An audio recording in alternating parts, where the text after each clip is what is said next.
Welcome everybody, it's Unstoppable Stelutzy with the new update to Age of Empires 3 Definitive Edition Age of the World Alpha 2.0.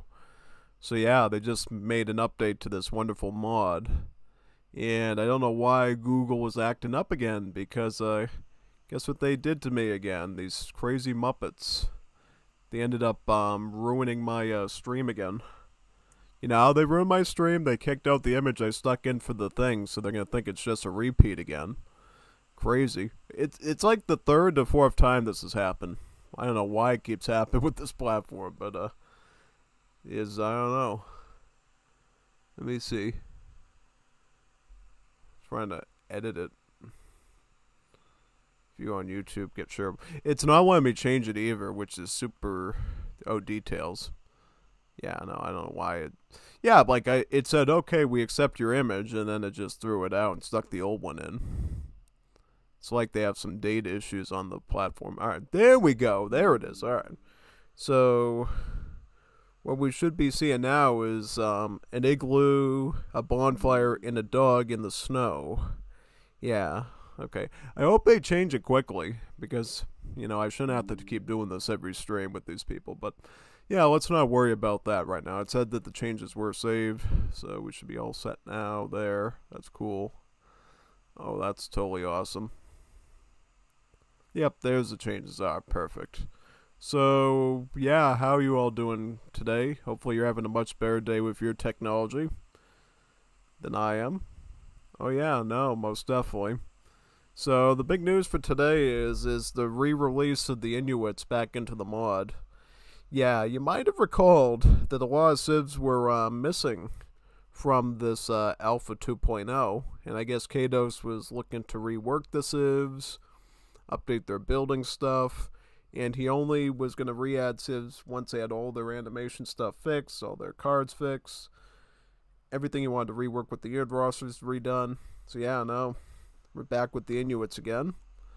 Probably one of my most favorite oh yeah, no, it's one of my most favorite civs in Age of the World and firm, as far as tournament wise, I would say. Yeah, like there's a lot of civs in Age of the World, but I felt like Inuits were always very tournament friendly, even though there has never been an official tournament in Age of the World before. I've already looked through the cards a bit, or I built a deck that I'm probably gonna use today, and tickle me surprised. I'm actually impressed. Not that it was bad before, but, before it was a little bland. You know what I mean? Like Campbell's soup. Campbell's chicken soup or Campbell's cream of mushroom soup. It was just really bland. It was effective, but bland. But now, the Inuits have some really good combat cards in there.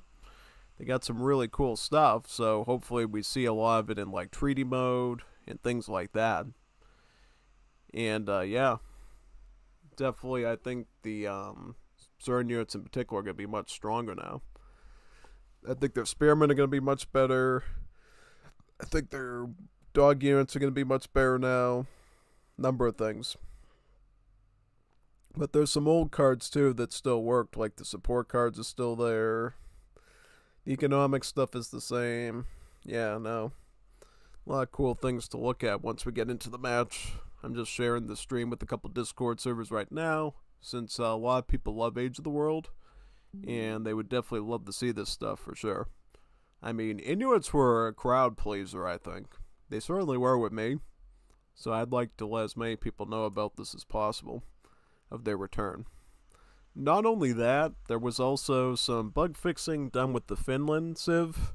If you remember last time, a lot of the cards, well, not a lot of them, but some of them, particularly the ones that were rooted from the original Finland Revolt from Vanilla, just didn't work.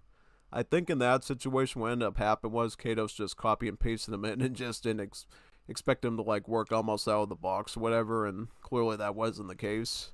And thus he had to go back in there and fix them. Yeah. Crazy stuff, right? Oh yeah, no, most definitely. So yeah. But good to see Inuits back. I'm assuming in the next couple of weeks and months, we'll probably see all the Civs returned, except maybe the Chimeras, because I think he has other plans for them to make him sort of like a separate Civ mod like he did to the Circle and the Knights of St. John. So yeah, that'll probably be a separate entity, one that you could possibly rejoin to Age of the World. But yeah, no. For the most part, all the civs are gonna join the normal roster again, except for that one use case. Yeah, I think he said he just has to do animation stuff with like most of this, with the big chunk of the ones not in there. Like I think he said Kalusa, Georgians, Armenians, and like Knights of St. John just need their building animation stuff updated, and those should be able to make a quick return at some point. So maybe you should prioritize that so we could get 4 civs back right away. I don't know what his plans are for the circle, what they are for, all the more outlaw based ones, like the Cowboys, the Pirates, and even the Jesuits. We also don't know about the Cherokee too much, what's happening with them. Yeah, I'm trying to think if there's any other ones I'm forgetting. I don't think so. Yeah, just so you know, majority of civs are in the mod right now in this alpha. But if you want to play Jesuits again, you want to play Pirates again, or Cowboys, or any of the ones that you've enjoyed and loved over the years, the regular Age of the World build that is in Alpha 2.0 is still available on the website. So you can pick it up on either the mod manager in game, on the Microsoft website, and you'll be able to access that, which is good. That's the one you should be getting. Don't download any old links because it might not have the latest bug fixes that Kados added for the wood chopping and different economic stuff. So yeah, no, it's very imperative that you get the newest and greatest stuff, basically. Otherwise, you might be missing out on a whole lot. But yeah, no, Kados is doing a lot of work for this mod, you can tell. Mainly he is still adding new civs. Like, he's actually planning to release like 5 of them, I think. I think Poland, Denmark, Bohemia, and I don't know about the other 2. I can't remember. I don't think he's even said what the other 2 are. Yeah, no, last I checked, he was like working on 5 new civs. I don't know if the development of them has been modified at all based on any of these reworks, but it's totally possible they might have more or less stuff now based on his previous work there. Yeah, no, I'm definitely going to be watching that carefully, for sure. Most definitely.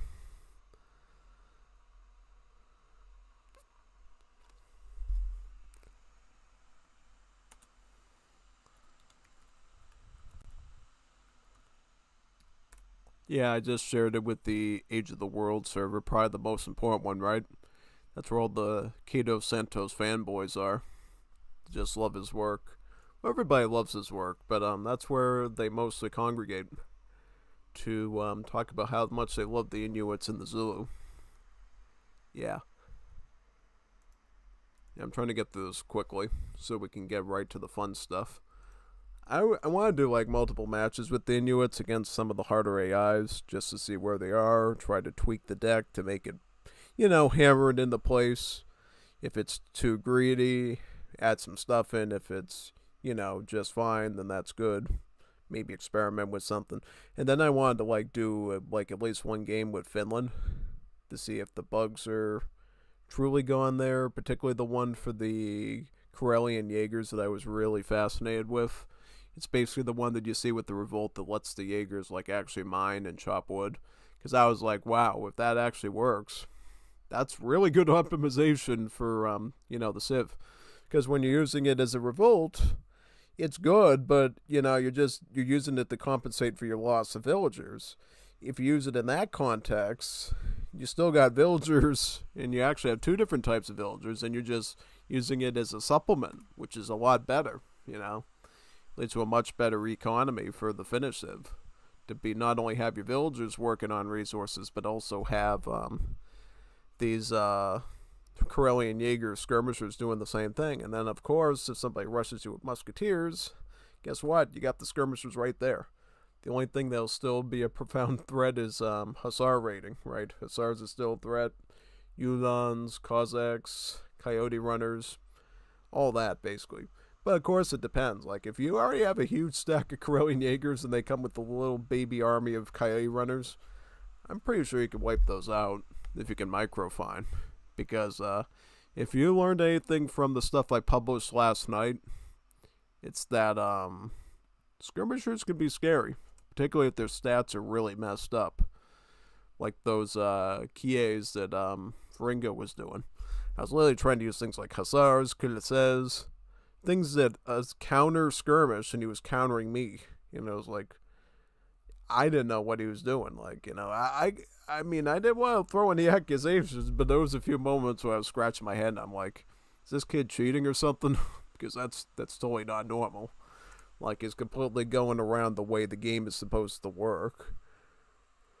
But then I realized, you know, it's a combination of shrines being shrines, and then he's like constantly shipping in cherry orchards, and that's how he's doing it. He's like he's like beating the system because he's outlasting with more food than me, and then he just wins by that fact, having the better gather rate of the cherry orchards over that of like the mills and the other haciendas and all those structures. So yeah, it's a pretty tricky strategy that I've had to accustom myself to countering. He could show up today, you know, too. And I would be happy to do him a few times once I get done with my Age of the World stuff. Or even before if it's, you know, pressing. Or impressing. Most definitely. Yeah, big plan for today is going to be Inuit coverage and then Finnish coverage. Nothing else was mentioned in his little announcement, so, you know, can leave it up to the birds. If somebody magically shows up to do comp stomp with me or wants to face me in Age of the World, which you're happy to do, by the way. We have had very little multiplayer for Age of the World since this whole alpha things have come out, which has left me pretty shocked, you know. Whenever you get a new update to a mod, usually that's when people congregate like, you know, kids at an ice cream truck. But not in this case. No, people still are, you know, idling like crazy. Yeah, I kind of blame the, you know, the D developers for, you know, not supporting the game and scaring people off. But, you know, we're still here, people, so just keep supporting the project and it will surely, you know, work out. Yeah.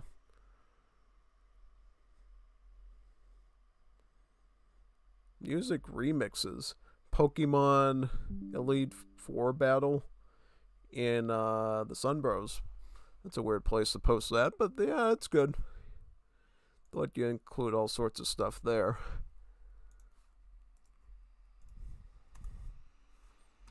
Almost done, I promise. I've been trying to yap and copy and paste with this silly mouse this whole time. I'm right at the tippy end of it now, so we should be all good here. There, and two more spots, and we're all good. Beautiful right there. And, there. And there. Good. Beautiful. We're all done now. So, is anybody here yet to watch this cool stuff? Doesn't look like anyone's on yet. I'm pretty surprised. NGL. Oh, no, I'm pretty shocked, actually. Nobody coming to watch Age of the World, really? No, I'm, like, really surprised. It might be because I'm starting at an earlier time than I normally do. Yeah, no. Alright, it's fine, though. I mean, I'll just go ahead and stream this stuff on my own. And if people show up, people show up. If they don't, I'll be pretty shocked. So, yeah. Hopefully I didn't scare everyone away after my, you know, Kirby Air Riders situation on the weekend. You should have seen me at the end there. I was, like, really tearing up. It was, like, crazy. Oh, yeah, no, like, I was, like, going into total panic mode. Because I was kept getting destroyed again and again. Yeah, I don't know if it's, like, entertaining. You gotta let me know that stuff. Like, if you want me to get salty like that, is it something you laugh at? Is it something that makes you cringe? Give me some guidelines and I'll put on a good show for you, you know? Simple as that. Trying to find a good map here. We'll do the ones we usually do, right? Which ones do we use? Carolina and Deccan. I'll give Sweet Caroline a try. Yeah, no, that's a good one. We always do a large map to give ourselves a bit of wiggle room too. Most definitely. This. So this is all correct. Classic mode, so the AI can't cheat with the trading posts. Alright, so this is the deck real quick that I worked on. So basically you got the Malamutes. They used to be Huskies, but Cadus decided to change them to Malamutes. Same idea. They're a bunch of dogs that don't cost any population, that have a bill limit, and they can gather food, and they can fight. You know, their builds are in the military unit put into one. We got cooperative fishing. You know, this one, it's like a fishing. It's a late game food card. Crates. Oh, wait a minute. No, this isn't the one. Let me delete that out of there. This is an old one. This is a new one. So, two of the ones I mentioned. Animism, because I thought maybe the Malamutes might be useful on my ceremonial grounds. I got your crates. Warming campfires. I thought this was pretty useful because this could allow me to like push forward and rush the enemy and like build campfires to heal my troops. And I could also receive shipments from these campfires too. So potentially I could receive all these natives in the late game there, which I found was pretty nice. You got Kakivag. Basically, my quadrux gain about 20% additional damage. Pretty much your spearmen. This is the same. This is like infantry improvements. This is an old one. This is old. This is old. This is a new one. Bird slings. Inglatooks gain a charged, sling attack that can snare enemies from a distance, dealing splash damage and slowing their movement. Hence the snare aspect.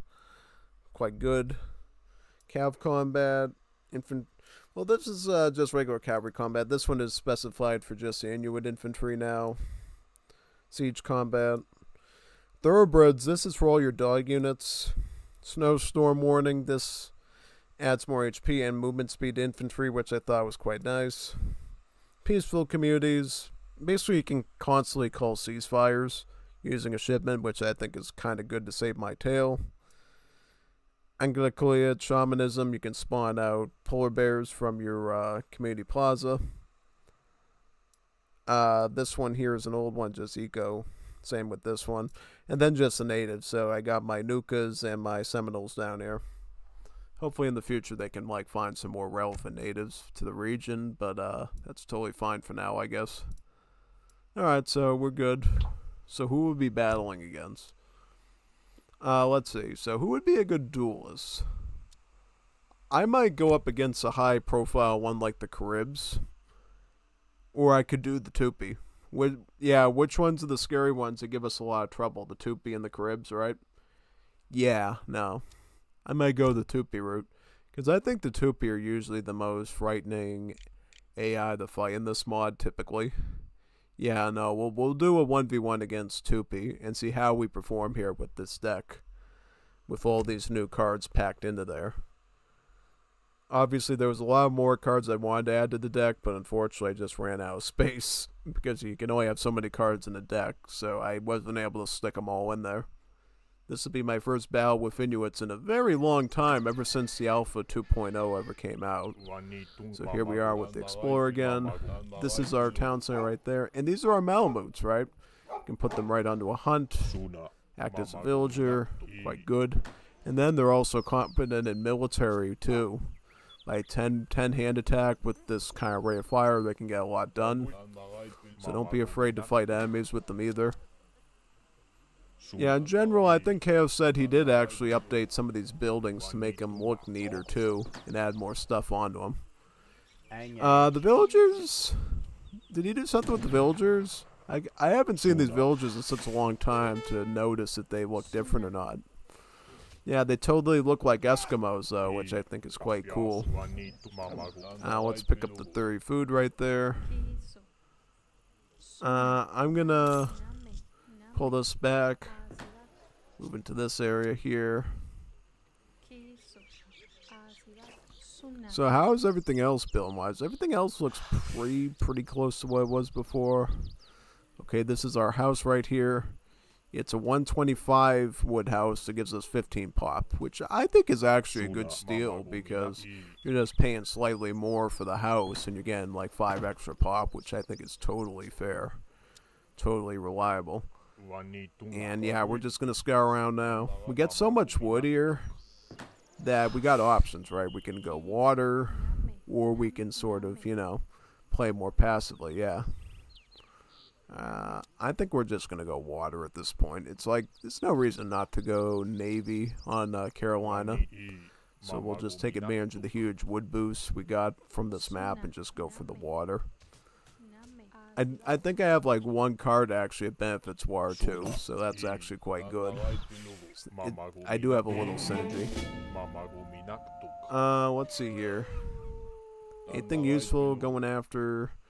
Not really, so yeah, I'll just leave it be. I'm gonna get my Malamutes, because not only does it send you 3 Malamutes, it also unlocks them at the TC, so you can train the rest of them too, which is quite helpful. I think we're just aging up now. I will go for the fast age up, just because we're dealing with the 2P AI, and you know the 2P AI is not a friendly. He's not a friendly friend. He's a pretty big foe, so we gotta like give ourselves a little preparation time here to defend. These are our Umayaks. These are unique fishing boats, and they train slightly faster than average ones, so they come out a little bit quicker. But otherwise, they're just normal fishing boats, pretty much. Yeah. Basically, their train points are a little bit, you know, better for these than the average fishing boat is. I just want to be able to get some, like, get my war settlement up first. Ooh, look at that war settlement. It looks pretty nice. It's like a big, giant, white, snowy structure. That looks pretty good. Let's do a bit of work here. Some of this stuff out.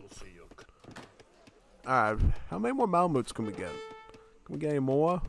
We can get 3 more of them. So let's get the Malamutes. Because the Malamutes are cheaper than the villagers, so we'll actually be able to save a bit more food. And be able to make some infantry to defend this base. So right away, we got the Quadniks and the Uniks. Inuits, these are the unit that makes the Inuit so scary in multiplayer PvP. Because basically they have these throwing nets, and they're pretty competent as muskets. You know, you'd be surprised. No. Well, the thing that makes them a little bit different than a musketeer is they actually cost wood instead of gold, which for the early game is really good. And it's good for the mid game too, because if you don't have access to mines anymore, now you have like a reliable musketeer you can spam. They get that same sort of like big wood map edge that the Swedish do in Wars Libby. Yeah, look what they do. They throw nets at you. There you go. Nice. Constantly throwing nets at them, just like that. Yeah. Why does he keep staying there? Like you want to get snared? Look at the nets. They look like little jellyfish. They like flap up and down in the wind. It's like so funny. Alright, there you go. Take care of that. Yeah, I think we just spam Quamlatuks to death, and we should be able to handle this AI. Yeah, no. Probably what we do here. I mean, I think this is one of the Cids that I feel most comfortable fighting the 2P AI with, just because we got some, like, you know, tools up our belt with dealing with it. And we'll make some more of the fishing boats too, some of the Umiaks for economy. We should actually pick up sustainable fishing right now, just so we can like boost up our fishing rate by 25%. And then later on it'll help out these fishing holes, which are just like little farms that the Inuits have for food. Yeah, it counts as farming economy, but it's basically just sitting in front of an ice hole during the winter and like stabbing it with a spear to get the fish out. You know, I know people used to do that sort of thing, you know. It's usually pretty safe to do as long as, you know, the ice is thick enough, but you gotta be careful because if you try going out on a day where, you know, the ice is not thick and it's getting warmer out, you could be on your chair there trying to do the ice fishing and, you know, fall right through the ice and, like, you know, go hypothermic. It's really risky. So you gotta be careful when you're doing real ice fishing. But in DE, it looks pretty easy because the villagers just magically make an ice hole show up right in the middle of the warm southern beaches of Carolina, right up Myrtle Beach probably. So, yeah, it's a little weird how you could be down in the south. It's considered a southern state and be able to go ice fishing. But it is possible. I mean, just not on the coastline, right? Obviously, if you're up near the Appalachian Mountains, up there you can, engage in ice fishing during parts of the year because the elevation is enough to actually have cold winters. But down on, anything it isn't like up in the elevation, is going to be too warm and humid in the summer to like allow that sort of weather to occur. Alright, so we got some more of these. I'm going to make some qualics right now. Add some of the spears in.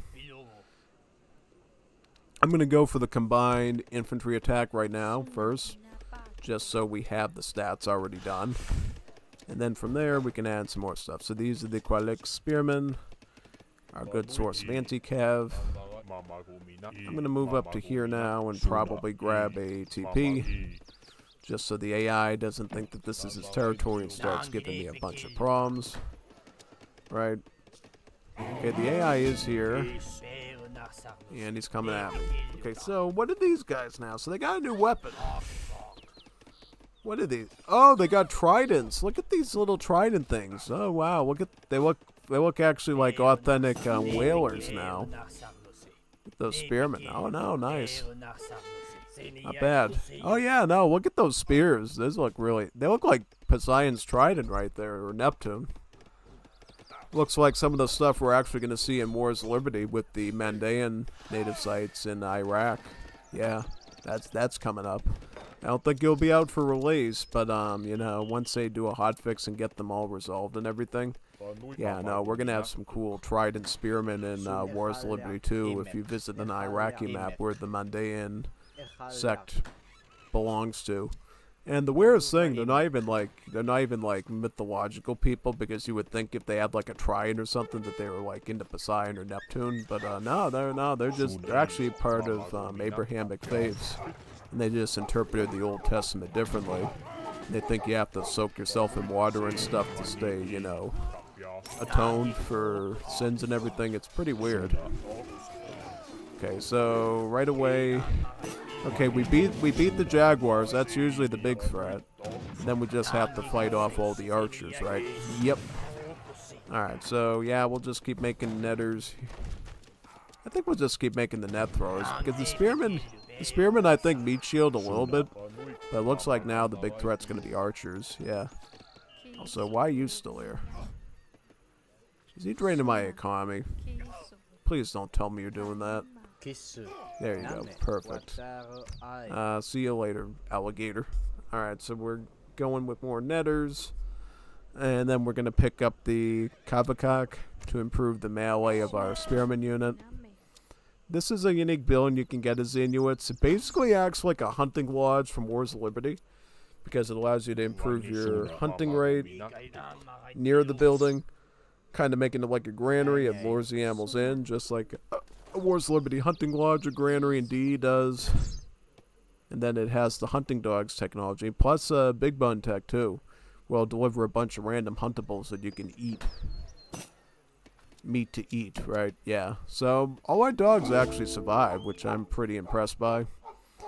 But we're gonna have to like move up a lot further now just to defend them, I think. Yeah, for sure.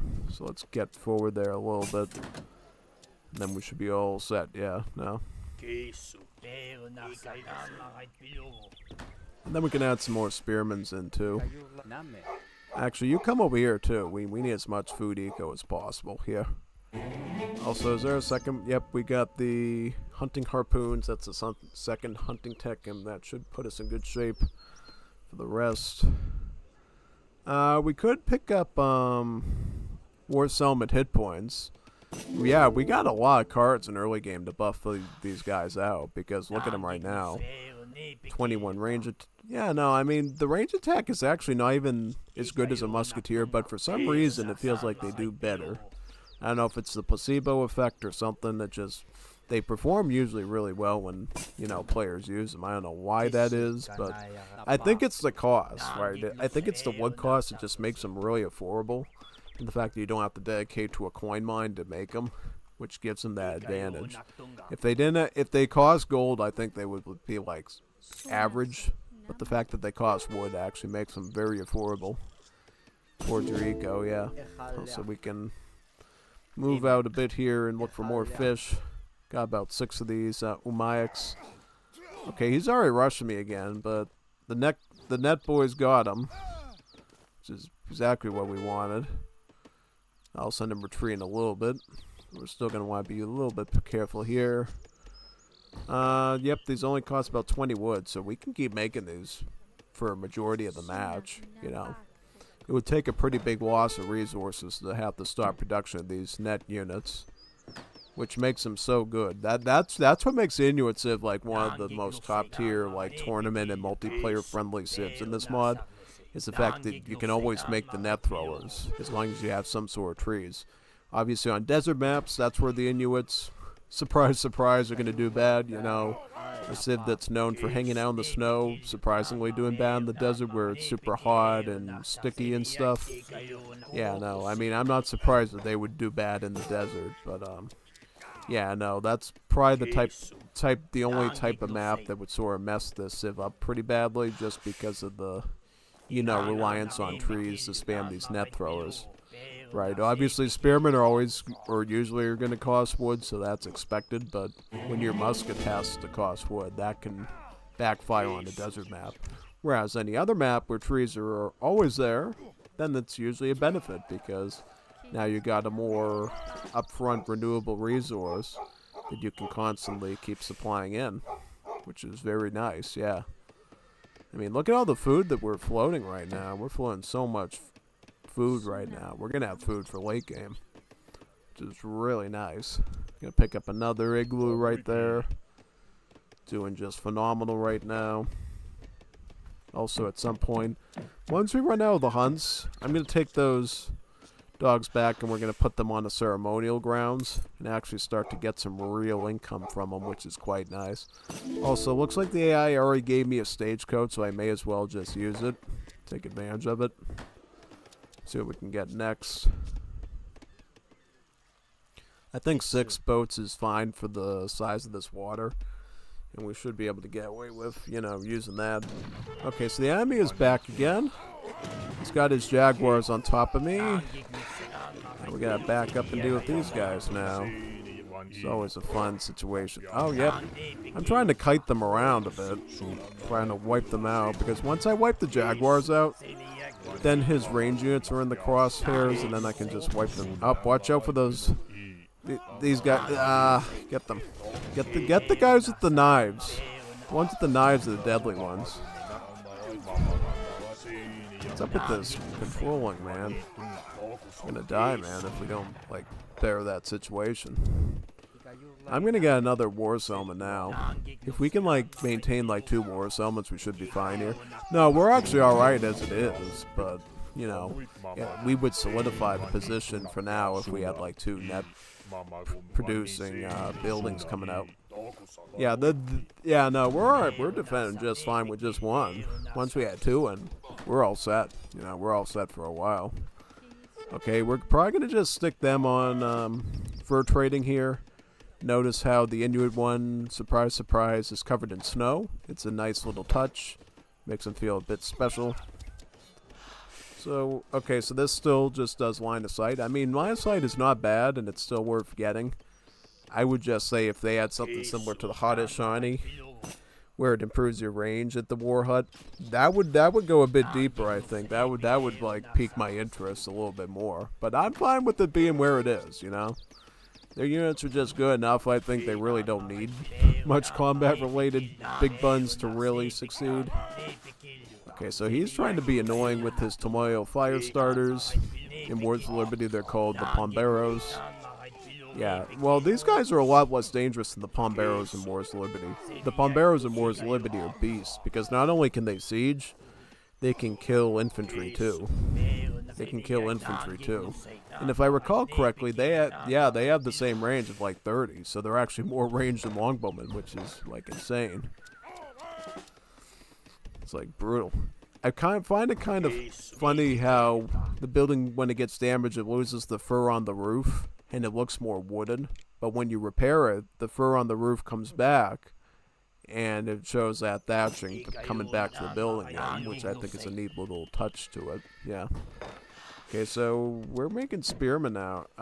Yeah, I guess I was queuing them up accidentally anyways, so I figured, you know, let's just make some more spearmen. That could be good. We got a market, right? Did I make a market yet? Or did I not? I did not.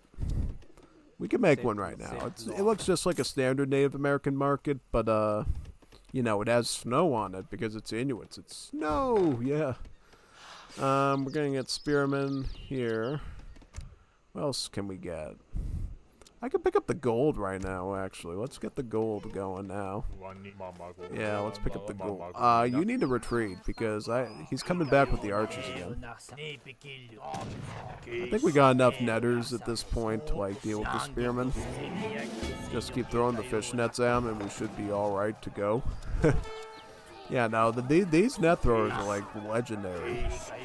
And they're not even, like, they're actually weaker in damage than a musketeer, but it's just because of the fact that you can spam them so easily because of the economic advantage. That's what gives them their strength. They're weaker, but they're more spammable. They get, like, sort of the Russian-type mentality without being the Russians, you know what I mean? Because, what is the stats? Is that, like, the same stats as a recruit? Keeping in mind I added a bunch of combat cards to them, too. Yeah, no, they were even weaker than this before, and then I add all these cards onto them, so yeah, no. Their strength is in their spam ability, usually. We can age up right now. I'm just going to pick up some more net throwers, probably. Let's see, why not? Just keep spamming what's working. And we're also going to probably just want to get, like, our animal husbandry up. This is basically our stable. It can train animals, and it can train cavalry, right? That's why it's called an animal husbandry, because there's some Native American civs that, in addition to making traditional forms of cavalry, or close to traditional forms of cavalry, can make animals, whether they're, like, you know, dogs, or jaguars, or wolves, or huskies. Really depends, right? In the case of the Inuits, they don't have horse-based cavalry. They use either wolves on a sled, or huskies, and then they can also mount caribou too, with they act more like the horse and rider type functionality. So yeah, let's see here. So we got wolf pack. They don't have the caribou riders anymore. I saw them in the home city. What's up with that? They remove them from the roster or something? Maybe. They still got the sleds though. Yeah, because I remember looking in the home city, they still had access to the caribou cavalry, which I thought was pretty interesting, and they're not here anymore. Maybe that's a bug. Maybe it's not. Yeah. Possibilities, right? Yeah, no. Where are we at now? Can we, like, find some more fish down here or something? I would love to find some more fishing. Let's pick up lumber ceremony. I'm probably just gonna get this, and then I can cooperation. It's the same tech that the Haudenosaunee get. They should theoretically get something new, I think, just to make them feel a bit more unique. But if they want to keep that one, that's fine. Where are we at now? So, we can pick up our infantry combat, which is definitely good. And then we can pick up snowstorm training, which will make the net throwers and the spearmen even better. Right. We'll add some more of these spearmen in, which should be all good. Oh, you research the big button, and then you get the elk riders, so you have to unlock them. Okay, that's fine. That's totally fine. Bit unexpected, but okay. I mean, the net throwers are the real show, typically, when you play this Civ, so you don't even need cavalry in most situations. It's only if you got, like, someone like Veringo spamming, like, some crazy skirmisher unit, and, like, kiting you all over the map. That's when you maybe want to consider, like, maybe getting a caribou rider or a dog sled. But normally, just net throwing is fine. In most cases, yeah. Yeah, my spearmen are completely cooked, but yeah, no, the net throwers are totally doing fine. I'm just gonna add some more in. Let's get up a Norwar settlement. There's no reason to just hang out with just that, right? Yeah, no, I mean, what else do we have for food back here? We got food back there, right? Yeah, I'm just making sure we don't run low. Could put a few fishing holes right around here, too, and start the late game economy. Yeah, I mean, look at what we're doing right now. We're doing just fine here. And then the wolf packs are obviously doing really good as well. Now, these wolf packs are pretty interesting because they actually die multiple times. Every time you kill one, they lose one of the wolves in the pack, and then they come back with a smaller horde. Yeah, so actually it's like 3 units in one, which is kind of scary when you think about it. Yeah, and making it really long. It's only when the last dog dies by itself that it, perishes. It's actually really very similar to Hyrule Conquest for Zero AD with the Dark Nut unit that basically has pieces of his armor falling off when he like loses his life pretty much, and then he dies when all his armor's gone and he dies. He doesn't really die the first time, he just keeps dying, and then he dies once he loses all of his protection. That's sort of the case with these these wolf packs. Right, they start as a pack of 3 wolves. They go in the battle, and if the unit dies, right, they just lose a wolf. They don't. The whole pack doesn't die. Just the one wolf dies, and then it returns as a slightly weaker unit. And then when you kill that, the pack of 2 wolves, then it returns as just 1 wolf. And then when that wolf dies, who's obviously going to be much weaker than 3, then the pack is truly dead, and then the unit's dead. So it's really about longevity with these wolves here. Oh no, now I'm making these guys the Iglatucks. Now these guys are scary. These are the ones that give people nightmares. So yeah, they get multipliers against infantry and cavalry. So they're good against everything. They're like almost like monks almost. They remind me of like Eastern monks in China with their staffs, just bashing through infantry and stuff. Just wiping them out. Now, they're scary, yeah. Once you make those, you're all set. Like, you're going to have very little problems once those start coming onto the field, right? Yeah. And we're also going to build this here, too. Yeah, Tigigak, basically, this is a plantation that can also gather wood. So you can gather wood from it, you can gather gold from it. That's one of the things that Kados did with Age of the World that no other mod really does. He always provides late game wood economy to all civs in some shape or form, whether it's a building that you can gather it from constantly, or if it's going to be, some sort of wagon that lets you put, like, mango groves near your base that are, like, infinite. He always provides some sort of means for you to get late game wood, so you don't have to question it, right? It's really nice because it ensures no matter what units you have, whether they're like wood and food units, wood and gold units, food and gold units, you always have, an economic option for them. You don't just go out of style ever. That thing is quite neat, yeah. Yeah, I'm going to put these right on the community plaza right now by getting the animism. I actually didn't even get the snow warning yet, right? Nope, snowstorm training. I definitely want that too. So I have that in my back pocket. Also, we can get some of these spearmen as well and then get some more net throwers. We're looking quite good right now, actually. Very nice. And this is what the people look like, by the way. They have their little fur coat, and then they have their little companion wolf to help them battle. I would assume that the wolf is good against the infantry, and then the guy with the staff is able to knock the cavalry off their horse and allow the wolf to eat them. It's probably part of the gimmick, I would assume, if I had to put my money on it. And these are Tupi fishing boats, by the way. And what sets them different is that they move faster on the water than typical ones.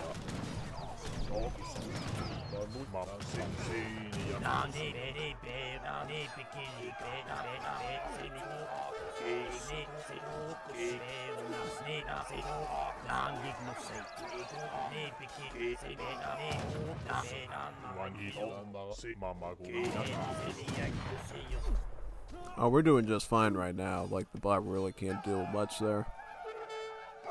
Put you on that. Okay, so we got the community plaza working now. So what sorts of dances can we get here? We can get an XP dance.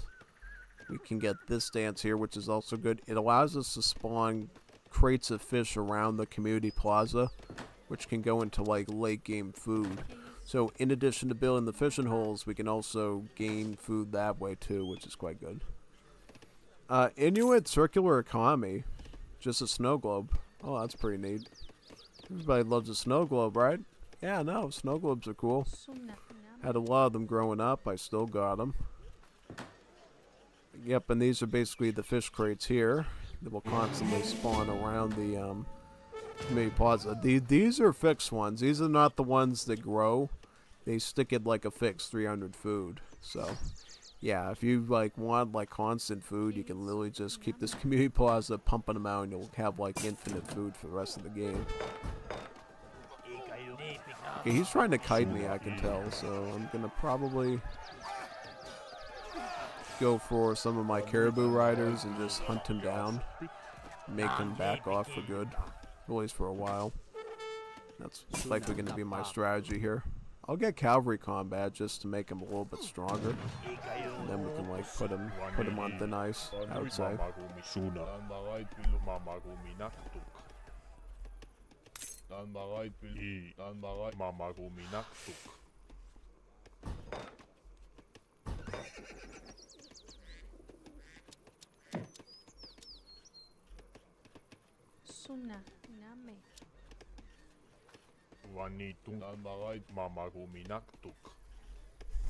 I would say overall we're making good progress here. And then we have like 2 villas onto the community plaza right now just to pick up all these fish. At the moment it's enough to like handle the income of fish coming in and out of that building, which is quite good. Eventually I can put it potentially on 1 villager if it's necessary, but for right now that's working.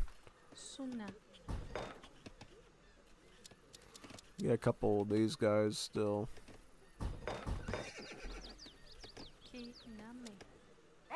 Okay, so these are what the caribou riders look like in stats. They actually are statistically the same as the Lakota axe riders. They even use the same weapon almost. Yeah, no, they have their own sort of like club, similar to the axe riders in a way. They have like 40 hand attack, the same HP profile, and then the malice against dragoons. So very similar to axe riders. Cost-wise, I think they're about the same as an axe rider, actually. So yeah, if you like the Lakota a lot in their cavalry, I would probably consider picking that up, and it could be quite helpful for you. Yeah, what are the HP on these like dog people? 468. So actually more than all this other stuff. Wow, that's kind of scary actually. No, I mean they got some really good stats there. And these are sort of your dragoons, by the way, too. The Aquematucks. So if you think you're going to be running into like coyote runners, hussars, make those dog sleds. They're quite good for that. I think they can be good against other things too, like artillery, buildings, infantry. It just depends on how you plan on using them.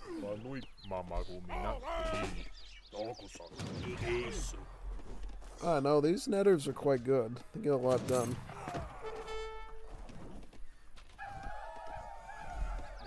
I'm gonna send the dog after him right now and just knock him out there, yeah.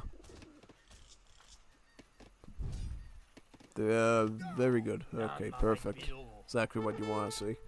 And then we'll move on to this one now. Yeah, he just retreats at that point, yeah. No, like, I'm out of here. Get me out of there.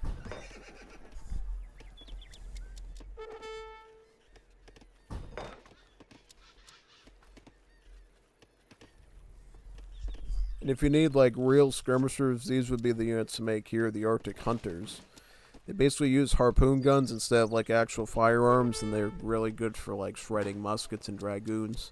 And you can also gain them through these big bun techs at the TC too. Because you know every Native American civ has those sort of big bun techs at the TC to make a unit quickly. For the Inuits, that would be their harpoon gunners to fight muskets and dragoons with.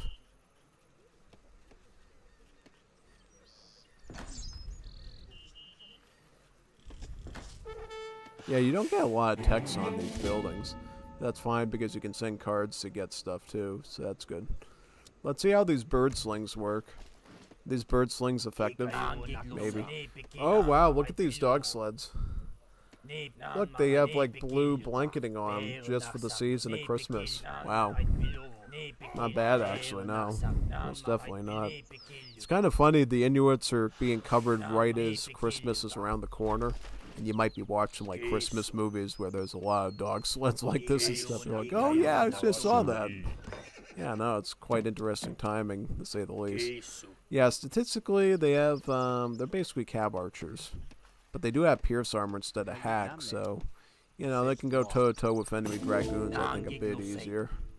Their HP is about 338, which, compared to these guys, is a little less, but it's, you know, it's viable. Yeah, I think they're on par with probably bow riders of the Lakota, I would say, most likely.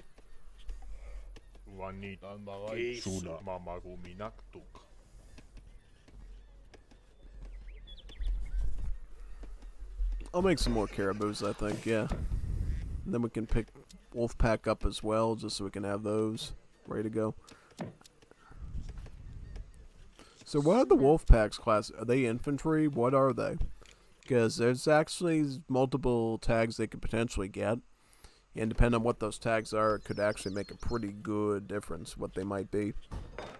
We'll get some more spearmen here. I can pick up the Blizzard Scouts now, just so my line of sight goes up. Also, what do we got right here? Oh, this is the one that gives us the huntables in our area. Quite helpful. Start upgrading the fish. We got fish weir there. Get our fishing up.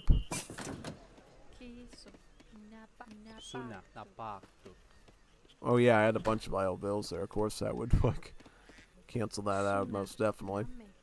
Can just have one bill on the food for now, I think. Should be good to go. Once we hit 30 minutes in the game, we can send all these. Winter Forest will give us a ton of wood and gold. And this will give us a ton of food, the ice fishing. And that will usually give you enough stuff to like go to Industrial Age and advance your stuff further. We got moose, we got deer, we got caribou, so we got all sorts of animals here that we can eat, which is quite helpful.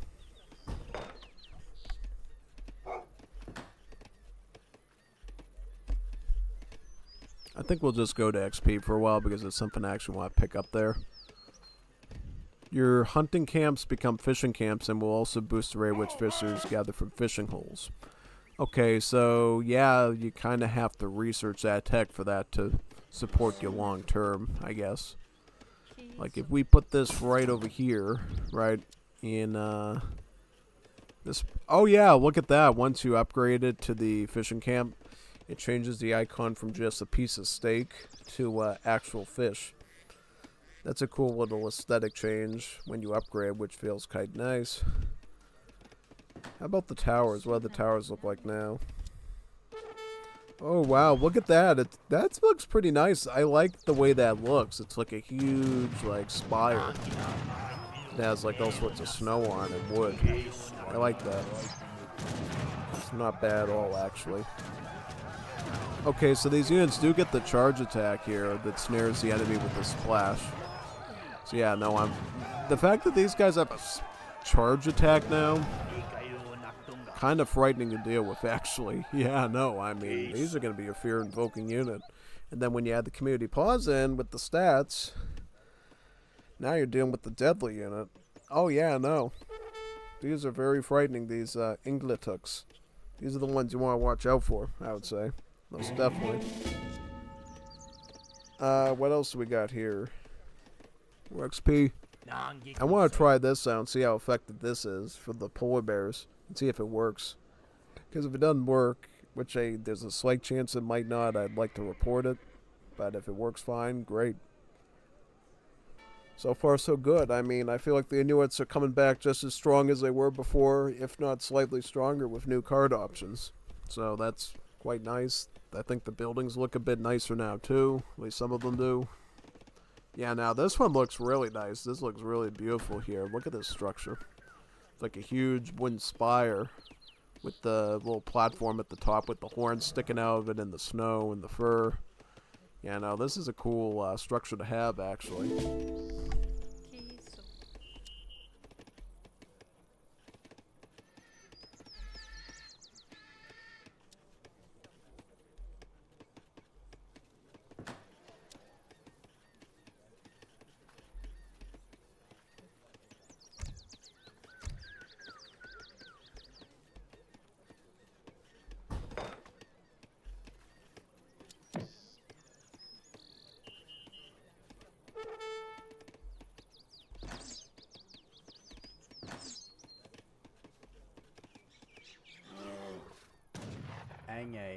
Kissu. Echal emek. Ikayurlarit. Echal emek. I'm gonna go for that whale up there now, I think.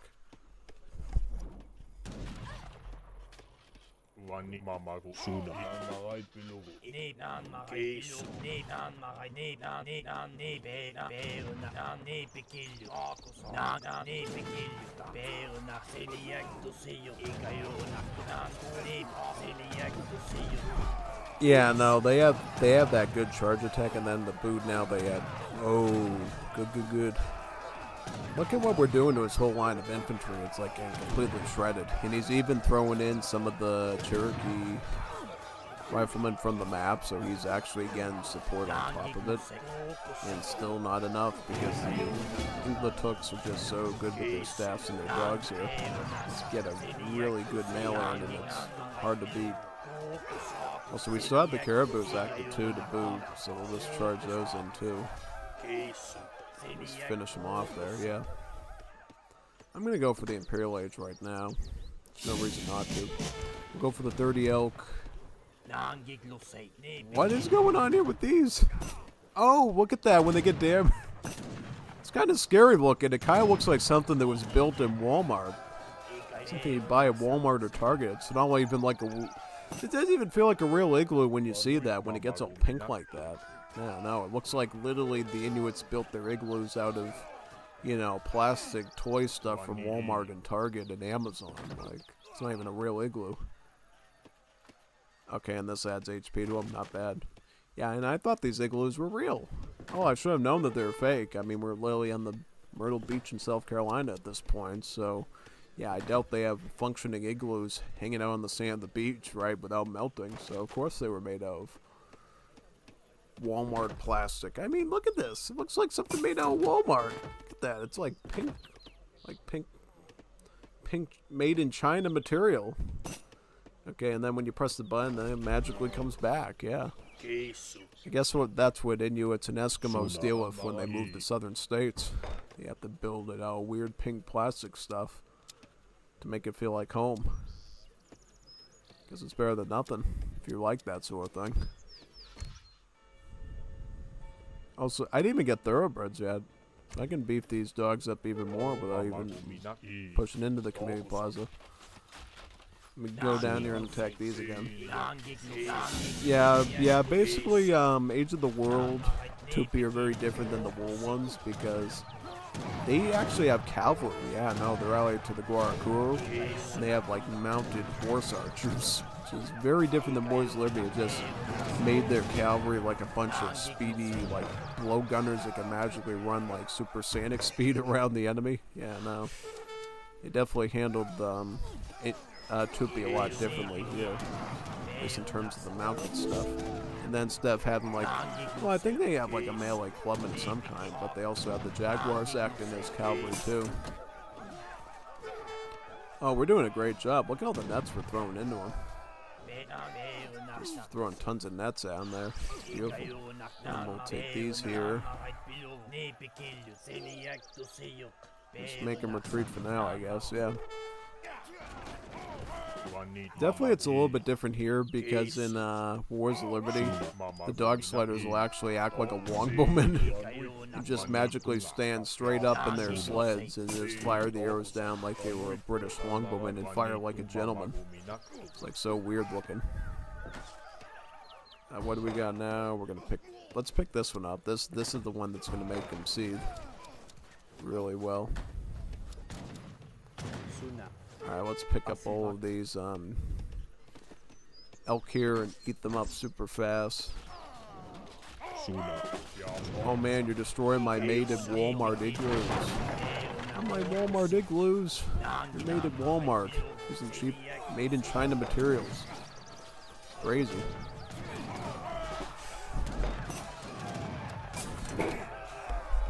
Ugh, sneezy. Sneezy today. Don't worry, I'm not sick. Totally fine. Just all the dust in the air in this place. There's a sneeze.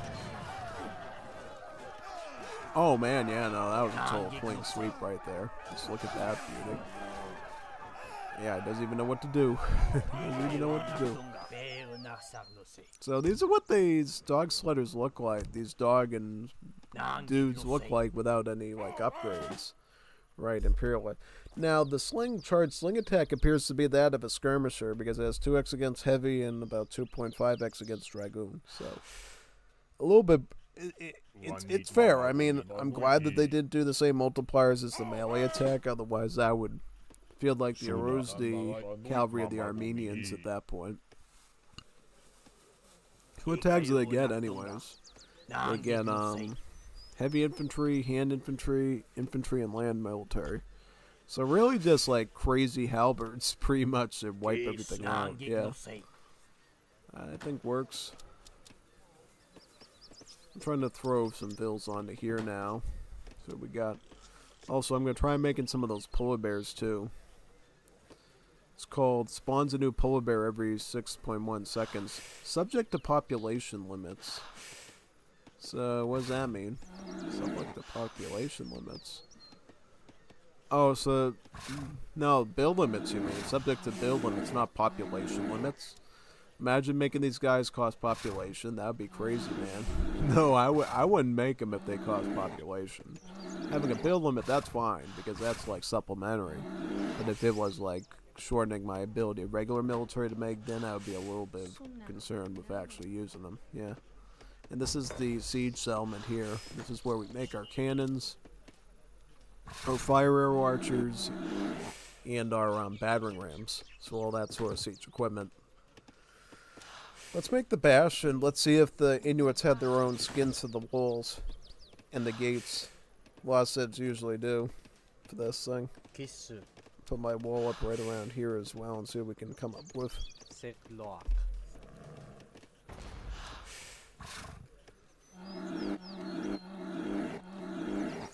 Just reached our build limit now, so we'll have to go on to something else then. Let's go for the attack. Just so we can, like, prepare ourselves army-wise. Those just jumped up by 5 damage. And then these. These are at currently about 78 hand attack. Which I'm pretty sure it's going to go up from there. The bears went up to almost 30 hand attack. I didn't even upgrade these, and they're already looking really scary there. Actually, I just had the Baron upgrade, but I didn't add the Guard or Imperial. And I didn't add Cavalry attack, which is not on my deck either, so these can also go quite nice.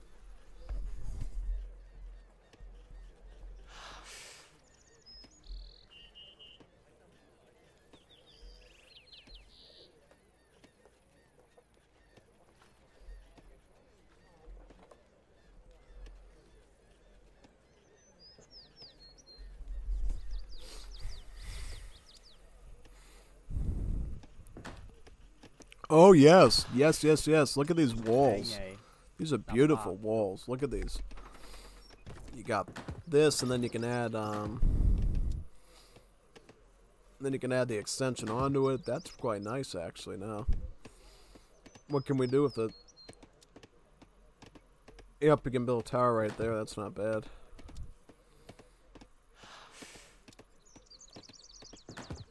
So, what's the difference between this and this? Literally nothing, right? Yeah, then why does it have 2 options? Like, super weird. And then these will probably look like something out of Game of Thrones then, once you add these big giant towers to them, probably. Yeah. Wouldn't be surprised. I mean, we're all set. Like, this bot barely can even, like, target into us at all at this stage. We're, like, controlling the battlefield really well. Also, let's pick this up, get all the eco stuff done. Should be in good shape. I'm sending kitty cats to rip apart my buildings. It's not nice. I'm gonna, like... Oh, he got rid of my siege equipment. Oh no, I have siege equipment here. I'm gonna get some fire arrow archers, probably some light cans. Dogs help pull the cans into the fray. Artillery moves 30% faster. That's actually really big. Gives you a lot of versatility in micro. Because if you remember anything from Arena, right? A lot of what gets people killed in arena when they're working with the team is when the enemy can like shoot your artillery in the back when they're trying to retreat. Now, with a movement speed like that, you can like leverage these light cans really well to probably get around culverins if the enemy isn't paying attention. Obviously, if they're still clicking and looking at you, they can probably still take your light cans out, but if they're like trying to focus their infantry or cavalry, you can probably like blast off their culverins and cannons and just like sneak away and then come back and start shelling the infantry next and buildings depending on what your situation is. Yeah, I mean, we have 8 more bills here. How many can we have? We can have up to 7 more, so we'll set it up to 7. Also, we haven't even plucked from this one yet, so we probably should. The fishing's done, right? Yeah, it looks like the fishing is done. Look at all the animals we got there, though, to eat, too. Quite nice. Oh, we're looking quite good. Got some more caribous in. How do these fishnet people look now? Oh, they look beautiful. Look at that. They got their whole, like, garb on. They got, like, the big packet with fish in the back. Wow. Quite accurate looking. Chaos did a good job with the visuals on these units, I'm telling you. Beautiful job with them. Is there anything else I need? I could send these in. Get those started so I have some skirms and then pick up their guard upgrade now too. Right there. Hey, you destroyed my El Cheapo made at Walmart in China igloos. Stop it. I need those to live.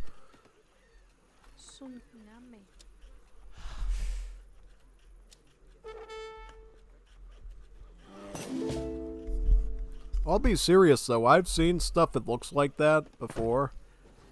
This right here, this pink stuff. I've literally seen this type of thing outside before, during the summer and spring. I think usually like when you have like animals or something, you're trying to keep the like bears and lions from eating them and stuff, you like stick this like wrap over the fence to like keep them out. Yeah, no, I've seen like, I don't know if it's plastic wrap or fencing or whatever. It looks just like this. It's all pink and everything. So I don't know if Katos was thinking of that when he was like putting it together. Like, oh, let's make it look like plastic protective material stuff you would put on up against the fence maybe. Yeah, no, it's quite cool though. Yeah. Real OG. Oh, tell me about big time. The Inuits. 100%. Alright, so we got some skirmishes here. Let's back up. Now, one thing I've never checked before that I'd love to look at actually is take these Inuit Arctic hunters, right? I actually want to like take them and like target one of these treasure guardians right now actually, yeah. Let's go for it, yeah. Big time. 100%. You're done. Here we go. Let's do it. Let's do it. Oh, yes, yes. Did you see that? They actually shoot actual harpoons out of those guns. It's not even a joke. They actually do it. They actually do it. It's like crazy, man. Insane, actually. Oh, yeah, no, it's quite good. Quite good, actually. It's higher expectations than I thought. No, that's awesome. And they're not even Imperial yet. Okay, so this is fully maxed out, right? So all we would have to do is, like, go to Imperial Age to max them out even more, correct? Yep, we'll get the Imperial upgrade right about now. Just gotta find it. Where's my market? Also, this is just an XP thing, right? Yep, that's like mercantilism. Yeah, I'll just add the Imperial in on these skirmishers right now. And then I can add them in too for the net gatherers too. But for that, I'll just swap these to wood for right now. Oh, look at that. Depending on if you're gathering wood or gold, it changes the trees that you're growing, right? If you're getting wood, changes it to trees like this. If you want gold, it changes it to trees like that. Oh, that's like crazy, man. No, it's almost as if it's like trees for lumber or trees to like sell to the white people that celebrate Christmas, right? Yeah, basically. Hey, here's a Christmas tree for you. Give me some coin. Yeah, I mean, thing is, where I am, we never got like a real Christmas tree in the place, because here's the thing: getting a Christmas tree into your home is a real pain. It's like you have to like get through the window, get through the door without knocking everything over. It's a real mess, and then of course it like leaves like natural stuff everywhere, and it's yeah, it could be a real mess cleaning it up, especially when you don't want it there anymore and you have to take it outside. It's like crazy. Yeah, at least with like a fake one, which we had, it's like all metal and plastic and stuff. That you can like assemble it and put it away whenever you want, and it's you don't have to worry about all that pine needles and stuff ending up all over your rug and everything, causing a huge mess. Yeah, that's why I guess we were fortunate in that sense. We never did crazy stuff like getting like a real Christmas tree to like cover the place with all, you know, pine needles and stuff, and like get into people's feet and stuff. Yeah, no, it can be messier than you realize. Yeah, most definitely. We good now with the yeah. Let's see if this works. Just for fun. Yep, it does work. It's a real ceasefire. Look at that. A real ceasefire. If only ceasefires were that easy in the real world, I think we'd be in a much better place, right? Oh yeah, no, most definitely. The world would be a much better place if our ceasefires were that easy to pull off. Yeah, until it expires like that, yeah. That's more realistic. Hey, we're doing a ceasefire. And then they attack a village. Yeah, no, that happens all the time. That happens to this day. Like, I was watching last night after I got home, looking at the YouTube news stuff. I guess that army that they're fighting in the Sudan Civil War said, oh, we're going to do a ceasefire, and they're the ones that agreed to it first. And then next day, guess what they ended up doing?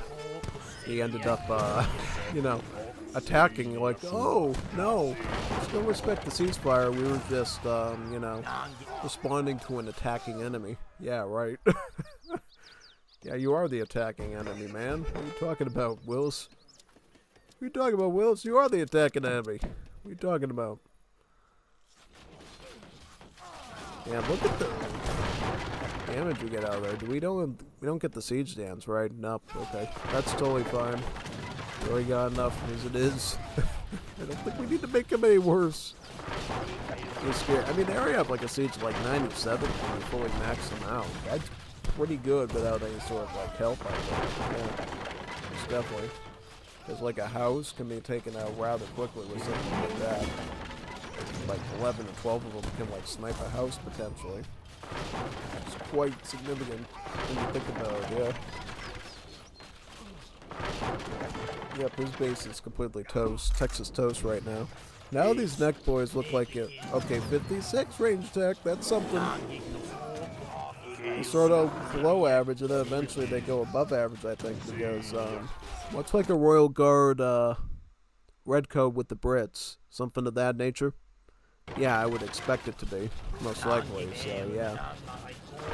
Probably something like that, I'd say the least. Alright, so right now we're just, you know, cooking. Captain cooking right now. Crazy good, yeah. Oh man, look at all this stuff, this is insane. The bar was trying to do that tower wall thing again that it used to always do. Just spam like a wall of towers and just like wall you out. I think it's so crazy, man, when they do that, because it's like, if they do that, then you have to like get a bajillion mortars and like fire archers just to like siege your way through. Like, you have to make these Inuits, which is like your siege archer. Yeah. Alright, we could upgrade them now to just look at their stats and everything. I'll make a few more of them. Make some more of these. Here we can make some wolf packs that they look like with a bit more strength. Oh yeah, no, we're doing great right now, I think. Yeah. Also, we could supplement with both Nukas and Seminoles too.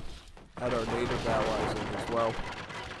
pick up the legendary natives. Then we'll really have a big army to attack them with after that.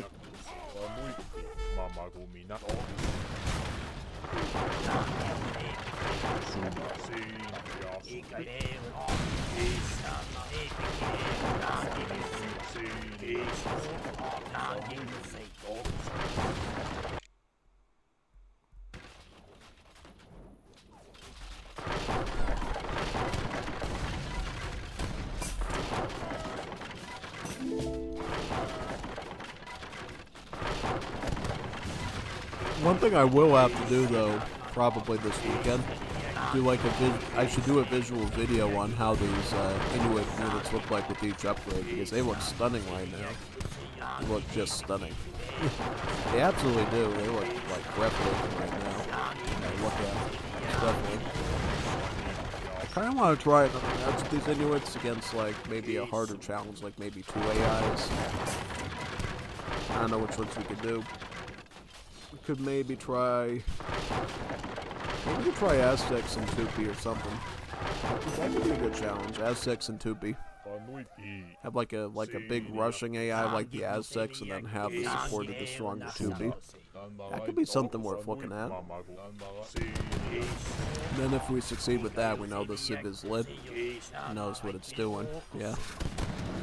Probably do it on the Khan, I would assume. Yeah. The Khan's the other map I like to do these AI stuff with. I don't know why I didn't do that with the Norwegian Revolt. I feel like I would have done better if I did on a map that gave me more crates. I feel like that's how I really shot myself in the foot, was, you know, basically going on a map that didn't have a lot of starting crates, and then the AI just got the jump on me. Because my idea was I was going to go against a German bot, use Carolineers to, like, shred his Ulons, and then that would have been enough, but then I thing became a real pest and started spamming artillery and skirmishers, and I was like, yeah, I did not see this coming. I should have, but what am I supposed to do? Probably at that point the enemy would have just started doing culverins as well. So yeah, no, it's not that simple actually, not at all. So the plan will be to do 2 bots against me. We can do the Tupi again. And then we'll add in like an Aztec or bot or something to be aggressive. This time we'll be going to the Khan. And then after that we can look at Finland back on the Carolina map probably. It's just so we can assess what cards were actually fixed. Actually fixed, yeah. What's actually fixed versus what was said to be fixed, yeah, right. So yeah, no, we're going to do Aztecs and Tupi. This is going to be our goal here. And we'll see how we do here. I mean, I think this deck is fine. I don't think we're going to have to add in any supplementary stuff. In like a big situation like this, maybe I'd like to add in the 6 net throwers Kneel too. before On top Emperor of the 7. Quatamok, and he will Kneel let you before choose Emperor the manner Quatamok, of your and he will own let you death. choose the manner of your own death. Why would I want to do that? Why don't you just pick for me, man? Pick for me.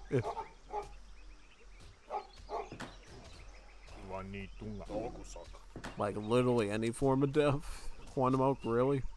I'm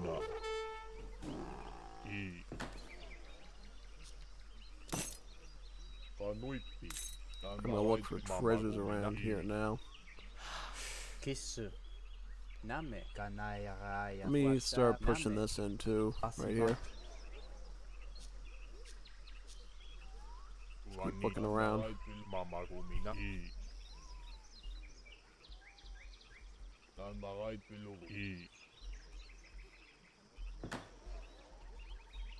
Suna.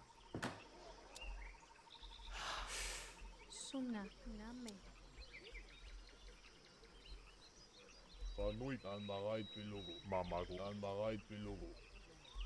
Kiso asibak suna.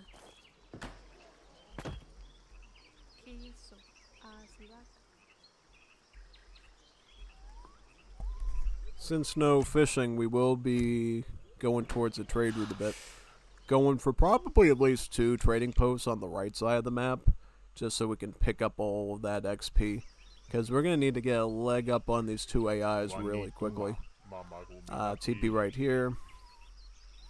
A little bit of chopping work, I think. Suna. That'd be Napak. perfect.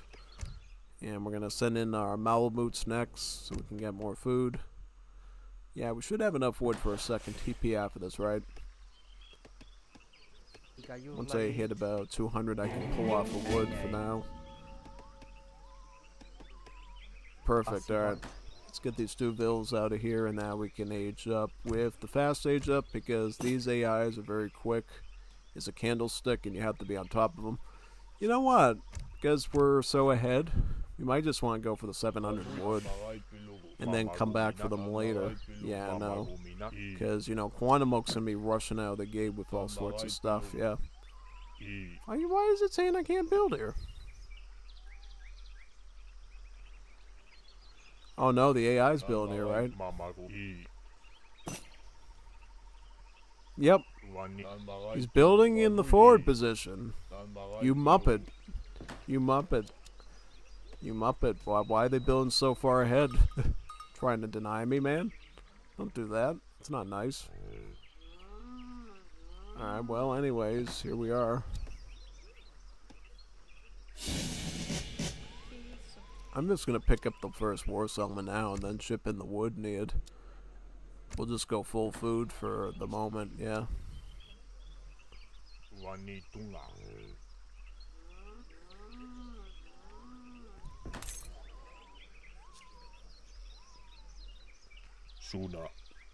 Up there's an herbal right there. Let's pick that one up too. And then go back to this area. Perfect. Get some more buffaloes. More buffaloes go to the back. Perfect.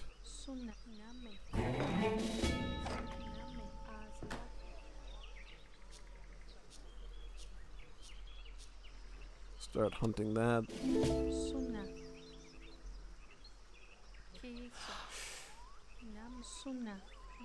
Suna.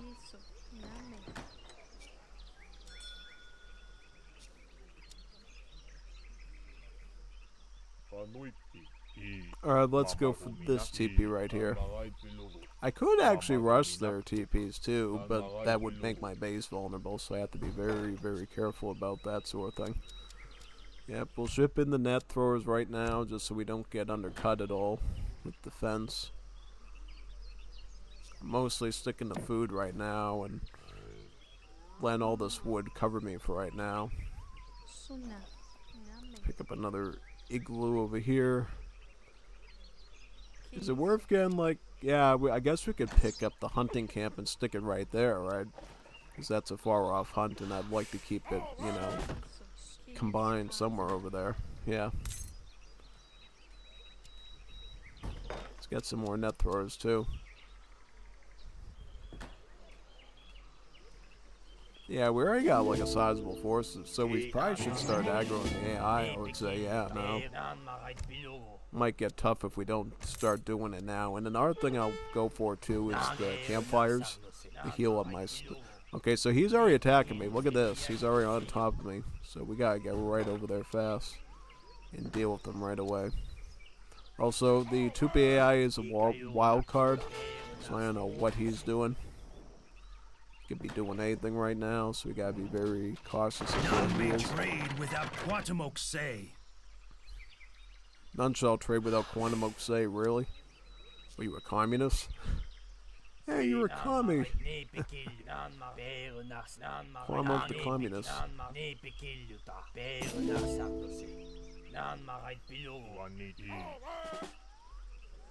Suna. Napak.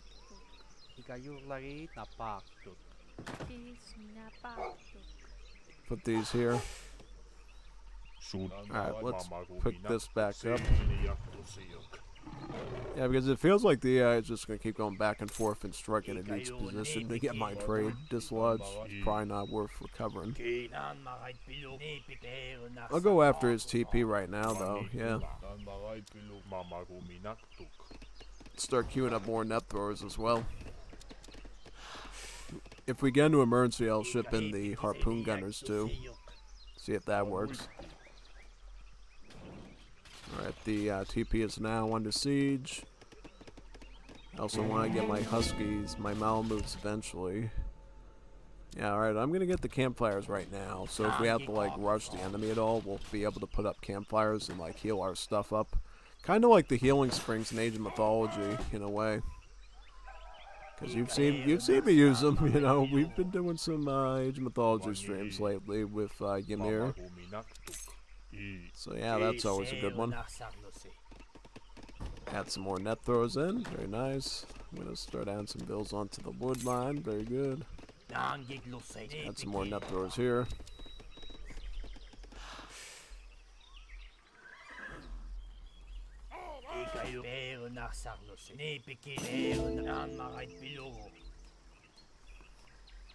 You can only have 4 of them though, so there is a bit of a balance there to prevent you from abusing them, I guess.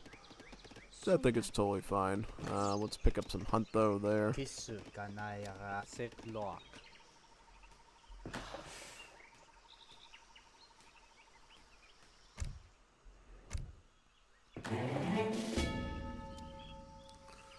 I might just get in infantry hit points first because that's the stronger one, then we can pick up the 10% one later. Do we have any food here? Yeah, we got food there. Just checking. Where would you find up herbals? Oh, you'd found them up at this building, right? Oh, yes, okay. So you'd found them up there. Sounds good to me. I'm just going to start pushing on his position now because we need to.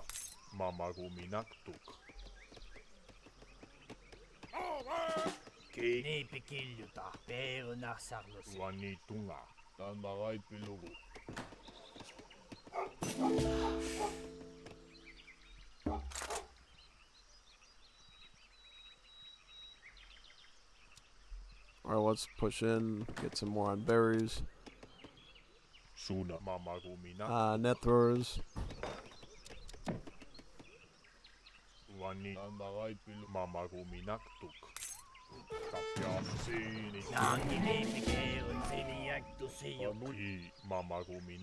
Oh, yep. Look at those cool net animations when they're on the ground.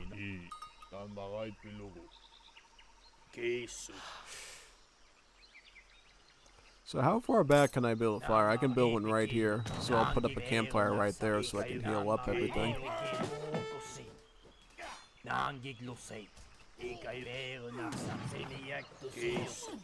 Yep, so now we got the power of healing.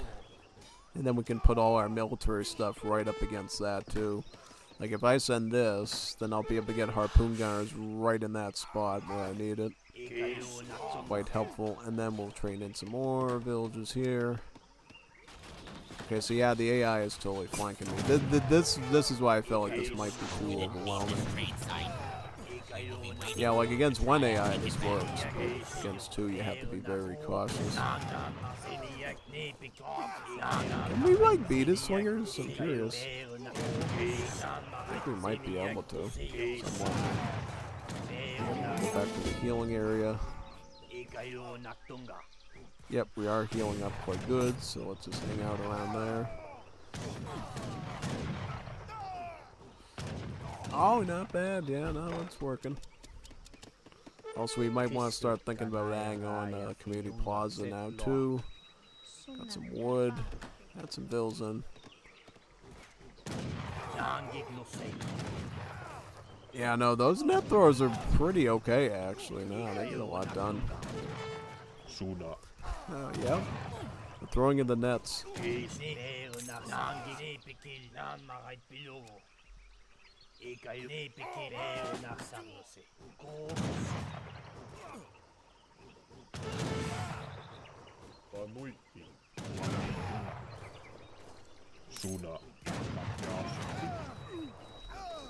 Get these here, yep.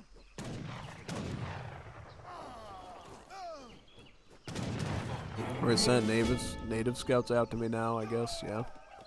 Okay.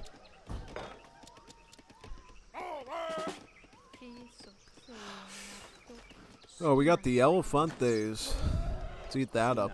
That's a lot of food there, actually. Yeah, no. Let's pick those up. Yeah, we could get more of these. Pick HP up. We can get the huskies in there. Get the... Yeah, we get that when it's time for spearmen. Back up, back up. Yep, no need to waste too much troops here, I think. I could get a war settlement down here, actually. Yeah, no, I'll probably get one down here using this ville. I'll stick it right about here near the fire. Yeah. Heal up my stuff.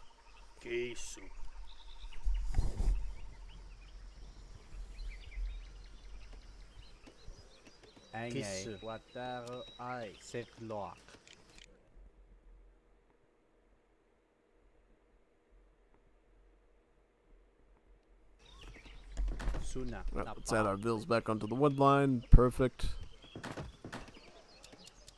And some more vills here. Where's my vill? Vill's coming down, right? Yep. Get right onto that spot. Add some more net throwers here.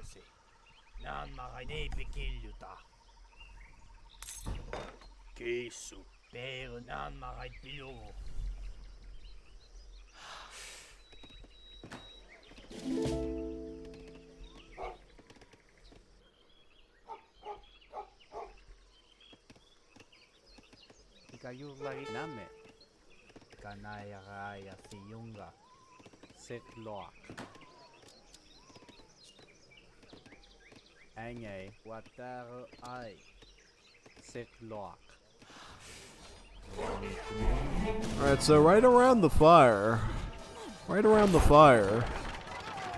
we actually can wipe out a ton of his stuff, surprisingly. Yeah, no. We can actually back up a little bit, right? Oh, he sieged my campfire with the fire starter.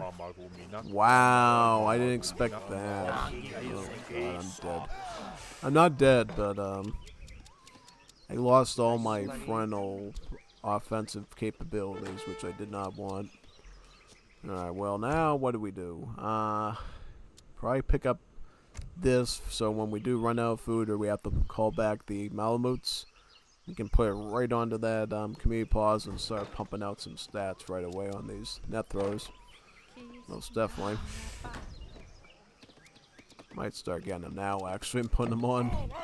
Because who knows what this AI is going to do now after that fight.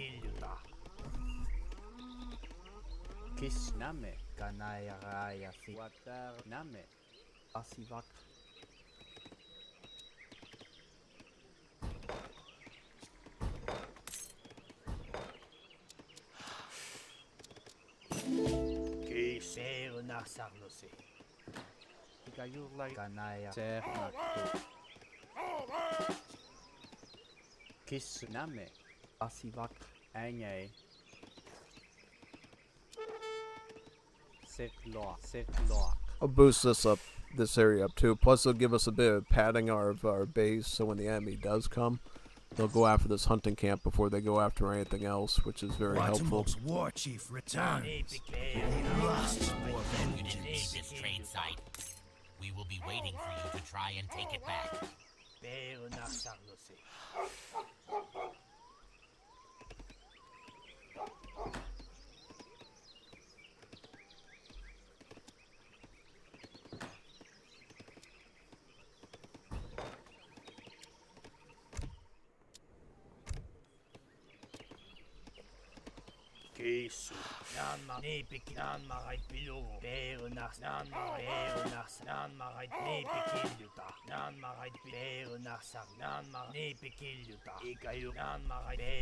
I'm going to try to push on him again from this area. But I will need enough numbers to ensure I don't get wiped out, because it's usually when you get wiped out that the bot will like go in your base to finish you off and kill you.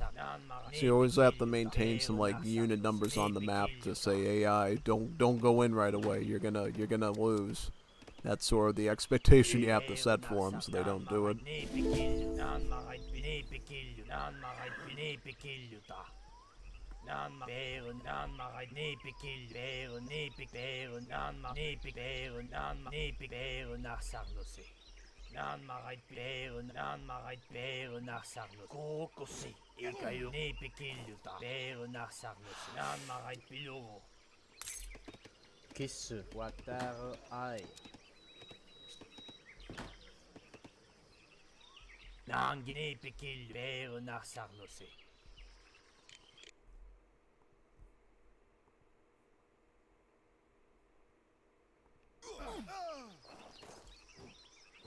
Keis nan marait nepik nan giglose na nepikiljuta.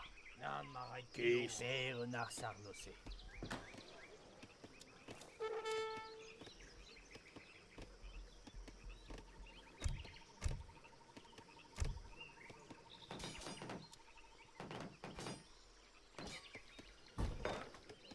Hope you didn't need this trade site. We will be waiting for you to try Another and take wood it back. chopping here. Actually, I didn't even get any wood chopping yet. What am I talking about?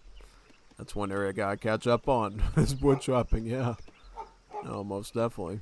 Absolutely gotta start focusing on that piece. I actually better get up here right now because I don't know if he's going for the kill right now. Could be going for the kill.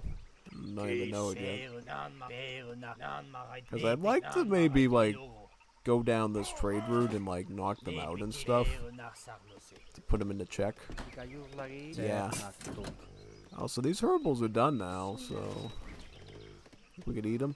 Yeah, let's eat up all the herbals. It's like 2.5k food right there. That is a really good like provision of food to eat. Yeah. And I'll put a igloo up over here too. The spot. Yeah, let's go for the siege right now.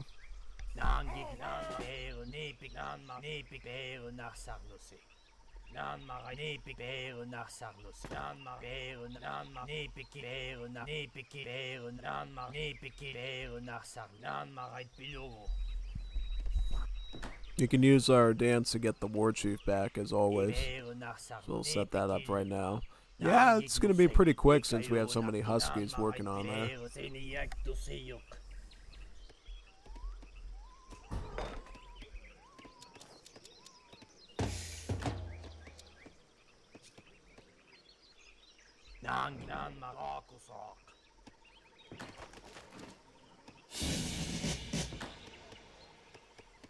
Keissu. Niipikiljuta. Panui mamaruminak I. Mamaruminak. Keissu. Niipikiljuta.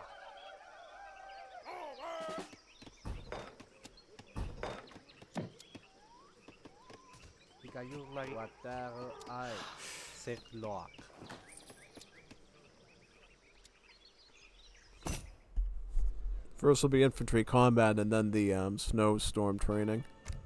And then we can add polar bears in too, which is a nice add-on. I actually might go for the polar bears instead of the attack thing, since I think having the polar bears there is a bit better value. Honestly speaking, yeah. Okay, so right now, can we like fend off all this spearman stuff? Yes, we can.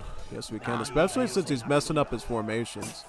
Like, for some reason he's hesitating because of the spawn I'm in to like attack me with the slingers. So I'm actually holding the line against the spearmen just fine. Then I can actually move on to the slingers right away, which is great. Okay. Yep, get him with the nets right now.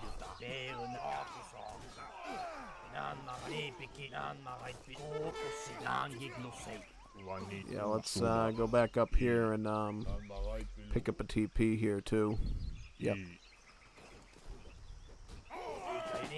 Oh, we're doing just fine. I mean, look, we're doing okay. Like we're like handling this like a pro right now.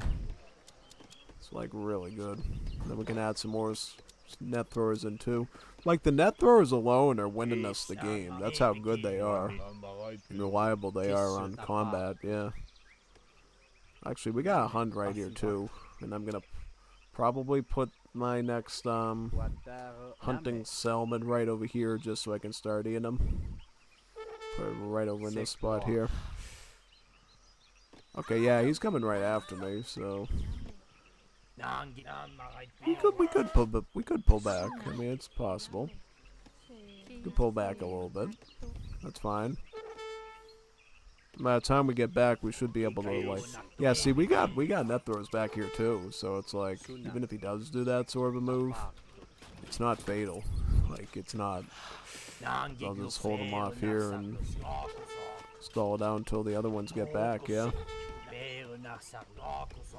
Get these gunpowder ones out first. Yeah. Then we can get emergency archers here too, just like we can with any sort of community plaza.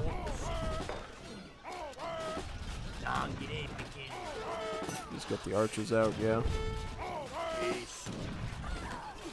I don't have any bills in the PC, right? Yeah, no. I don't even have any bills in there, so we're all good. We're all good in that sense, yeah. Oh, the TC's still alive! Decided to peel off and wipe out my stuff.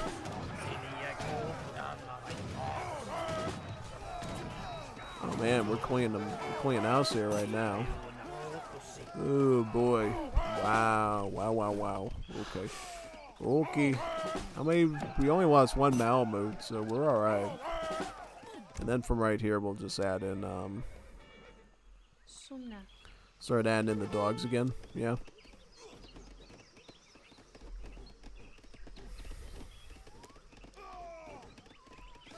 Yeah, no, we did a good job defending there, actually. That was a good defense. And then we can go right after Quantum Oak again now. There's nothing stopping us at this point since we've just, you know, we've held against that.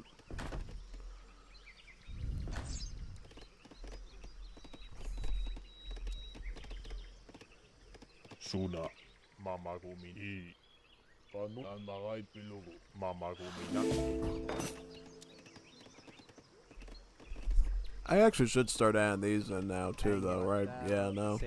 We'll get those in. So that way we have some, like, hard counters to infantry and cavalry mixed in to, like, wipe out both of their stuff quickly.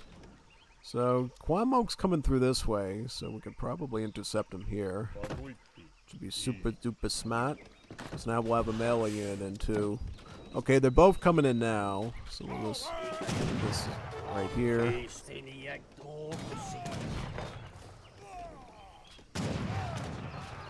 Oh god. Oh my god. What's going on? Oh my god. Okay, so we can't do those yet until we can get a lot of them, I guess. Yeah, no. So that's what it seems like. Okay, so Jag Knight's here.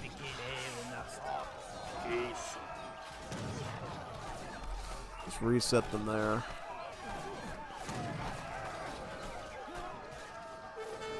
No, that's fine. I mean, we're defending against that, okay. Just the skirmishers in the back there are a problem.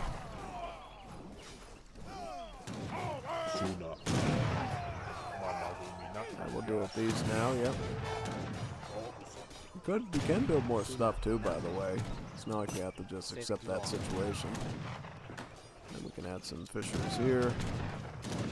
Also, I didn't change the polar bears yet, right? No, I should. I should be changing the polar bears right now.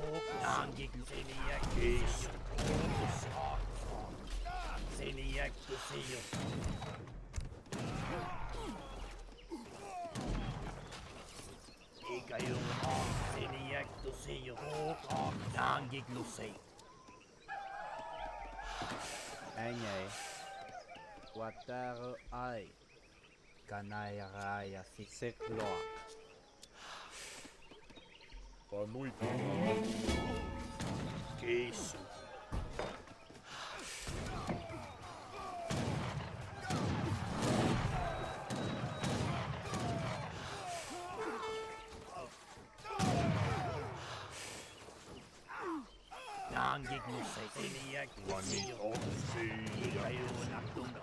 Suna, Mamaray Pilugi. Mamaray Pilugi. Panuit Mama Guminak Tuwani. Ikayurla water ai. Sekloak.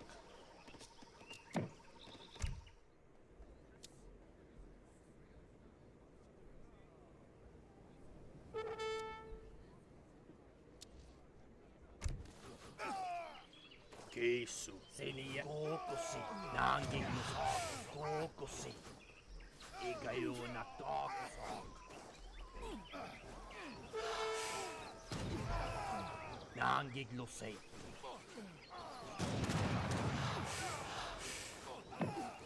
Ikayuna tuna.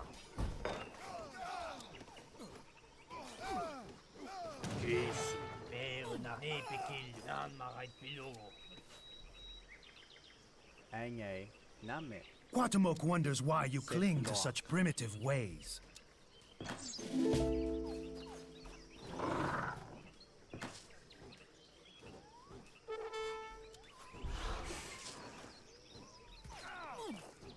Vanuitti. Suna mamagumina fiasto. I siini jakkusi. Aini fiasto satanuit mamagumina laitilugu. Mamagumina fiaspit. Kisu.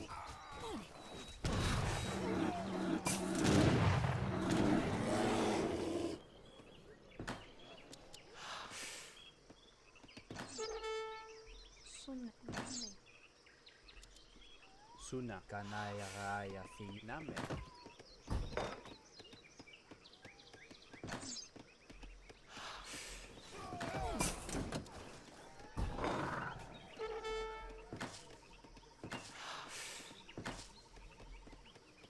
Kisu Asia.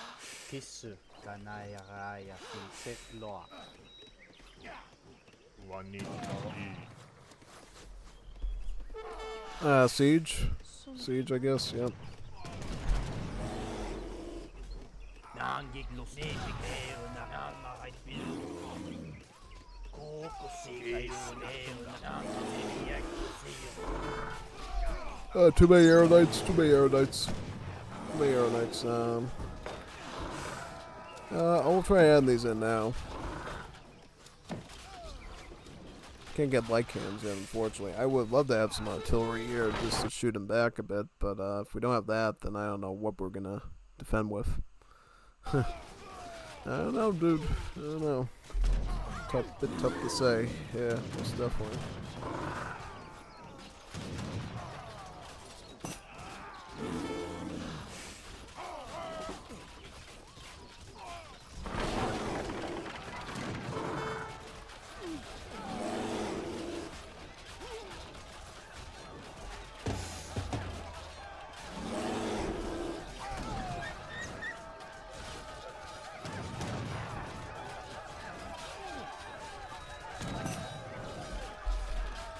Yeah, no, GG.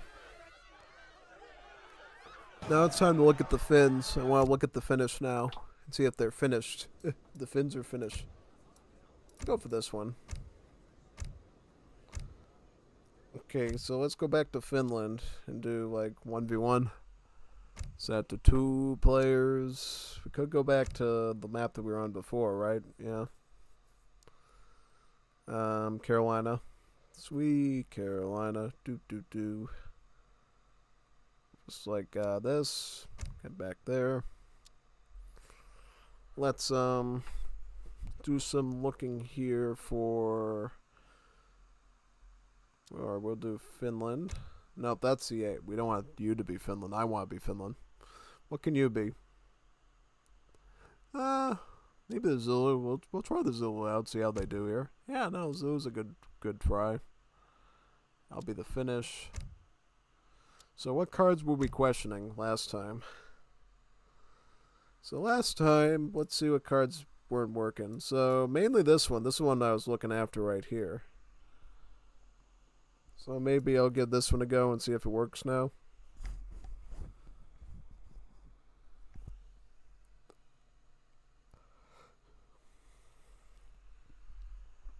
So what would I replace it with then?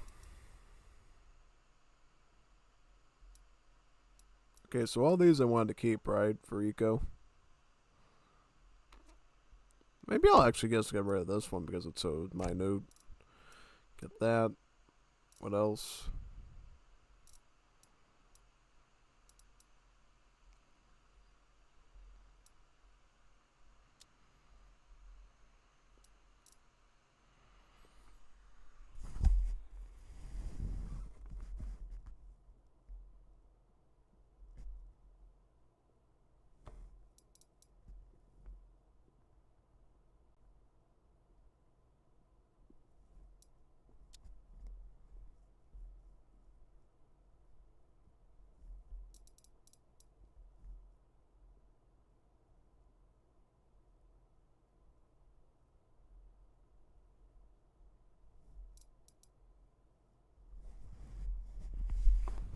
Yeah, I remember saying how cringy this one was because of how weak it is.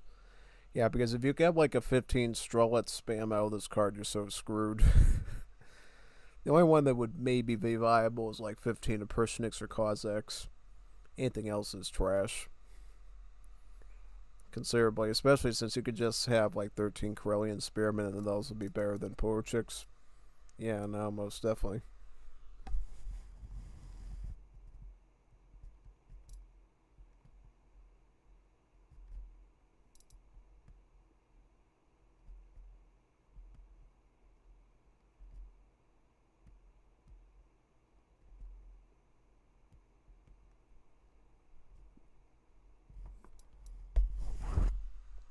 Oh yes, I wanted to look at this one too, the allotment system, right? Yeah. What would we swap it out with though? Probably this one, I'm guessing. Yeah, no. Yeah, those are the two I was mainly curious about. The rest, not so much.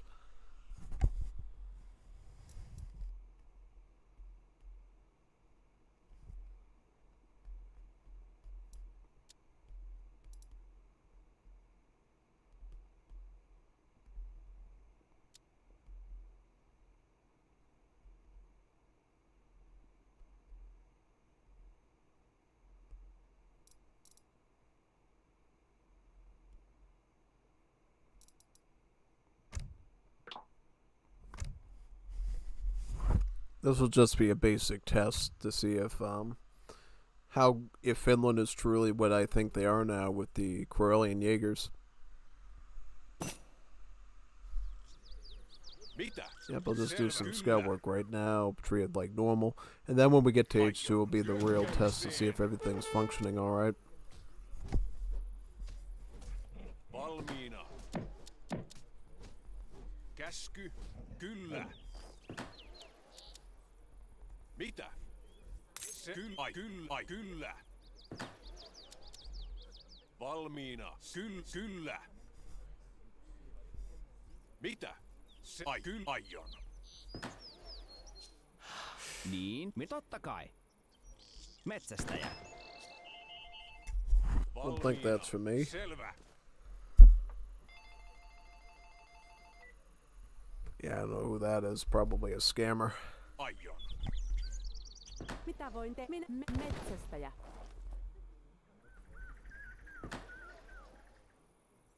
Käsky, aion. Selvä. Mitä? Aion. Yeah, I don't know who that is. Valmiina. Kyllä. Yep, scam I am. As it always is. Minä hoidan. Scam I am. Rakentaja. No, don't say thank you. I didn't want you to call me. Selvä. Don't call me again, so. Mitä? Kyllä. Aion. Selvä. Kyllä. Selvä. Kyllä. Selvä. I'm trying to think here how I should manage my wood. Aion. And I'm trying to be strategic. Metsästäjä. Valmiina. I don't know if I should hold on to stuff and just focus on eco. It's tough to say, actually. Pick up a market right there. I kind of want to get, like, hunting dogs and everything. So that way when the Corellian Jaegers do show up, I can, like, really build right into that right away, that economy. Yeah. Kyllä. Aion. Selvä.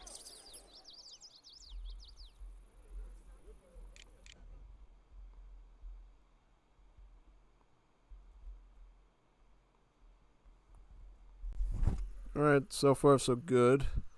Let's look around here for the rest of the stuff, yeah. Selvä. Aion. Kyllä. Selvä. Kyllä. Selvä. Kyllä. Aion. Selvä. Mitä? Kyllä. Selvä. Aion. Selvä. Kyllä. Aion. Kyllä. Selvä. Kyllä. Terve.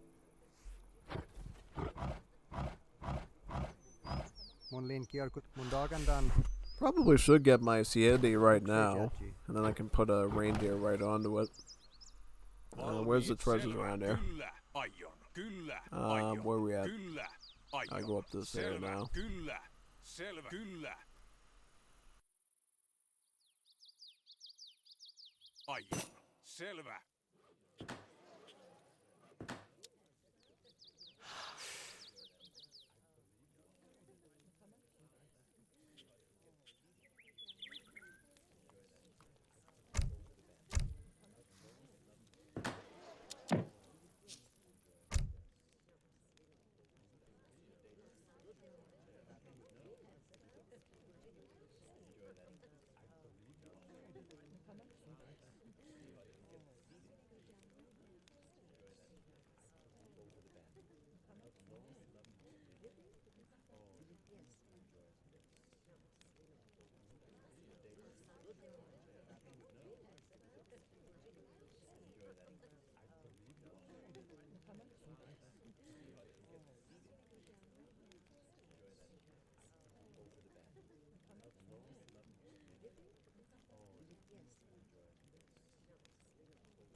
Yeah, I'm back. Guess somebody told me of a very serious news story where I am. Yeah. I guess there was a natural gas sort of explosion near me. And they had to find out about. Selvä. Yeah. Nothing serious, but still good to know about. Kyllä. Niin? I think I'm far enough away from it where technically I wouldn't be affected by it, but it's always good to know about because if you're for whatever reason going through a drought or whatever, and that sort of thing happens, oh, it could go up like kindling real fast and reach over to here. So you gotta be super duper careful of that stuff. Most definitely. Hyökätkää. Probably nothing, but you never know, right? Murphy's Law, what can go wrong will go wrong, as they say. Oh yeah, most definitely.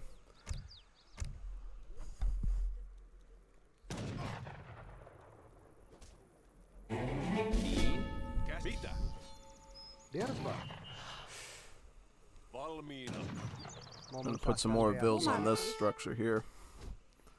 Basically, it's like a little mini fire pit that the Finnish get. It doesn't have a lot of dances on it though. It just has the reindeer one, the defensive one, and stuff like that. So it's not the biggest deal if you have to come across it. But it does help you out quite a bit, mainly for food economy. Yeah, that's the main benefit of having it, by the way, is food economy. Selvä. Also, we will be putting up a barracks, and we're going for this card first. The Northern Wilderness, so our Karelian Jaegers can actually start to gather natural resources. I would like to get one more mercenary logging up, though, so we can afford it. That I think would be pretty reasonable. Kyllä. Let's see right here. Okay, so watch out for Shaka Zulu there. You should actually be pretty close to another shipment because of proximity. Mitä voin tehdä? Alright, so we will get some Karelian Jaegers right away to test this theory on, right? And then we'll get a house up here so we can get some more pop out. And then we'll be able to ship in 7 more of them too. Because I can build my deck around that actually, and it's not bad. Because it's like adding a ton of extra villagers onto your base. And then it can only help you out pretty much. Alright, so we can get 3 more of them here. Let's see if this card is truly working now. Yes, it is. Alright, so here we go. Here we go. Perfect.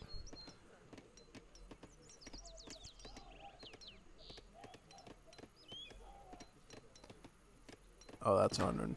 Okay, so that's supposedly working. Oh, this is good. So why doesn't it work? Okay, it's still not working, folks. It's not working. It's showing the icon, but it's not letting me do anything. Or yes, at least that... Is it working? No. It's not gathering. Oh god, Kados, what are you doing, lad? Okay, they can at least build the livestock pens now. They couldn't do that before. Now they can actually build livestock pens. That's cool. That's awesome. That's at least looking good. Yep. Nice. Yeah, no, that's good. I like that. Other than that, though, yeah. Want me to quickly cycle through? No, I'm just going to cycle through to H4 at this point. Let me do that real quick.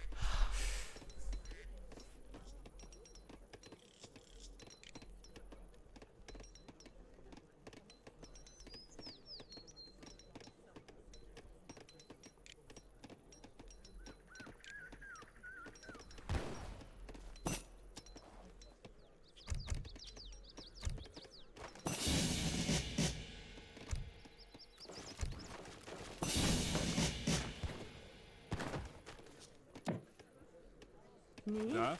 Mitä voin tehdä? Minä hoidan. Rakentaja. So 2 pop, 2 pop, 3 pop. So if we send this, right? Does it have any effect on this? So this is 2 pop, 2 pop, 3 pop. So that is still not working. Still bugged. So I know what Kados was talking about there, but stuff is still bugged, right? Yep. Yeah, I mean, let me check the Discord right now. I swore he said that he fixed these cards. I mean, I guess the Karelians are slightly fixed now because at least they can build the livestock pen, and they do have the icon. It's just that they can't perform the action. Right? They do have the targeting. It's just not doing anything, unfortunately. Yeah, let me go to announcements. Hey. This time around, I'm making this post with plenty of time left on the weekend for you to enjoy the rest of the Sunday with. So I updated the build with new improved Inuits.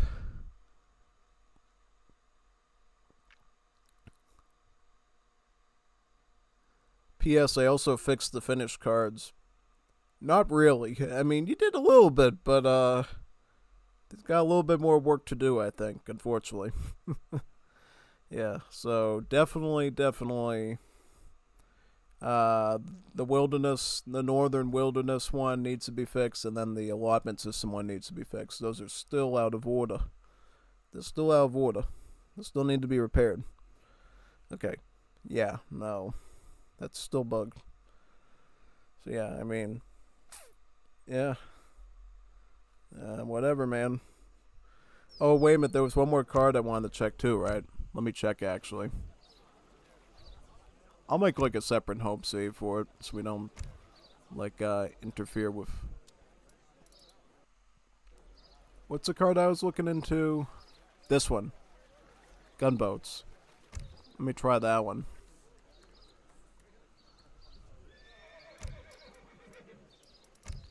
Yeah, I wanted to check gunboats to see if it truly worked before we head out of here and do some like vanilla stuff. Alright, let's try that right now. It's my last defying act in the mod. Yeah, no, seriously, I would love to face some real people in this stuff, but nobody wants to play, so it's like, what am I supposed to do? Where are the people? The few people that do want to, like, playing stuff, you know, they have, like, computer problems and internet problems. It's, like, insane, man.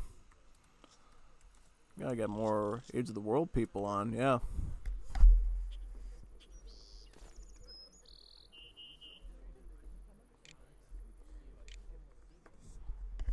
Alright, let's age up now. Go through all this stuff again. I'm gonna pick up my Finnish dock over there now, too. Right at the edge of the war there. Give me some water. Falconets.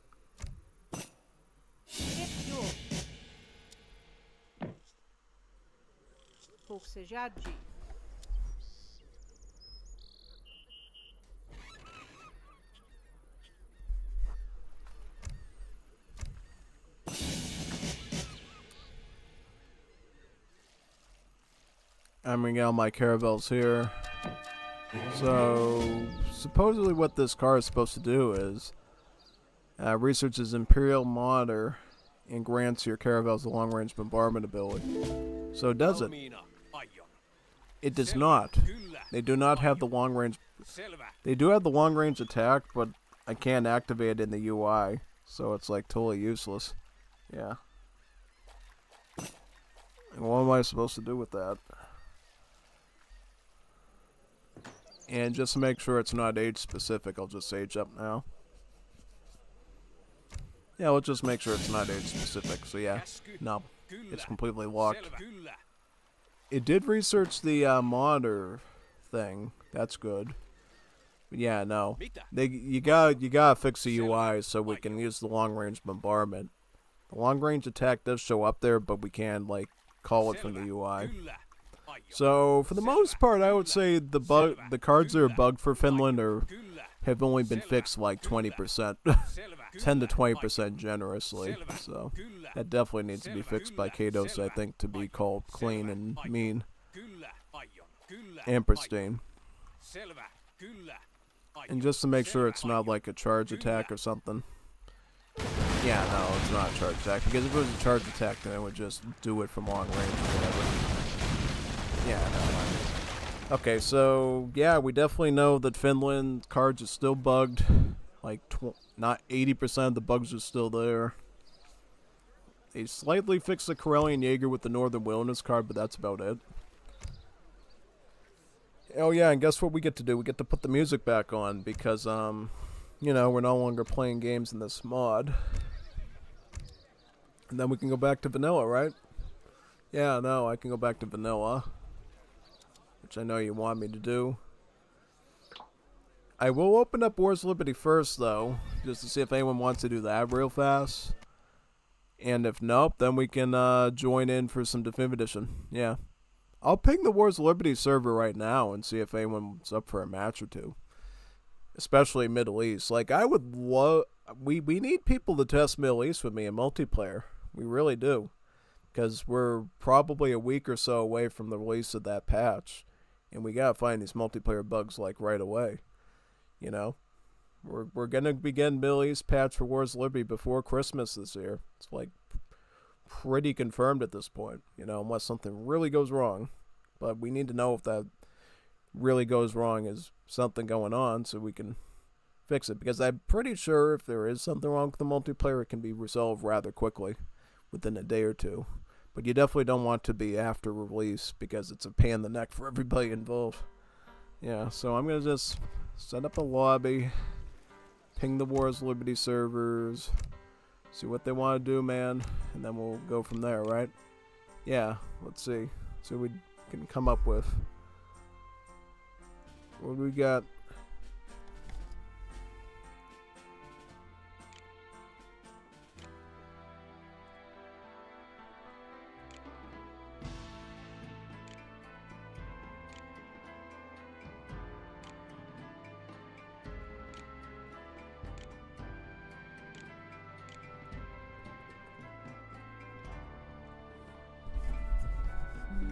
I just told them Walero lobby open. Are you ready, Freddy?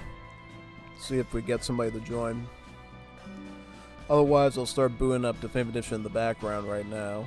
Yeah, no, I mean, who do we even have online? We got like Kevin online, Metal. He hasn't played in ages. We got Boguslav. I mean, it could go either way. It could go 50-50 at this point. I don't know.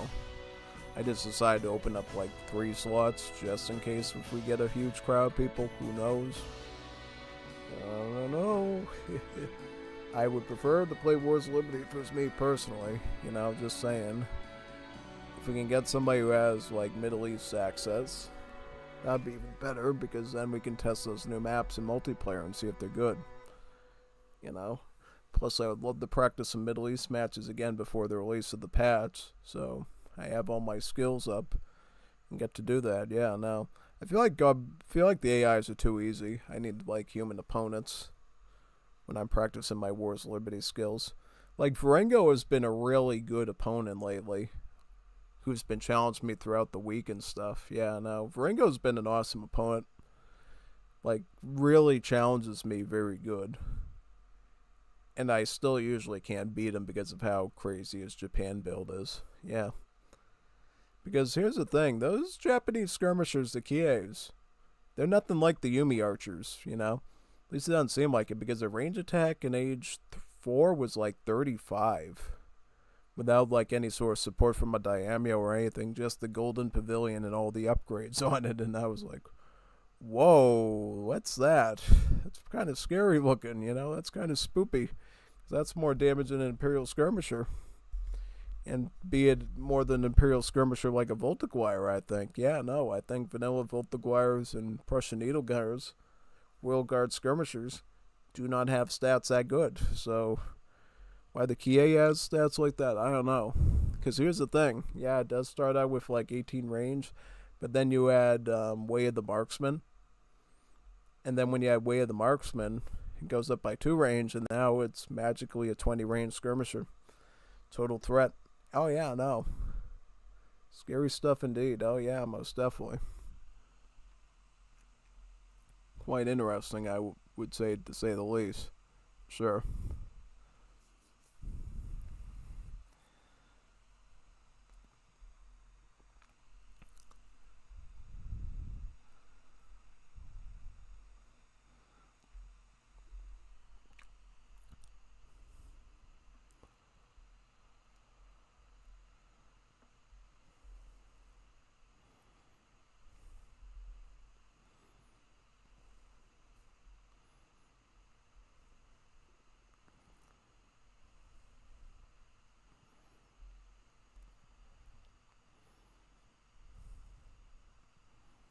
Looking at Roki's stuff that he has on the Wars of Liberty server, I guess he's working on new models for things, which is pretty neat.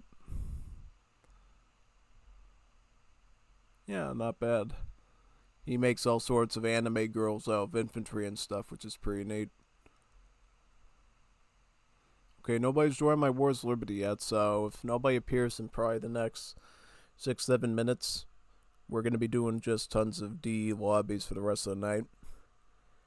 We can do Coliseum Budokais, Risks, Free-for-alls, Black Forest Nothing, Survival, Team Games. Really anything under the sun. Yeah. Basically. But one thing I do need to get done in this week, I don't know which day it'll be, we're going to be casting some Wars of Liberty recordings that I have not gone to yet. I just want to get as many of them done as I can before the Middle East patch comes out, so I don't have to have like a bajillion gigabytes on my machine with multiple copies of that. So yeah, most definitely.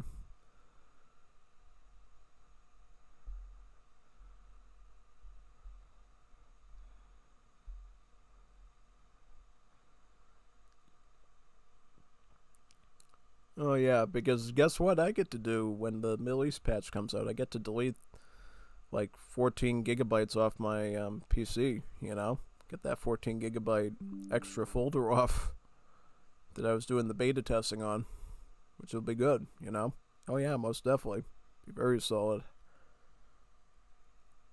then hopefully the Wars of Liberty community will get its act together and come back and get some matches in, which would be great.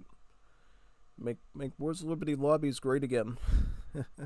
No, they've always been great, but I will tell you something. Over a decade of playing Wars of Liberty, the gameplays of Wars of Liberty do shrink pretty bigly between major patches.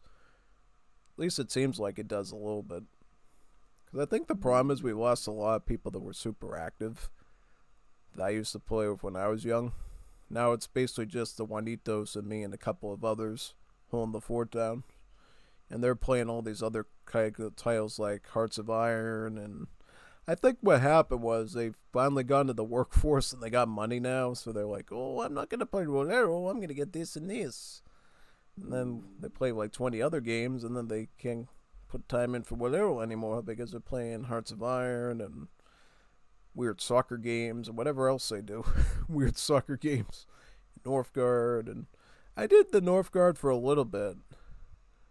I really didn't like the Northgard that much. I thought it was alright. It was just too, how do I say, casual. And it was too, it didn't really feel like Age of Empires. That's why I didn't like Northgard that much.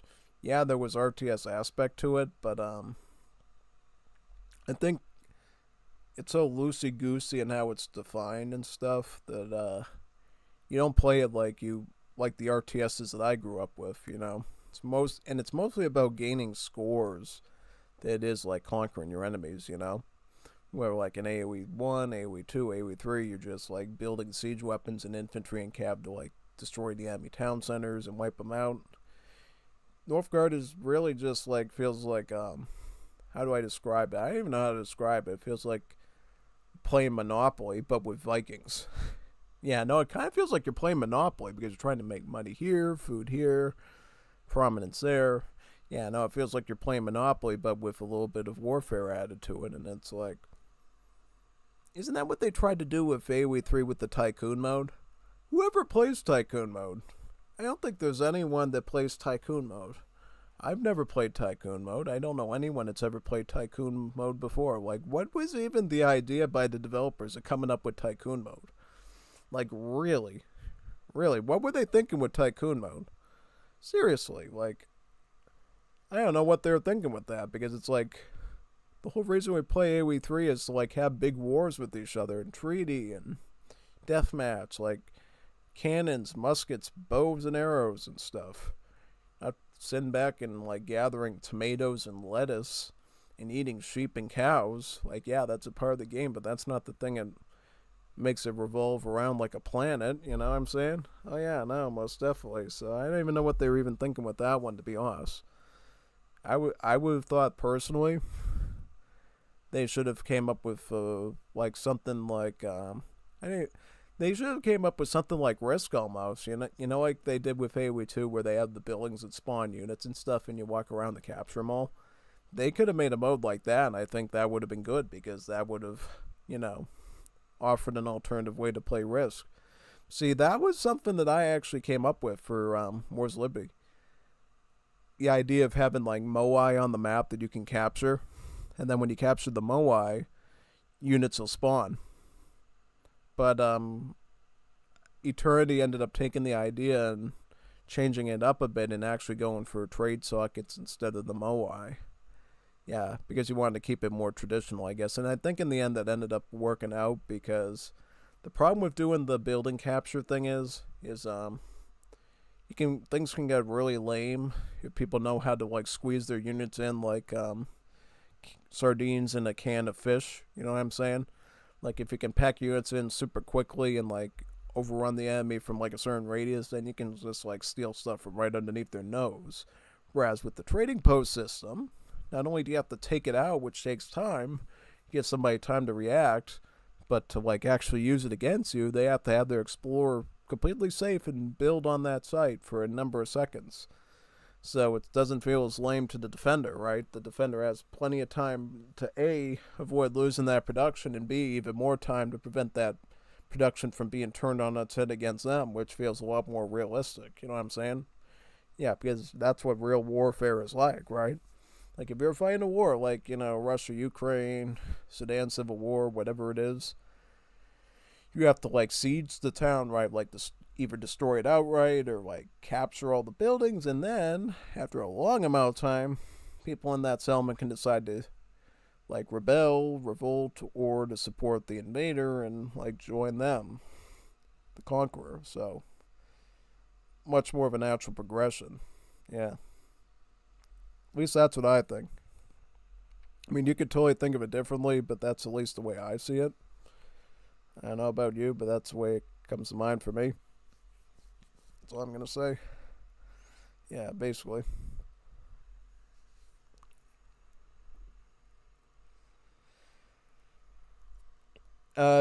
Also, I think there was an earthquake in Japan or something today, right? Because I remember Biba was on Twitter and like, oh, that was scary. I'm like, what? What was scary? What happened? And I think somebody said there was an earthquake or something. Yeah, no, you gotta watch out for that stuff out in Japan because that's what they consider to be called the Ring of Fire. Basically, that whole ring, it goes like from Indonesia all the way up to Japan, into like Siberia, comes down through Alaska, down through Washington, all the way to California, and through the Andes and whatever. That's the Ring of Fire. That's where you get earthquakes, tsunamis, volcano eruptions. Very dangerous stuff. Yeah, no, and I think it even stretches out into Yellowstone, right? Out into Wyoming, which is further east of there, but that's the big boy one. If that one goes off, we're all done. It'd be like having nuclear winter, if not worse, if that erupted. So, yeah, cool geography facts, right? Yeah, most definitely. But yeah, no, I mean, that must be pretty scary, like, living in America, right, and then getting a good VTuber job at one of the agencies in Japan and moving to Japan, and then when you move there, you go through a serious catastrophic like earthquake or tsunami out there, and you're like, whoa, I didn't expect this at all. You know what I mean? Because I think when a lot of those females go out to Japan to like follow the VTuber career, they're thinking, oh, it's gonna be like sunshine and gumdrops. They're gonna have like all the high tech stuff, all the anime stuff, all the Nintendo, Pokemon, and Mario stuff. It's just gonna be a good fun time, which it is. But then you realize, number one, you got the risk of, earthquakes and tsunamis and volcanic stuff because you're on the Ring of Fire. And B, you got the military threat, right? You got the threat of, number one, China looking to invade Japan over diplomacy and stuff, and then you got North Korea, the rogue actor, that can also lob a nuclear salvo at you. So it must be pretty weird deciding to go to Japan or not, because on one side it's super awesome and on another side it's super scary. You know what I'm saying? Because whatever would be coming our way out in America, they'd probably experience it first in Japan, South Korea. Even the West Coast, which is obviously going to be the number one target after Alaska and Hawaii, would have a bit more time to prepare. Because obviously, Japan and South Korea would unfortunately be the red herring. No, not the red herring, but the canary in the coal mine for whatever China and North Korea does, right? So, yeah, Taiwan, Japan, also the Philippines. Well, the Philippines would be... That's why we have so many allies out in the West, out in East Asia, because they know they need our help in case China gets to become a bully and starts, like, capturing them and stuff, when the only thing it puts them in check. So, yeah, no, crazy stuff. But, we made it into the game finally. I think I'm going to go Aztec natives here and play some Risk. Let's set something better on here. Is there anything better on here? From what I can tell, no. You don't see Black Force nothing, right? No free-for-alls and nothing like that. Not at all. So I'm thinking we're fine where we are right now. So that's what I think. I mean, I can sit here and yap all night. Keep you entertained. I'm not like hungry or anything, because like when I'm hungry I take the mic out and I start eating stuff, but I think I'm fine right now. Yeah, no, it's an interesting talk to always have, and always interesting to get people's opinions on, for sure.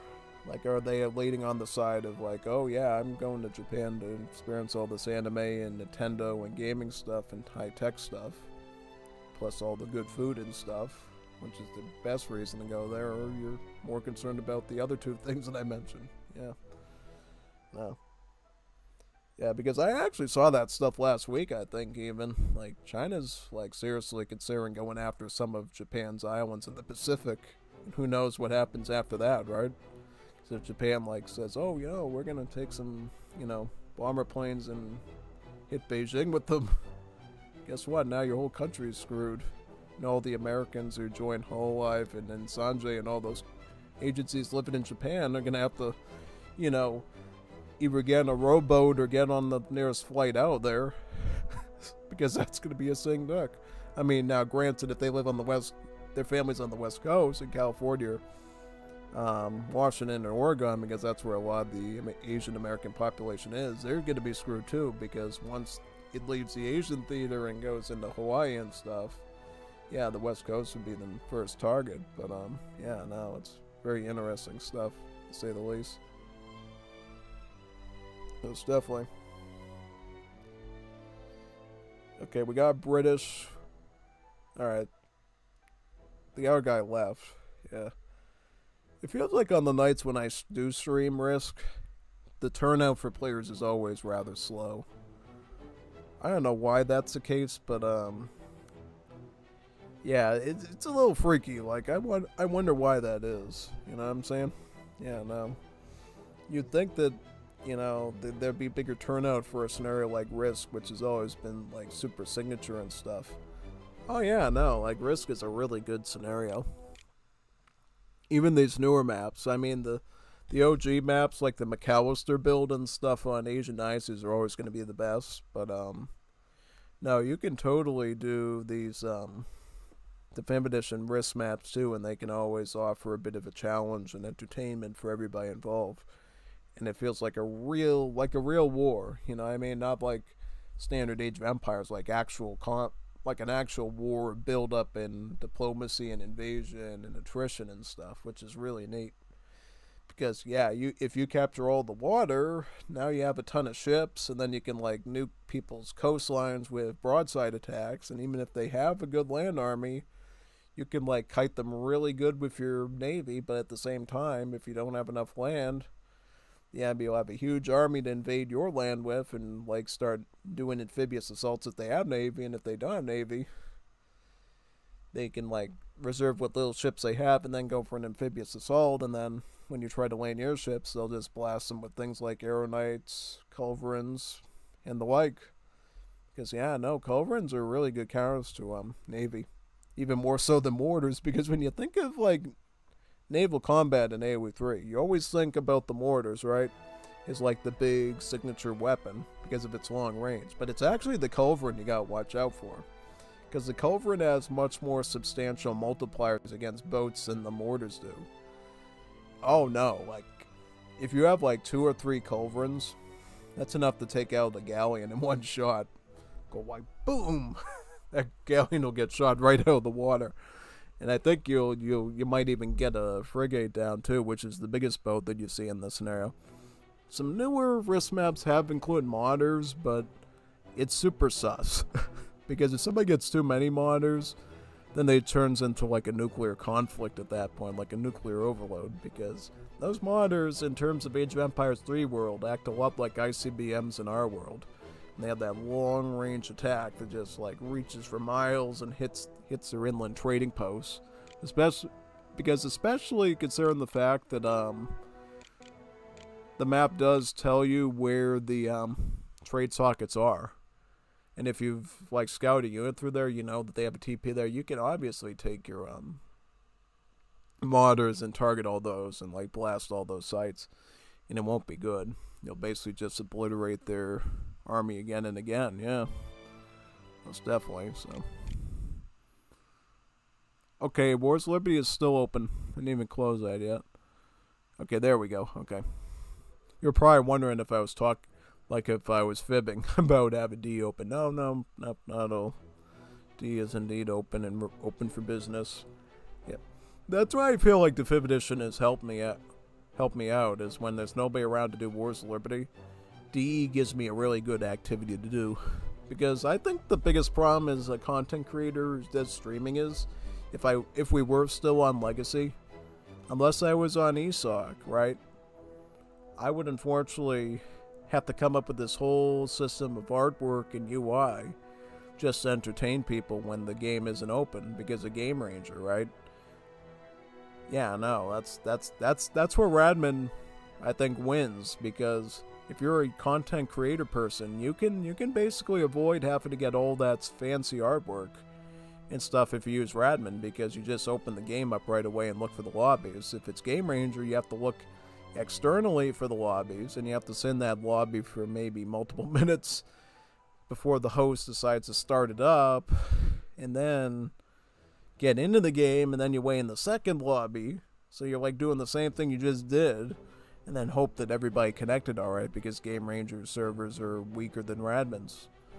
And then if you lose 1 or 2 people, then you have to go out, do the whole thing again. Yeah, so I think Radman was a real blessing in disguise. Oh, it really was. We're really lucky we have Radman VPN. It really helps us out quite a bit, actually, yeah. Rev the one. You Revneck? Revneck Paddywhack? Oh, maybe. Yeah. Interesting talks we've had about stuff. Sure. Because here's the thing. Going back to the Japan topic.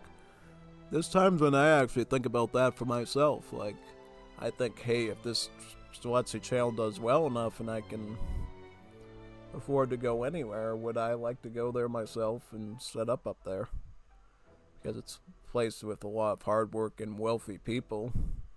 It's pretty urbanized and to my liking, and has good food and stuff, good culture and tech and lore and everything. So I was thinking maybe that for myself, but looking at what's going on between China and Japan, it's like, I don't know.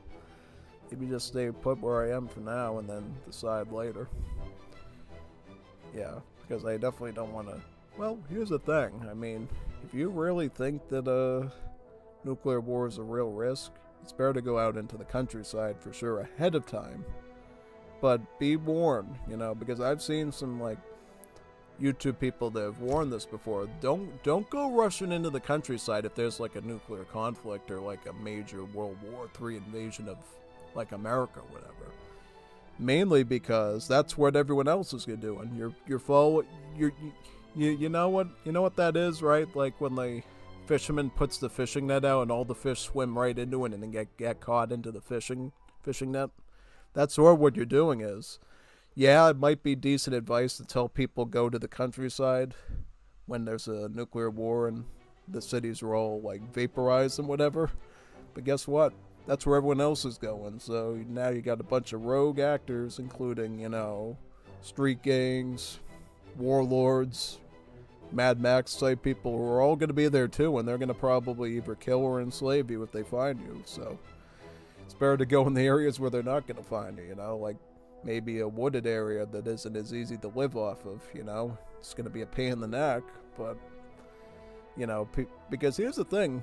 If you're a warlord and you want to conquer territory in a collapsed society, you want to go for the easy resources, which would be the farmlands, right? Because that's where you can take your captured people, enslave them on the farmland so they can grow your weed and produce and herdables, and just like AOE3, right? But if you go into but they don't want to go into the wooded environments because you can't grow stuff there. All the food is either poisonous or there's dangerous animals there, so they're obviously not going to risk their men to take those territories, so that's probably where you would want to go and get accustomed to, just like the Native Americans. Because that's where the Europeans would struggle sometimes, is fighting the Seminoles and the Haudenosaunee or whatever that would use the woods to their advantage and be able to move more quickly through it. And thus they were able to hold those a lot longer than, people on the open plains were, basically. Sure, the Lakota got a few good battles, and the Battle of the Bighorn, but once the U.S. Army got established with the railways and cavalry and everything, they couldn't keep up with it. But they did try. They tried real hard. They had repeating rifles on top of horseback, which is a very good technique. But when you're dealing with more modern troops, with modern training regiments from Napoleonic Wars and all the Civil War and everything, then it's really hard to keep up with that. for sure. And I'm obviously not a historian either, but that's just stuff I would assume to be the case based on what I've read.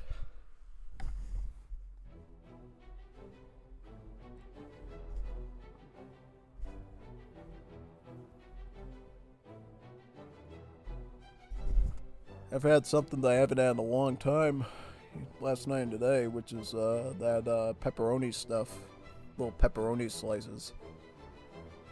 Had it like last time I had it was like 2 or 3 years ago, and basically what I do is you take like 3 pieces of cheese, right? You layer in like 6-7 slices of pepperoni between each cheese, and then you put bread around it, so it's like a little mini pizza sandwich type thing. What I used to do was I would put tomato sauce on it too, but honestly, I'm not in the mood with so much work stuff nowadays to like clean all that up, so I kind of took the tomato out of it just to get dry, and it's still really good. Bit of nostalgia in it, in some ways. Things helps me think back to slightly more simple times. Certainly complicated, but slightly more simple. Yeah. That's the thing you notice as you get old is like, when you were younger, things were a lot more basic, and then when you get older, everything gets more complicated. Not just basic living stuff, but, you know, the world and the economics, national security gets really messy. Because back in 5 years ago, a little bit more than 5 years ago, we didn't, wait a minute, 5 years ago, yeah, slightly over 5 years ago now, we didn't have a COVID pandemic just yet. It was just all speculation where it was going to go, right? For a long time about being in China. Then it was in Italy, then it was in a couple of other places, then before long, everybody panicked and stole all the toilet paper. Not stole, but they grabbed all the toilet paper and stuff. Yeah. And then basically, the civilization changed in a drastic way, you know. Somewhat, in a lot of ways, it was good, particularly for me, because basically what ended up happening because of the COVID pandemic and the whole work at home type thing, is I was given like a clear pathway to never having to walk into a physical building, and thus, as soon as my work is done, I can go right into streaming right away. Like I don't have to get in a car and go home. I don't have to worry about filling gas in the tank or doing this and that. I just get to like literally move over to my monitor or the other thing and just start up the stream like that, which gets me more streamer hours for you, which is really good. Because I don't think I would be able to like maintain like the regular streaming schedules that I do if I had to like go into a physical building. Because the place I was at, the place was operating out of, was like an hour or more away. So that would already be subtracting like literally. Well, here's the thing. Like, you don't only have to consider, like, the getting home aspect when you're streaming. You have to consider how long you can stream at night. Because you have to, like, get extra rest. You have to prepare to, like, get there. And, yeah, you'd easily be shaving off 3 to 4 hours off a stream. Who knows how many viewer hours we would get without that, you know? Not good. Not good at all. So, very fortunate where I am right now, I think, as far as having the freedom and the hours to put into the streaming that I want, you know? Because everybody has different commitments and stuff in time zones, you know? Somebody from Stletzy's channel might be in Indonesia, especially after those advertisements I did for the Hall Live plushie skits that I used to do. Remember those things? Unless you don't want to remember them anymore, which is fine, but, yeah, I got a ton of fan base in Indonesia now, like over 10,000 subscriptions from Indonesia. Between that and also the earlier time period from the Struggle of Indonesia stuff that I did. So you got those people, you got the people in the Western Hemisphere, you know, Juanitos, Gringos. Got people in Europe, people in, you know, all over the Middle East. I got people in like Jordan and Lebanon and stuff that watch me because of the Middle East stuff I did. Got people in Turkey for sure. Got people in Russia. People in, well, maybe not Russia right now because YouTube's banned there because of the war in Ukraine, but before that, well, wait a minute, no, Oh, Sweaty Chan was... trying to remember. Trying to remember if the Sweaty Channel was started. I think it was started before the war in Ukraine, right? If I remember correctly.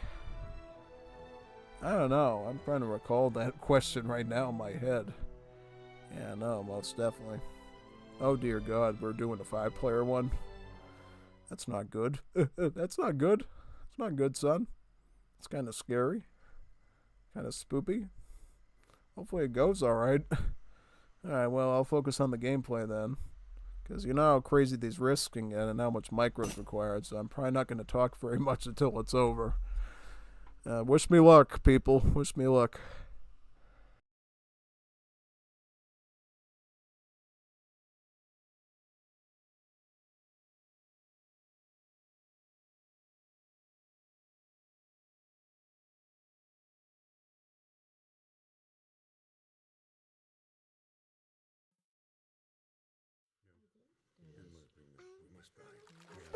Blood! More blood. Komanse ok iku ok ze bizonke. Patni ku iku bizonke bizonku oku ok. Komanse ok bizonk ze bizonke ok ze biok bizonk. Upgrade your trade route. Ok ku. Are you ready? Patni ok iku ok ku.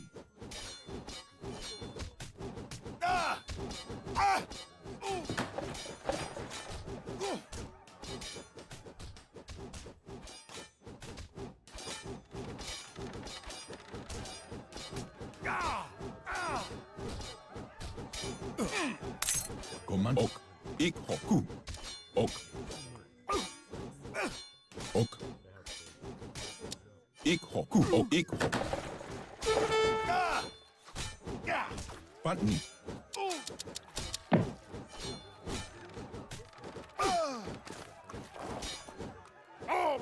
Ni.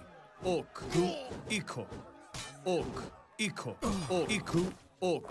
Iku. Ok. Ik. Ok. Bijonke. Komanse. Ok. Ku. Jebiok. Bantni. Bijonke. Komanse. Iku. Iko. Ku. Ok. Iko. Ku. Iko. Komanse ok bizonke. Bantni. Ku. Ok. Iko. Ok. Bijon. Ok. Ok. Bijonke. Patni Komanse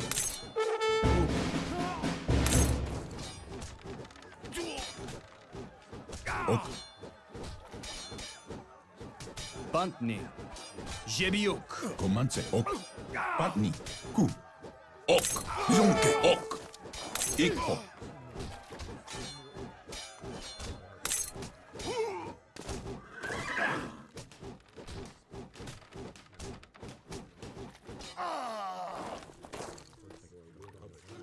Command ku ok ku ik hok ku ze bizonke patni ze biok.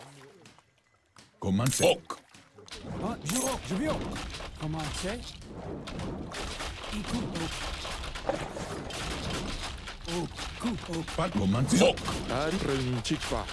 Botany. Iko ok. Iko ku ok ku. Iko ku ok. Bjonke. ok Command Iko ku ok. Iko ku ok.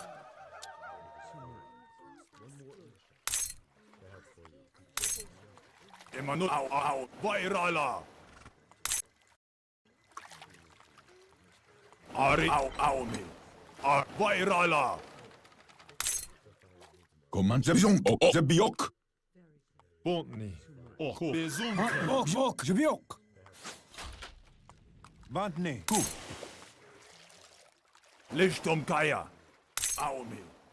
Vairaumi. Vairaila.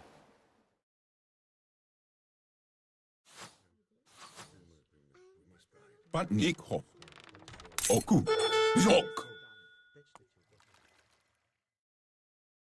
Comanche. Ok. Command Q. Eco. Oban Q. Eco. Ok. O. Eco. O. Q. Eco. O. Q.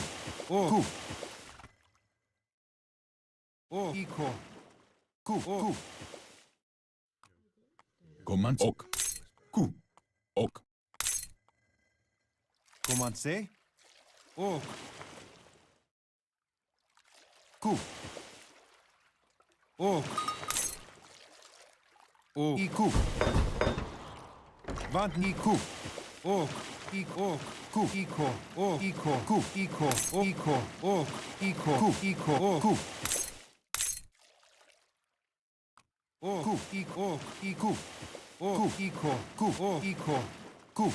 O. Q. O. Q. IQ. O.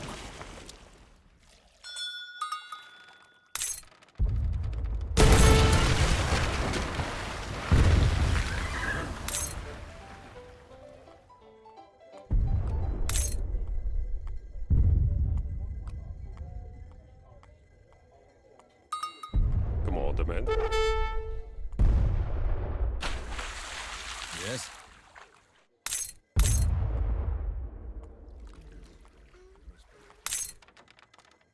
Imanulan dyan na pakman, Adi.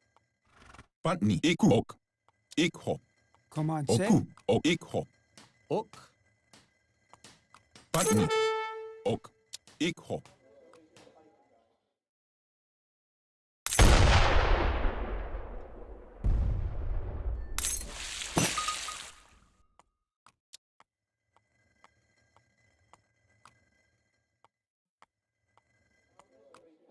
Yes. Command. Ok. Ikho. Adi. Ok. Q. Ok. Ikho. Patni. Q. Listwai. Aumi. Command. Ok. Ok. Iku. Imanulan dyan na pakman. Komok. Ko.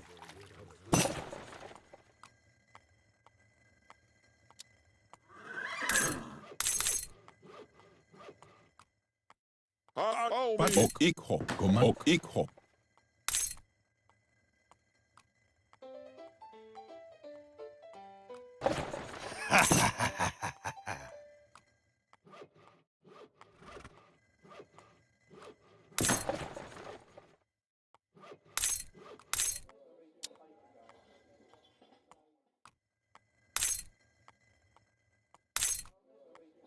Ok. Command. Q. Iku. Ok. Ikho. Listwai. Waidala. Ade. Me. Huh.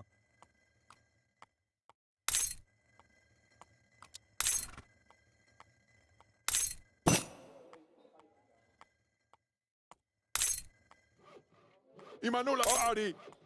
Oh, Adi.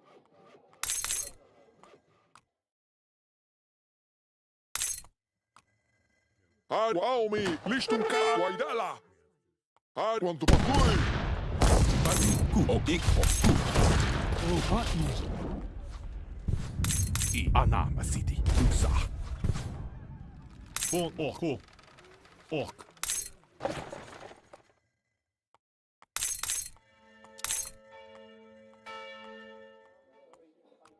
Ali. Anam. Listunkaya. Aumi. Iman. Aumi. When you raining chikpa. Command Q. Listung. When you na chikama. Adi. When you na chikama. Want to pakui. Imanula. Want to pakui. Listung. When you na chikama. Adi. Want to pakui. Imanula. When you na chikama.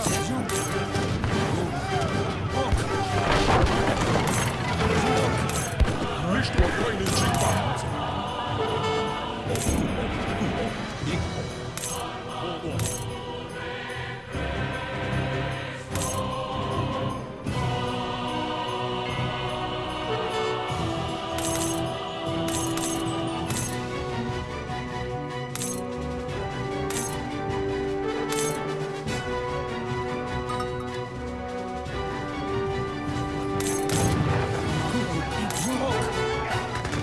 Want to pakui. Ku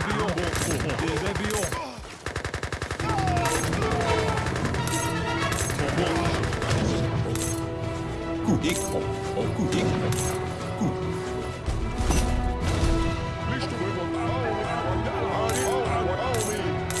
Listung kaya. Pat ik ho. Manula umi. Komanse. Ku.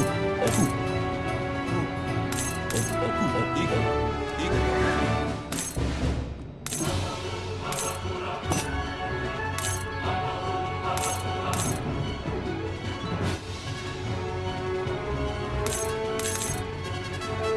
I'm ready. Okay.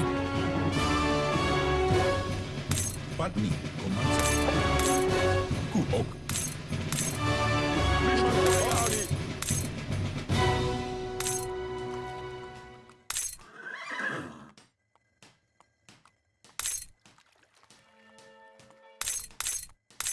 Adi.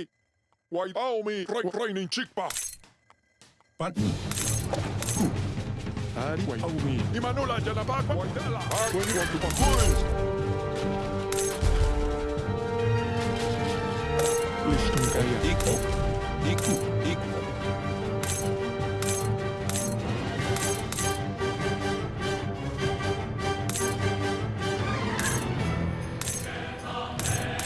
Listung kali. Wai Adi. Komanse. Ik ho. Ok. Komanse. Ku ok.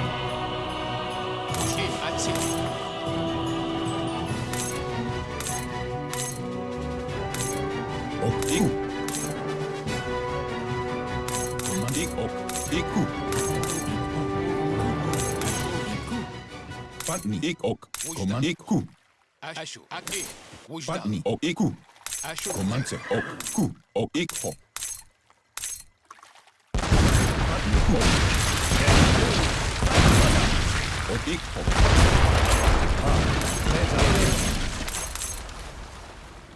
仰せの直ちに仰せの通り Pat ni.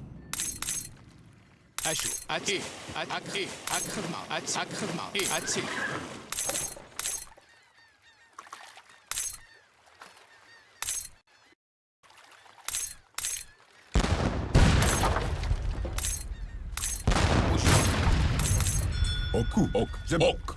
Pat ni. Ze bizonke. आदेश में जा रहा हूँ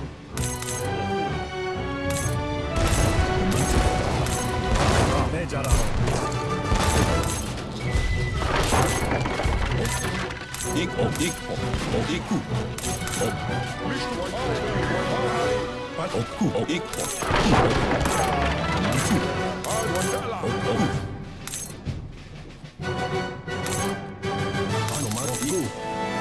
What is your command? I'm going now. I'll do it. What is your command? Or I'll do it. Yeah. Sure. Okay. Pat ni. Ok.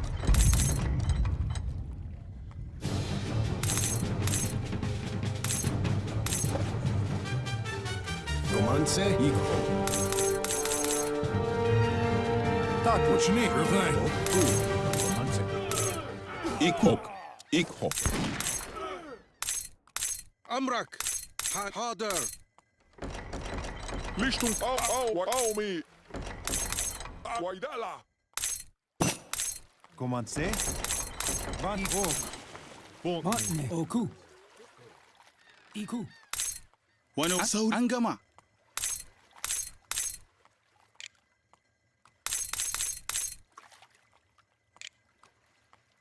Tabbat. Ok. Ku. Ok. Adi. Ku. Ik ho. Ok. Listung kaya. Ok. Ik ku. Komanse. Pat ni. Ok. Ik ho. Ku. Ik ho. Listung kaya. Want to pakul. Adi. Waidala. Ok. Ok. Ik ho. When you chika. Rainin chikpa.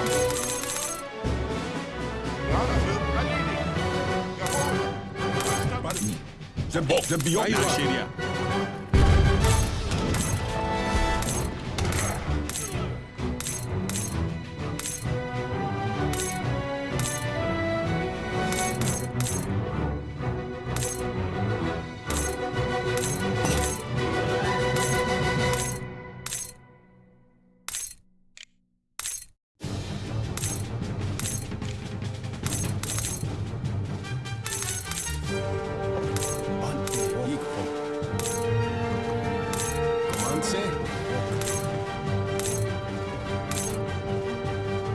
Ok, ze biok. Bijong ok.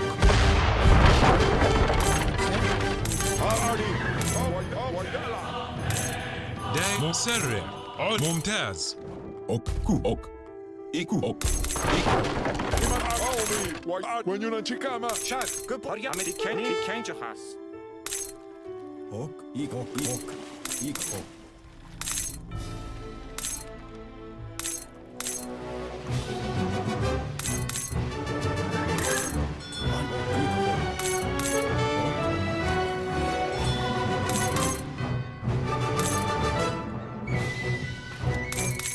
Yes, I'm right.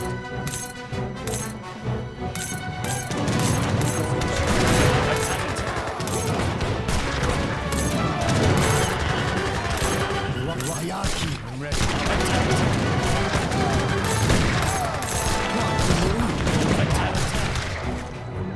Patni. Ik ok. Ik ok. Ok, ku, iku. Ok.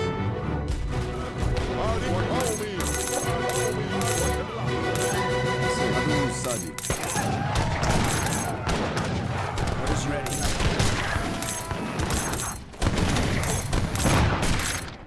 Patni. Ik ho. مستعد. Komanse. Ok, ok. Ik ho. ليش قومي ويدلع أيوة حاضر نعم. Oh, junk, junk. Yes, I'm going now. Komanse. I'm going out right. Yes, what is your... Give me your lead. Ku ok. Ik ok. Ik ho. Ku ok. Ik ho. Ku ok. Ik ho. Patni. Ku ik ho.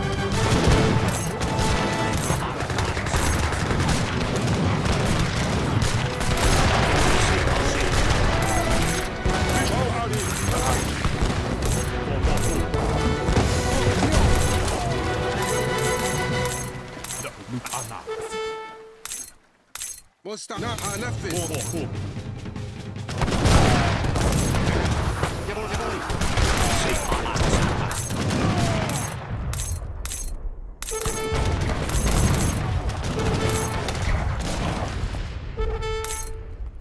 Ok, oku. Ku, ik, ho. Ku. أشوف غيظ. أتي أكخذ معه. Yeah, right. I'm going now. Comanse. Yeah, all right. I'm ready. I'm right. Yeah, I'll do it. I'm going now. I'm ready. All right.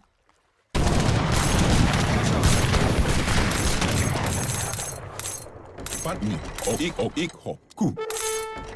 Iman قومي when you're not Chicama. Ali. When you're not Chicama. وجدة. أكخذ معه. أشو. وجدة. أيوة. نعم. Command. Ku. Iku. Ik, ho. Dayal. ويدلع Oui, chargez. أشوف أكخذ معه. أشو. وجدة. أتي أكخذ معه. أتي أكخذ معه. Let's report the guy. Ku, ik, ho.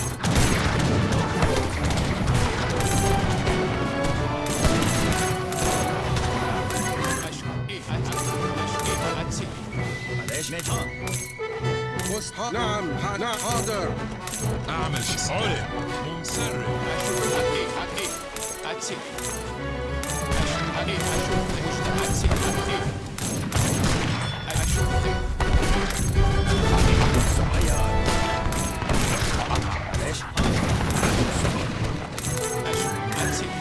جاء منسرع علم معلش ناشيريا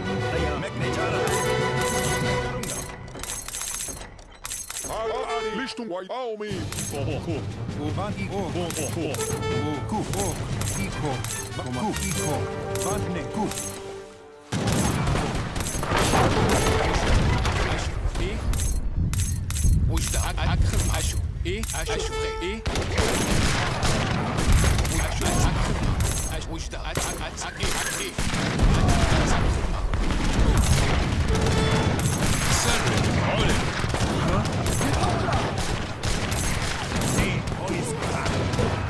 Iku.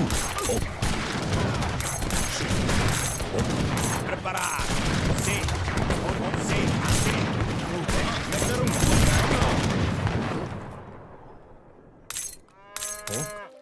Command set. Iku. Iku. Oh, command set. Iku. What is your... I'll do it. Right. I'm going now. I'm right.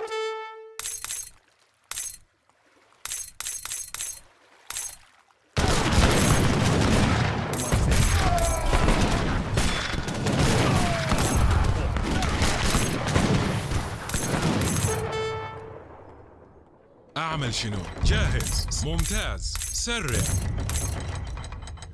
Imanulan dyan na bata! Arik Aumi Imanul Aumi! Kok!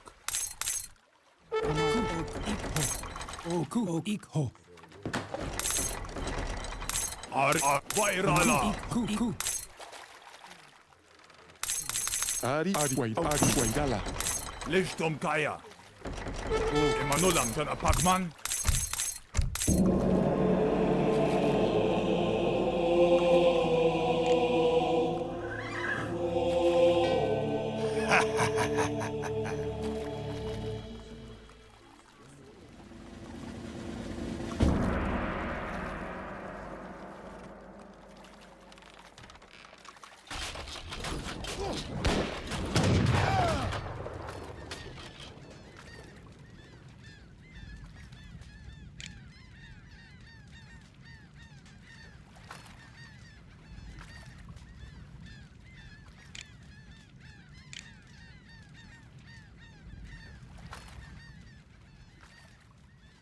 Yes.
Yes.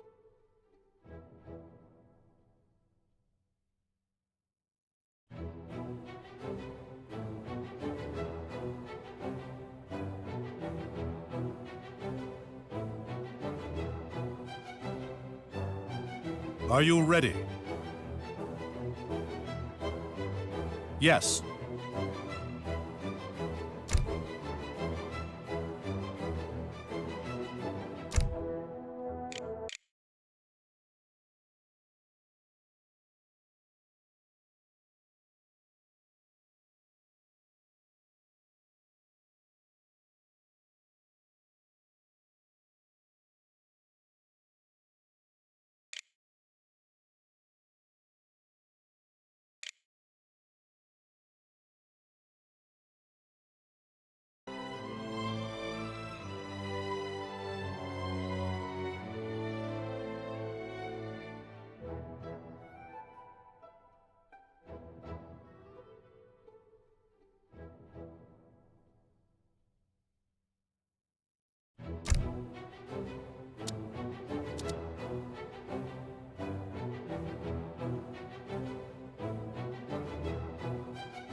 Are you ready?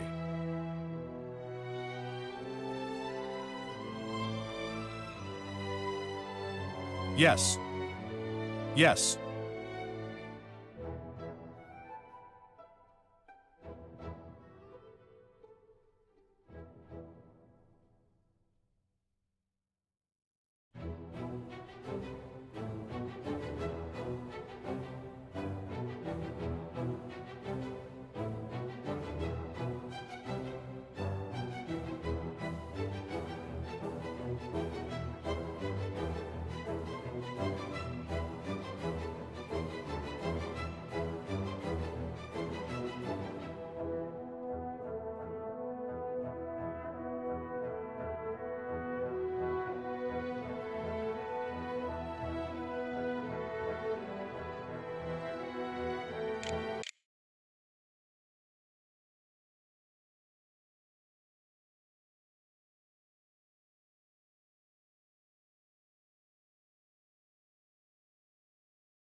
Romanse. O iku. O iko.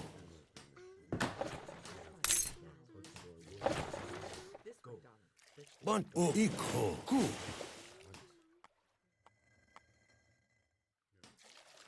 O ku.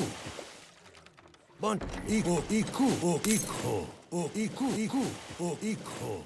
Ku. Ja? Jawohl, wird erledigt.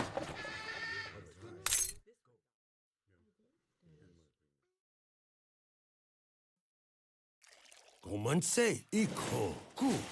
O iko.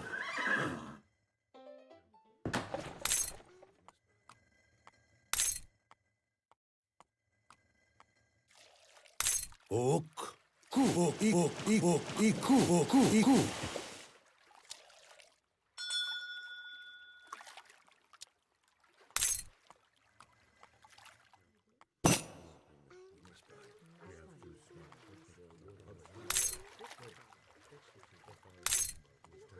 Licht Geier. Aori. Aori.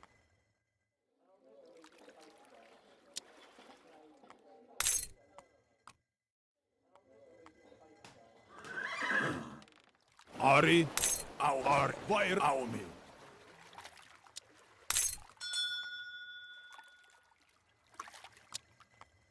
Bereit. Ja, wird erledigt.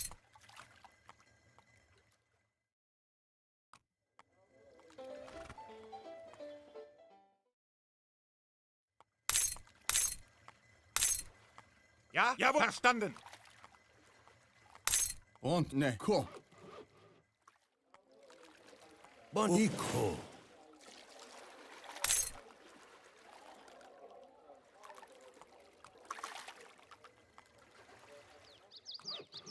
Bereit. Auftrag. Wird erledigt. Jawohl.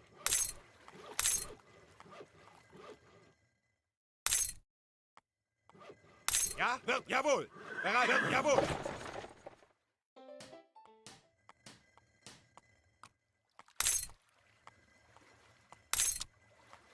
Auftrag. Jawohl. Ja, jawohl.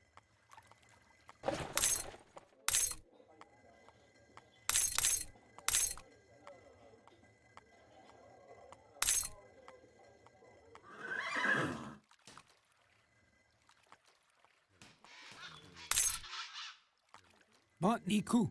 Ok. Ok. Iku. Hauka and Chewhead. Ok. Ban ik ok. Ku.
A little Anna City.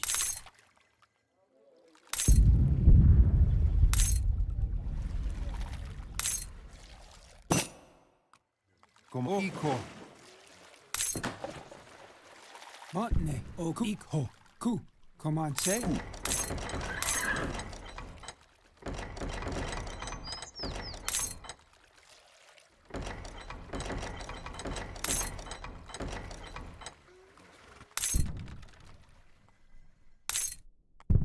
Bereit, jawohl! ده علم. لا لسه.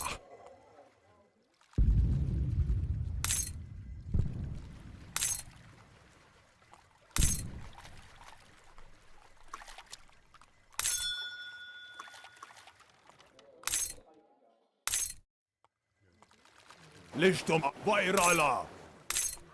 Weirala! Ja? Wird erledigt! Bereit, jawohl! Verstanden! Oh, Iko. Ku. Auf, jawohl!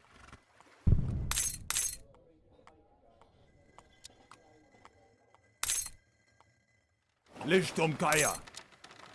Como Ok. Ok.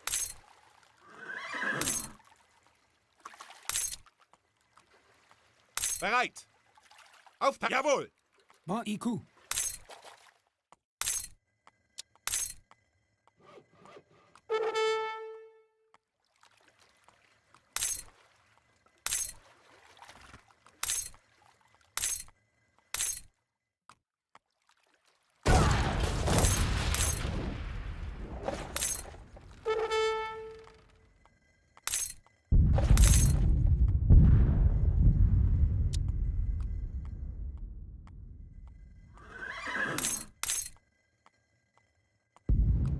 Ja? Jawohl!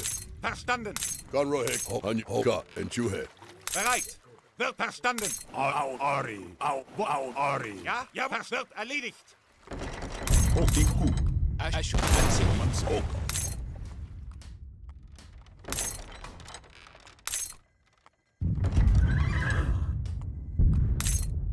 العنكبس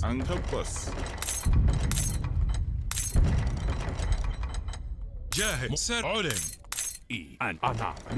Anna City. Auftrag! Jawohl, das wird Commence. erledigt! Ok Iku. Bereit! Jawohl, das wird erledigt!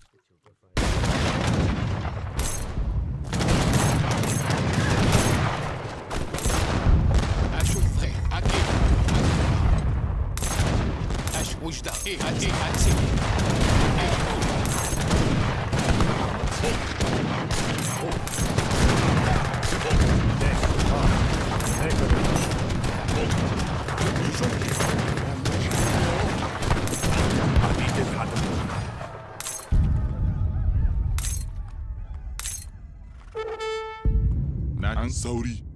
Wano an gama.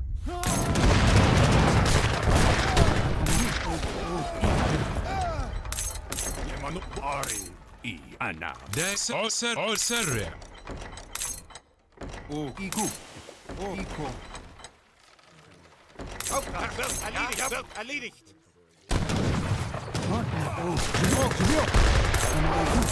Oku. Weirala! Matne ok. Commence. Ku. Bereit! Jawohl!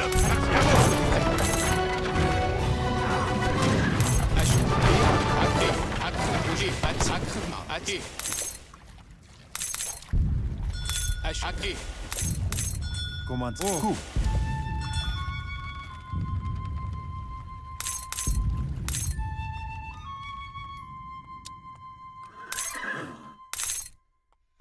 Auftrag! Das wird erledigt! Licht au Ari! Bereit! Ja, verstanden! Iku. Iko.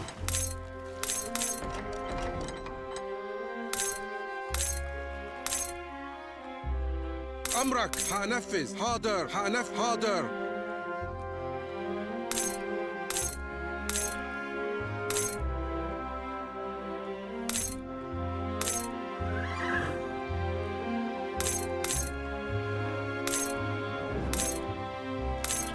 Emanulam Vairala Auni. Ari. Ari Vairala.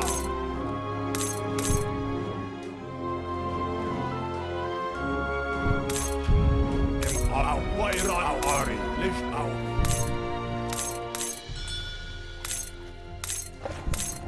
Ari Auni.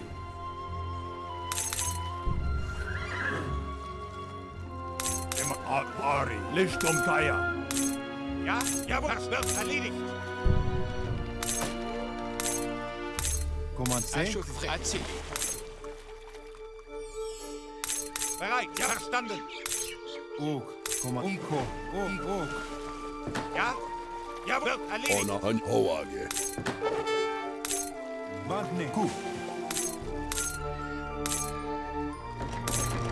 御意にいざ仰せの塔直ちに。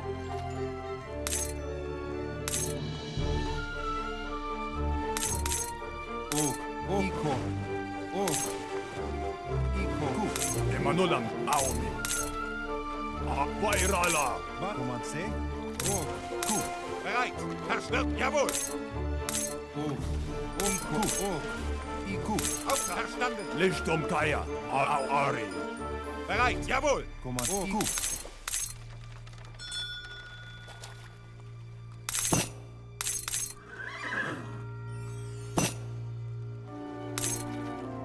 Ja, wird erledigt.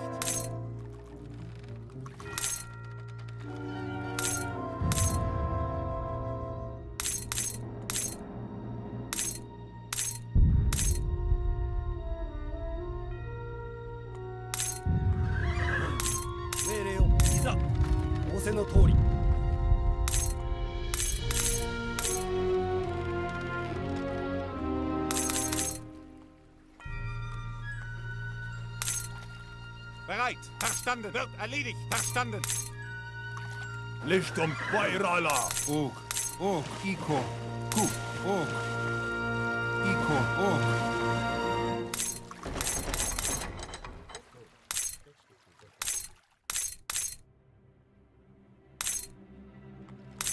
Auftrag wird erledigt. Ja, jawohl, verstanden.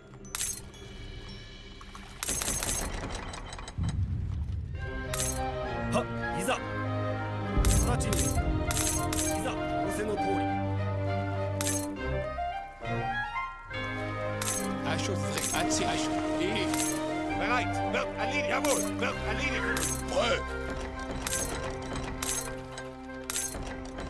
御意にいざ仰せの通り。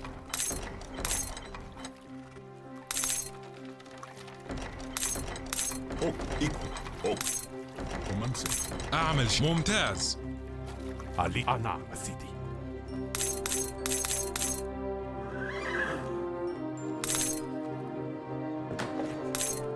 ها.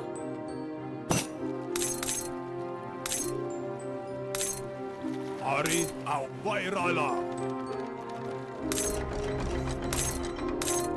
Auftrag. Ja, verstanden. Bantne. Commencez. Iko. 命令を。 Bueno, anga. Bus. أنجما. Ja? Wird erledigt. إلا بيت بيجاكي سواي. ونو أنجب سوري.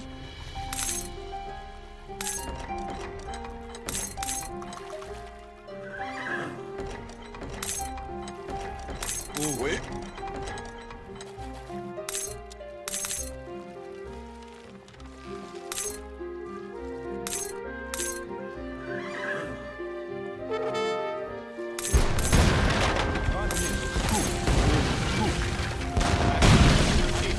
Commencez. Iko. Ku. Iko. Ku.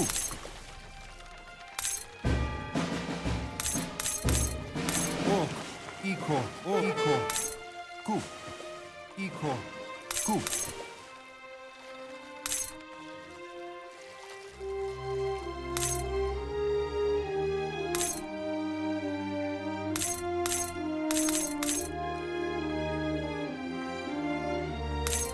Ok.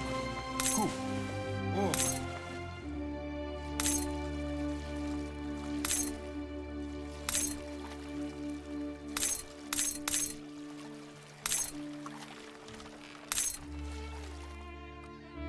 Nashiria.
Ari, au.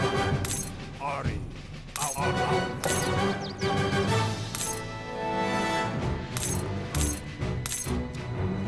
Bereit, jawohl, verstanden.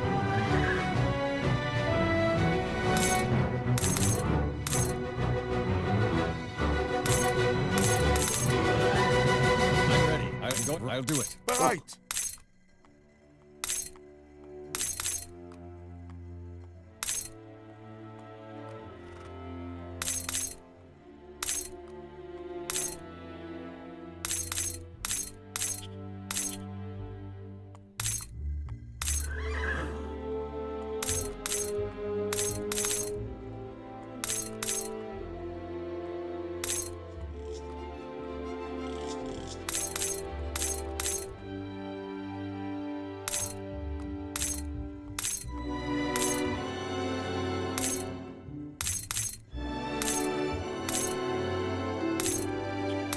Ella Sangama.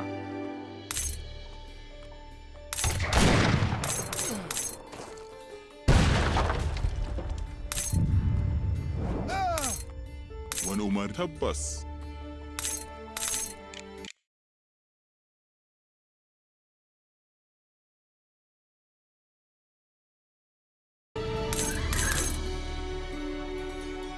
Oui, je le ferai, oui.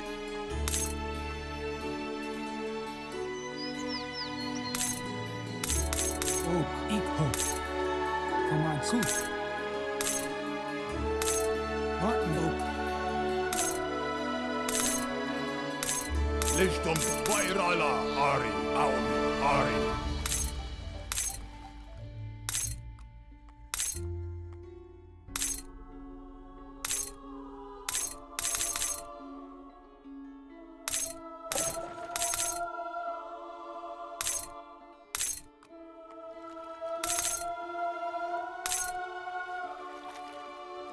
What is your right?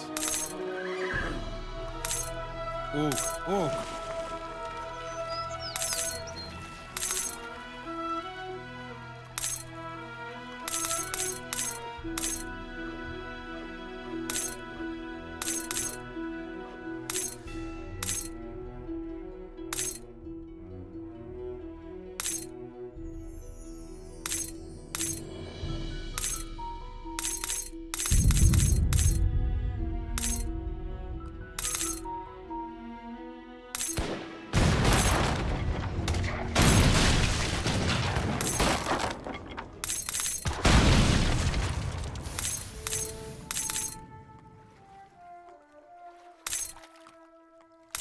Na shirya. Sauri tabbas.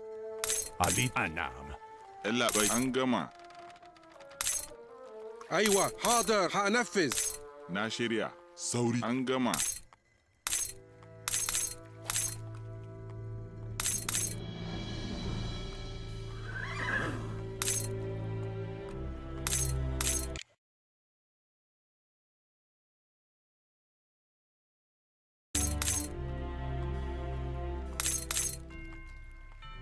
I'm ready. Auftrag, jawohl. Command ik ho. Coup.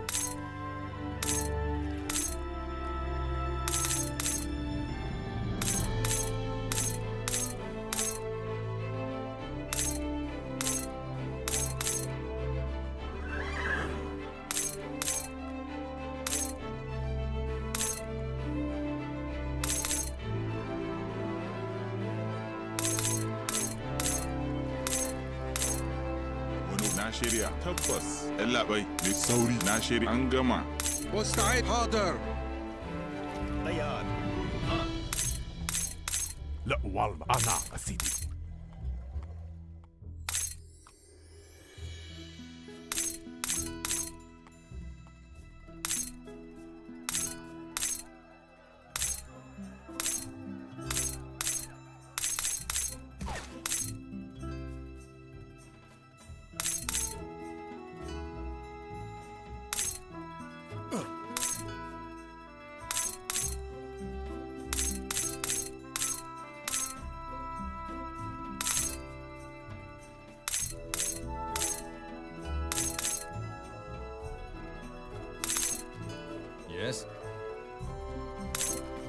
I'm ready. Going now. Ok, ik ho.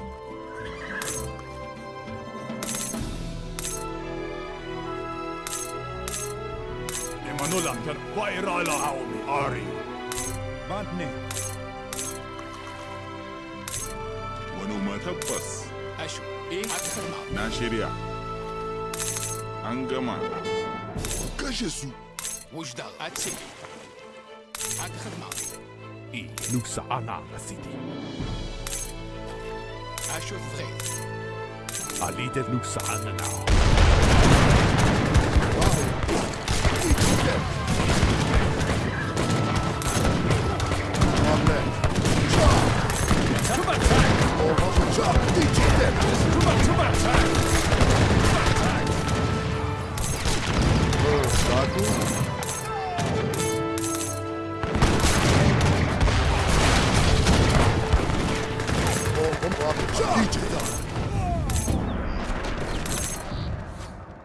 Womanik wable, womanik ibelamenik, womanikte, akicheta, dak wable, ibelamen, womanik wable, ibelamenikte, wable, womanik ibelamenik, womanikte, akicheta.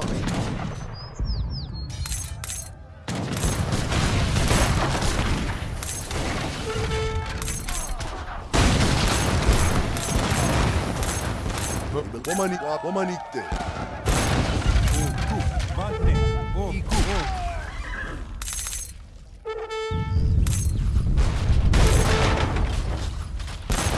Ari.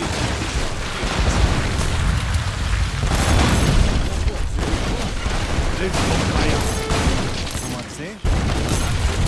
Ari, Ari, Ari.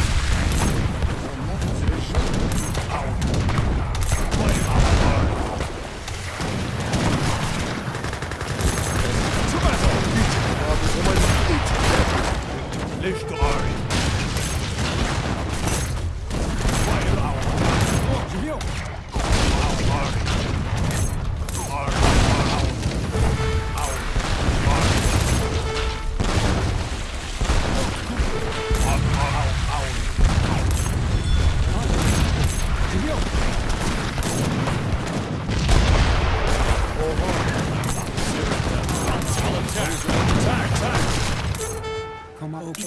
Oku. Licht Aumi. Bantne, ik ok. Eman Ari. Ok. Oku. Ari. Vairala. Ashu. Ana. Ashu. Agi. Ali Ana.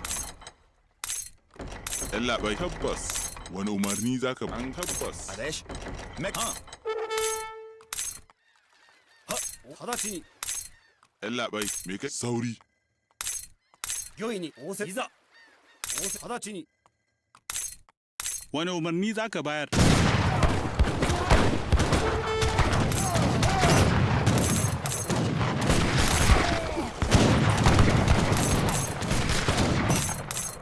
Wujdal. Ku, ku.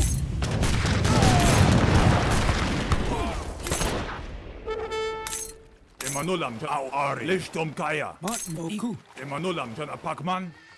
Ok, ik ok. Licht Kaya. Ari Aumi. Bantne, oh. Bereit. Emanulam tan Apakman. Aumi. Licht Kaya. Erledigt. Ari. Bantne, Jawohl. Licht Kaya. Bantne, ik ho. Komas, ok. Ok. Iku. Bantne, ik ok. Emanulam tan Vairala.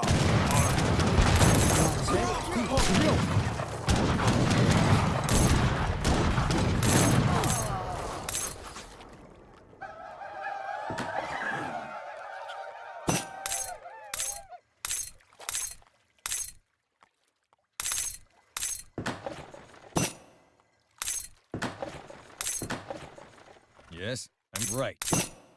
Licht Kaya. Vairal Aumi. Auftrag. Ja, in den Kampf. Mereo. Iza. Ash Wujdal. Atsik. Mereo. Ash Wujdal. Atsik. Agi.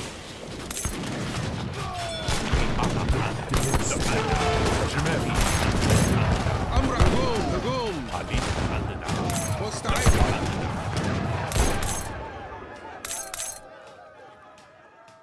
Oh, komanse. Ari Aumi. Bereit. Jawohl. Licht Ari. Weirala! Auftrag. Jawohl. Ja, verstanden. Comanche. Oku. Ikho.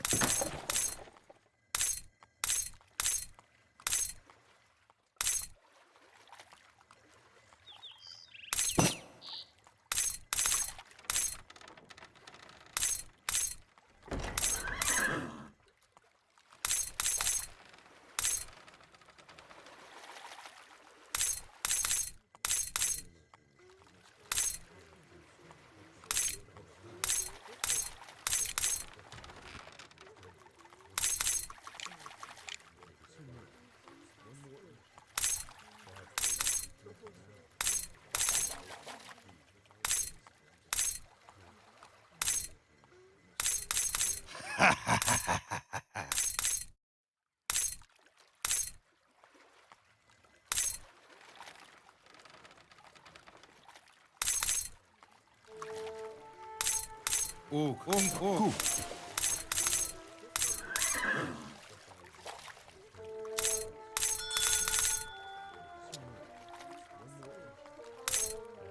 Haukki. Iya. Anus an anamasi. Bantne. Iku. Ik. Karrohe. Anka. Enchuhe. Ona hoata. Commencez. Iku. Iku.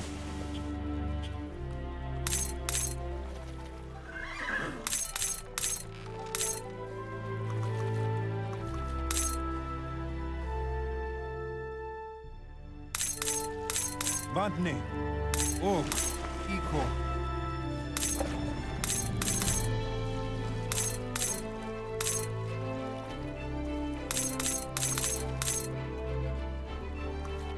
Ku.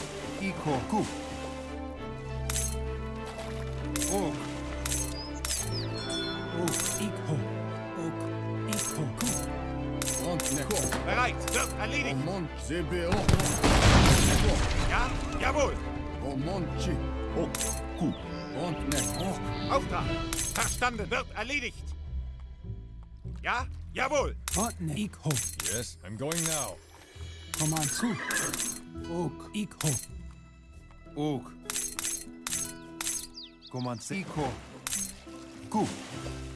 أشو إيه أكخدمة أتسلي ناشيريا. に仰せの通り إلا بي. ميكي تبص.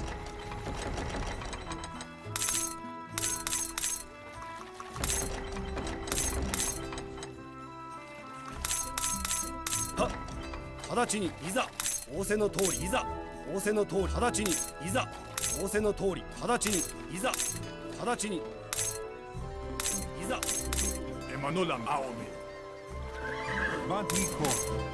命令を直ちにいざ御意に直ちにいざ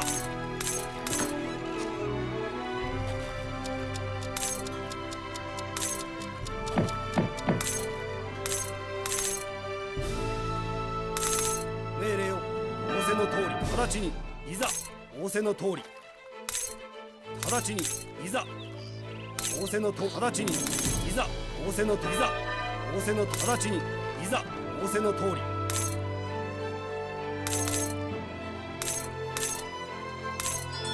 ناشيري. سوري. أنجما.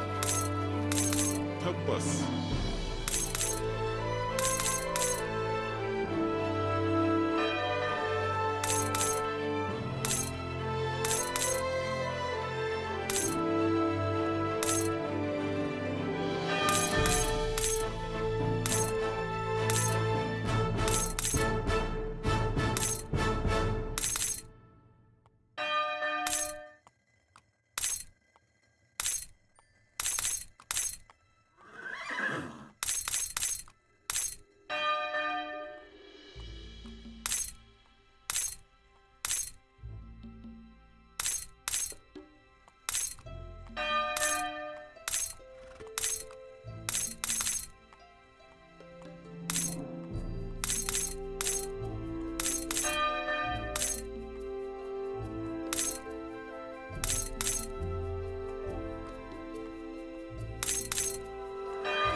boy, sorry. Angama. عليد لوسا. داير ممتاز. سرع. Prêt, très bien. Oui. Je le ferai. Prêt, oui. Très bien, oui. وجدة أكثر ناشيريا. سوري. أنا سيدي.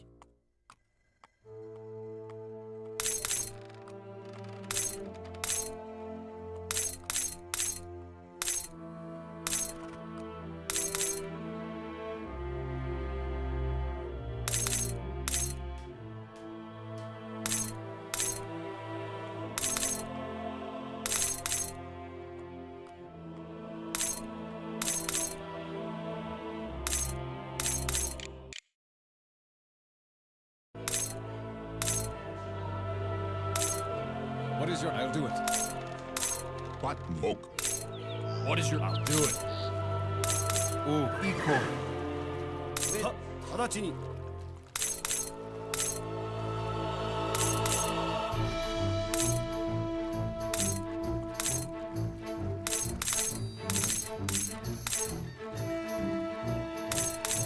say?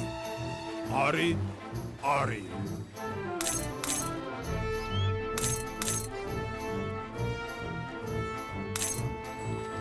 لا باي ميكا انجما اشوف غير ايه اتسي اكثر ما ايه وانا ومرني ذاك ابس اعمل شغل ممتاز اشوف ايه اكثر ايه اتسي ايه لا والله نوسع جاهز سرع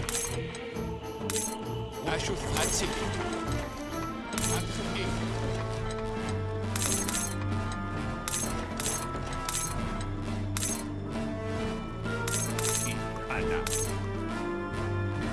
Oui, très bien. Oui, très bien. Je le ferai. Oui, très bien. Je le ferai.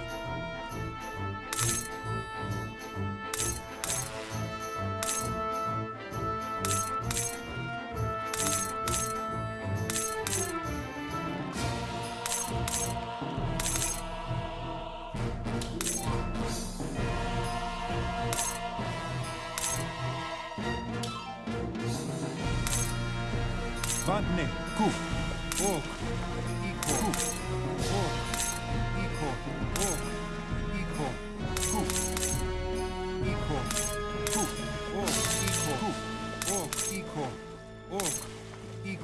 ku, ok, iko, ku, ok, ku, iko, ok, iko, ok, iko, ok, ku, ok, ku, ok.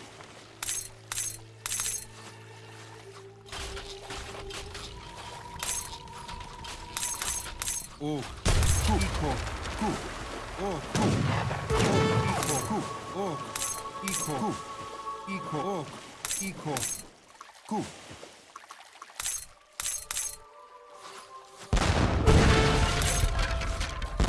Van, oh, iko, oh, ku, oh, ku, oh, ku, oh, ku, iko.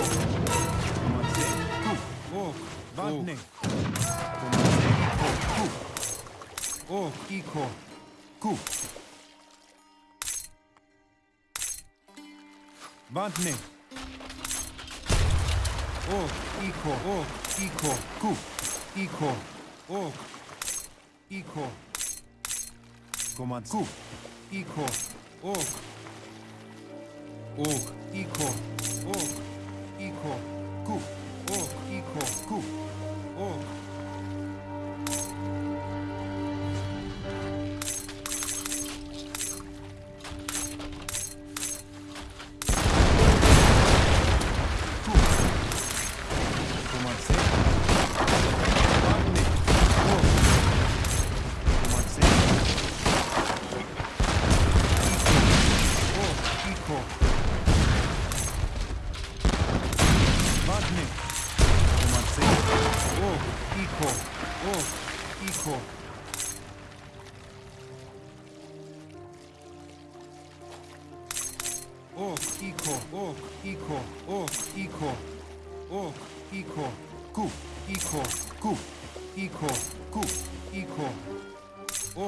Iko. Ku. Oh. Vantne.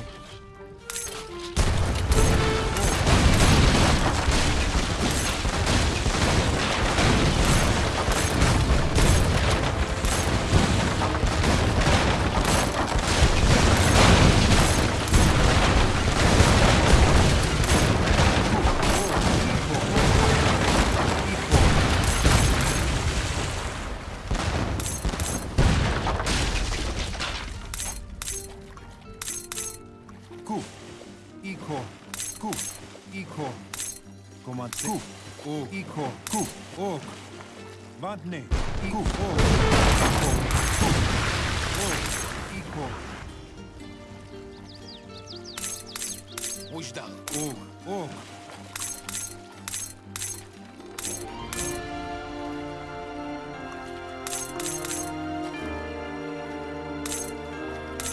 Vantne. Iko. أشوف vrai وجدة أشوف vrai أتي Votre ordre, oui, je le ferai. أشوف إيه أكرمة إيه أتي أكرمة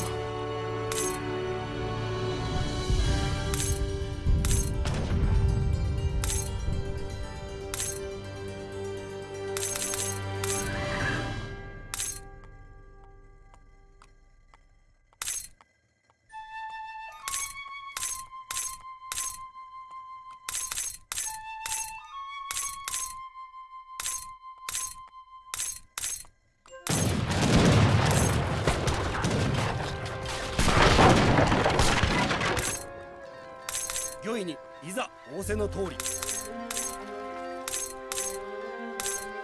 Kom ook. Vantne. Ku. Ok.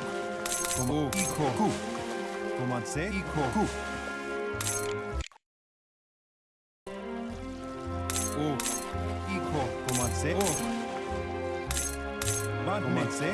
Iko. Vantne.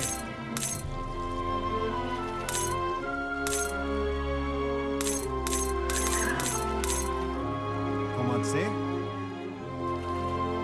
Vantne. Ok. Ok. Vantne. Komatse. Vantne. Vantne. Ok. Iko.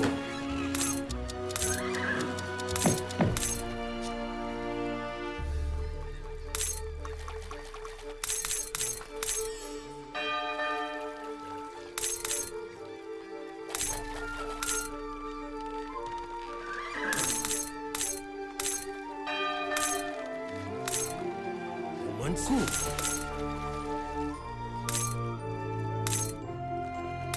On monte quoi? Oh. أشوف vrai أتي إيه Vantne. Yes. Emanuel Abdelrahman. Abide Hadmi. Aku. Ari. Bereit. Jawohl. وجدة أشوف أتي Mekarunga. Ha, me jarao. داي علم. أشوف إلا أنت سوري. جاه مسرع. أعمل علم ممتاز. أشوف vrai أكي أتي أتي أشوف إيه أتي Ku. Ikho. Emanuel Yes. Aomi. Kom ook. Iku. Ok. Ikho. Ok. I'm ready. Yes. Ja, das wird erledigt. وجدة أتي أكي Vantne. Iku. أشوف vrai أتي إيه أكرمة On quoi? أشوف أكرمة I'm going now. Vantne. وجدة أكرمة On monte quoi? Yes. Ready. Yes. What is your route? Right. Ok. Iko.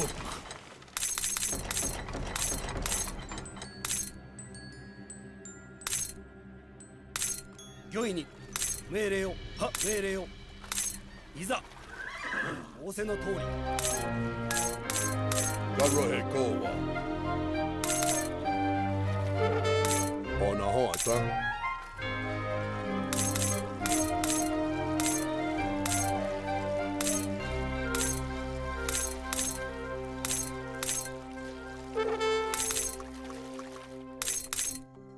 Na shirya. Sauri.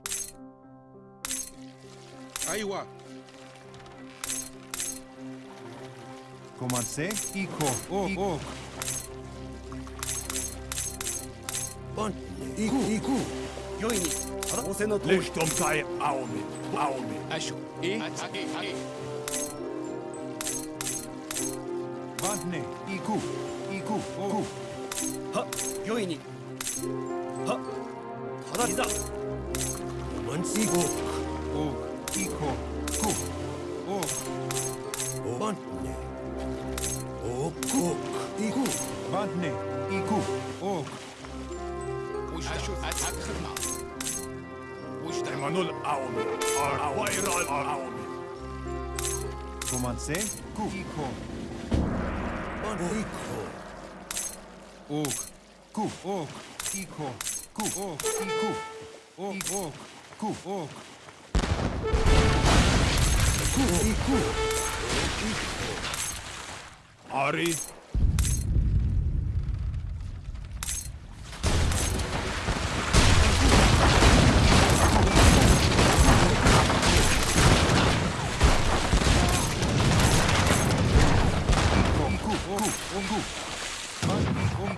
Iko.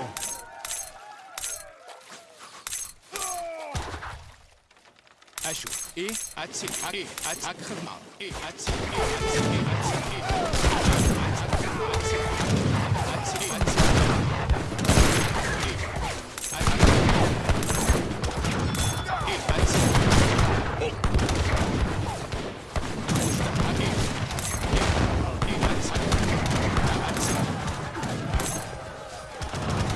Asho frei.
Hauptgeg. Iko. Ok. Iko. Ja, verstanden.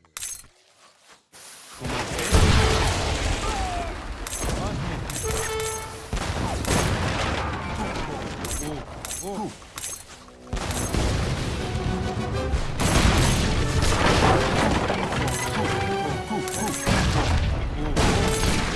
Iku. وجد أتاك خدمة. أتاك خدمة. أتاك خدمة. Ja, jawohl. Wird erledigt. In den Kampf.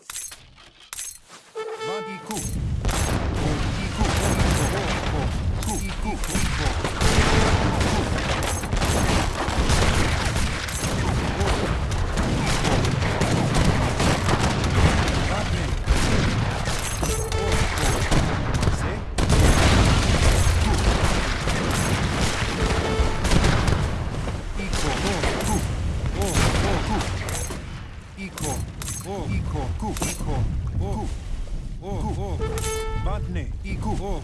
Commencez.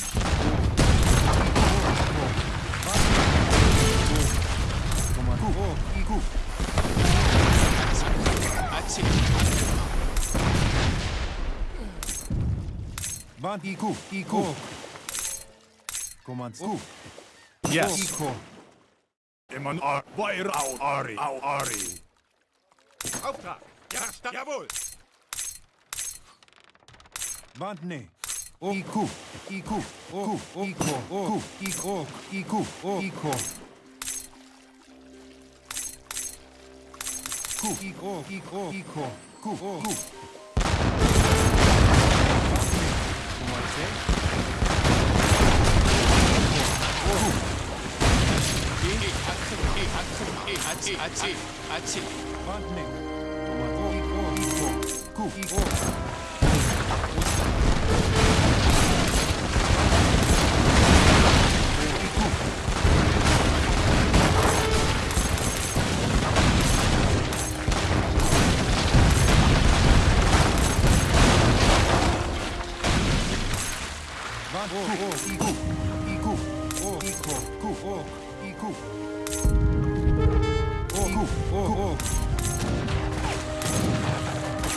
Ash Ujda.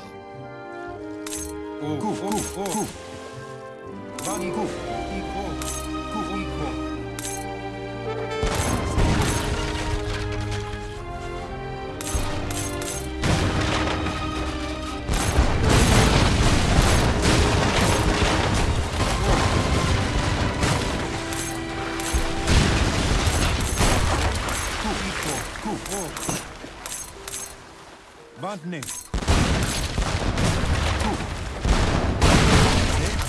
Bandne. Commencez.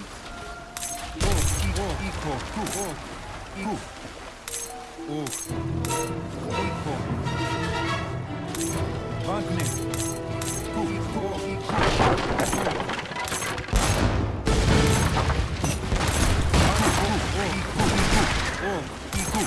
Yes.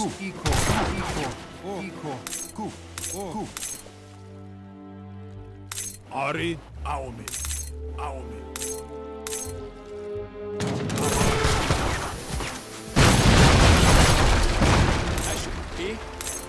Licht Kaya.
I'm going now.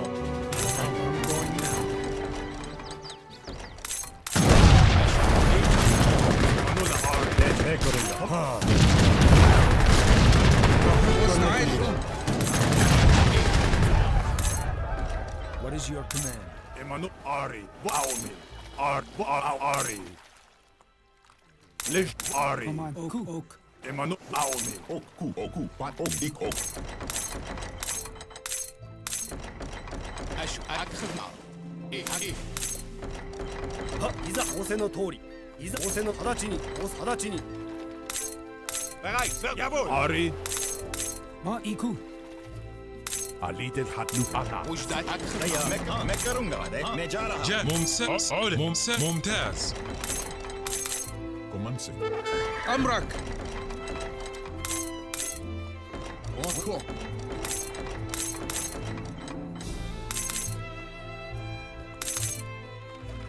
तैयार मैं जा रहा हूँ हाँ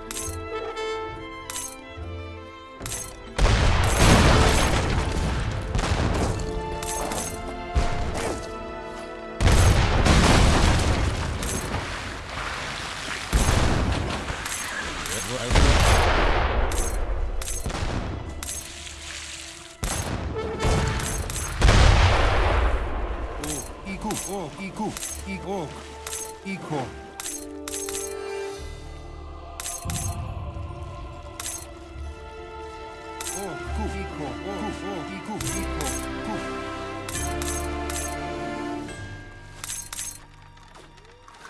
Commencez. Oh, Eco. Oh, coup. Oh, oh.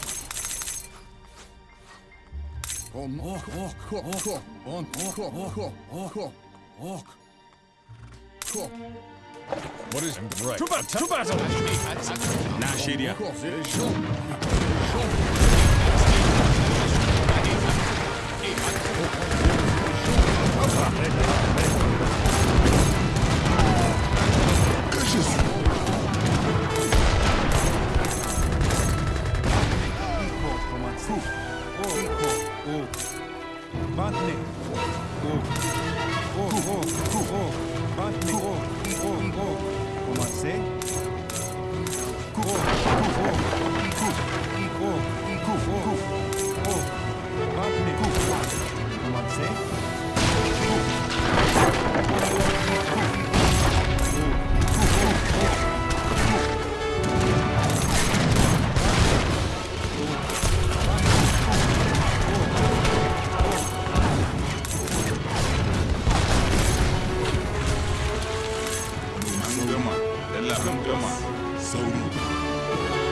Ari, Vairala. I'm ready. What is your command? Wobble. Ja, perfekt, jawohl. Bon. Iku. Oh, Iku. Commencez. Iku. Encore. Ok.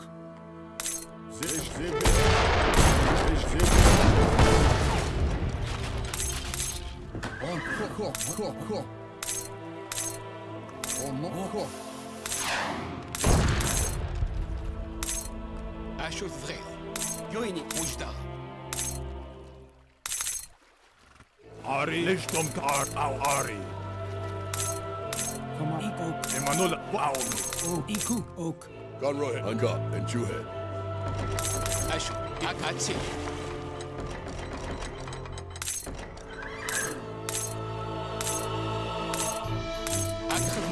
Akhma. Akhma. Baku. Ujdat. Akhma. Akatsi. Atsi. Akhma.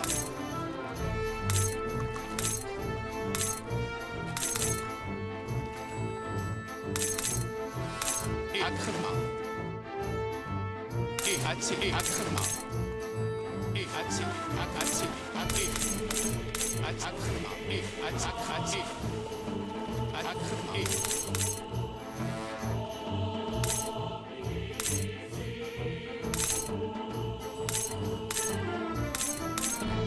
Nang Saudi. Encore.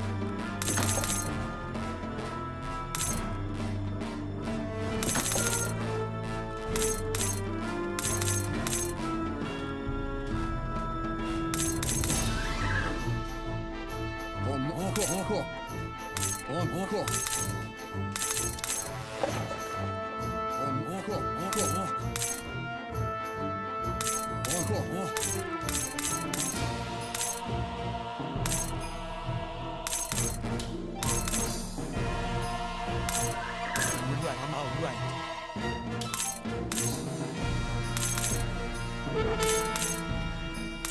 What is your? I'm going now. I'm ready.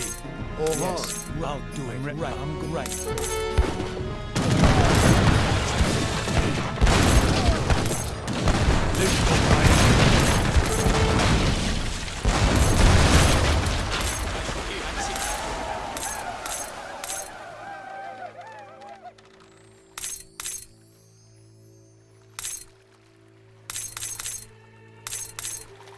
Yes, I'm right.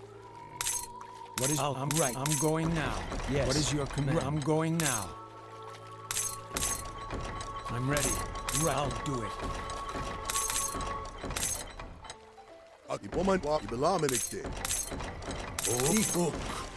Komandne. Iko. Ona hoata. Emanulam tana Batman. Ari Baumi. Komanse. Iko. Anjo.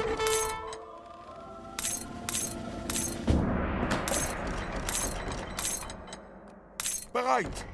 Ja, verstanden. Licht Geier. Baumi. Im Licht Wairala.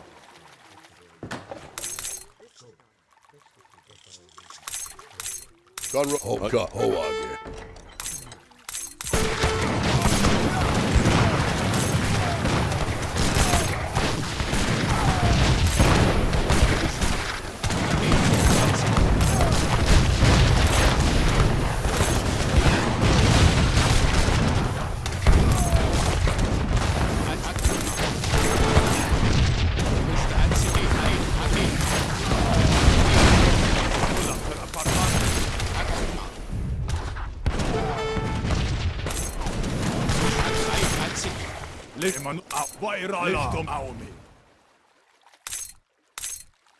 What is your command?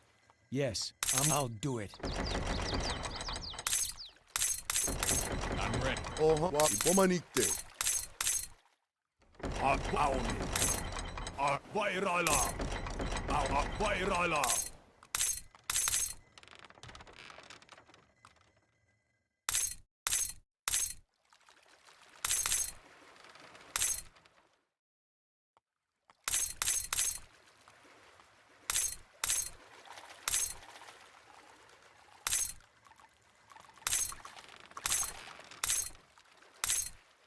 What is your? I'm going now. Right.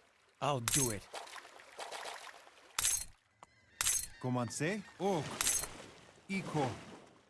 Ku. Ok. Licht Geier. Baumi. Ari Wairala. Yes, right.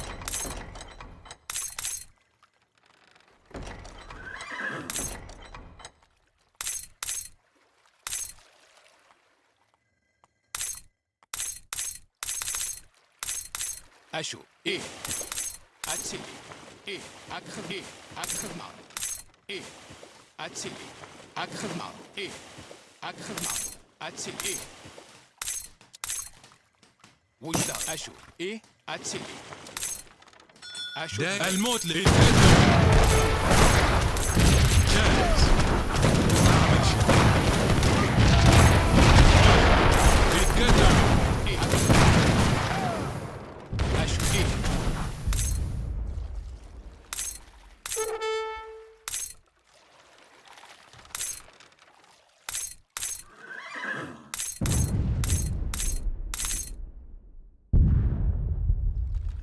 Bandni.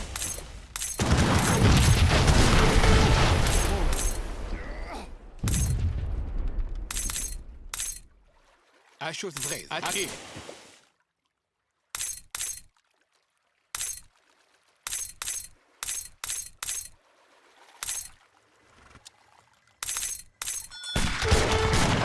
Goblin.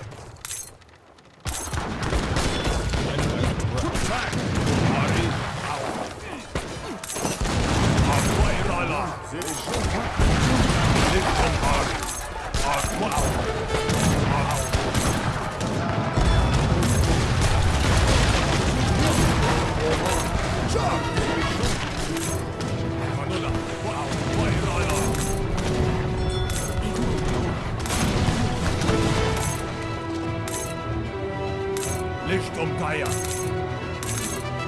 Ari. Au. Akwairala.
Richtung Kaya.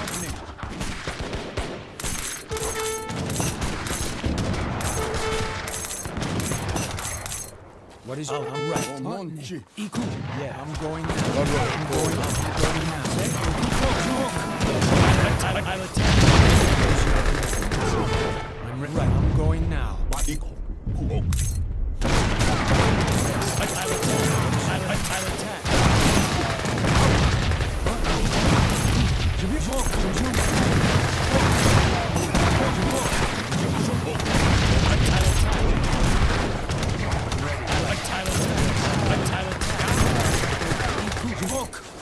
I'm going now. Emanul au viral au Ari. Viral au Ari.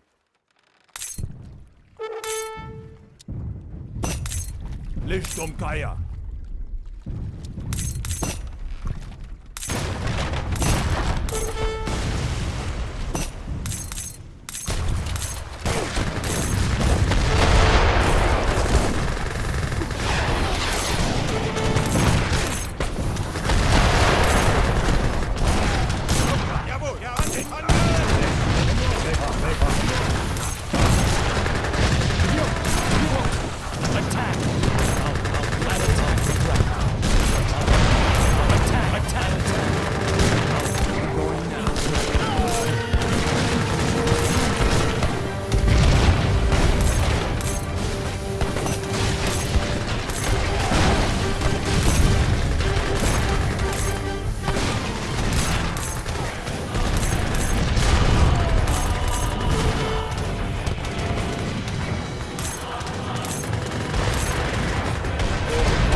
Vairala aun au vairala Emanula sana au vairala aun vairala lish au aun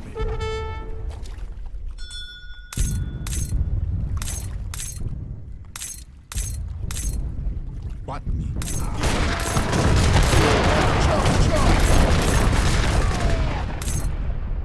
Bantne. Ari, vai au Ari.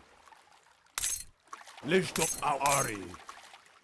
Ashu, ak Eman Ari, eman Aumi.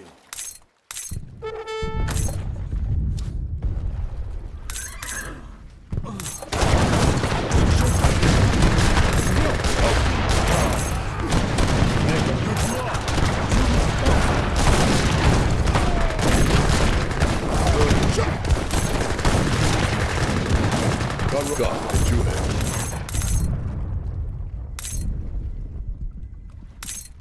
Bereitschaft wird erledigt. In den Kampf! Okay, on the whole, okay. Gut for you, go ahead!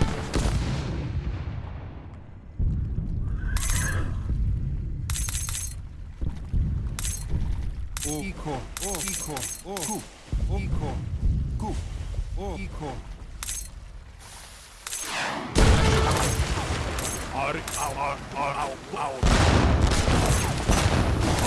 Vairala!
Je viens, Jonke.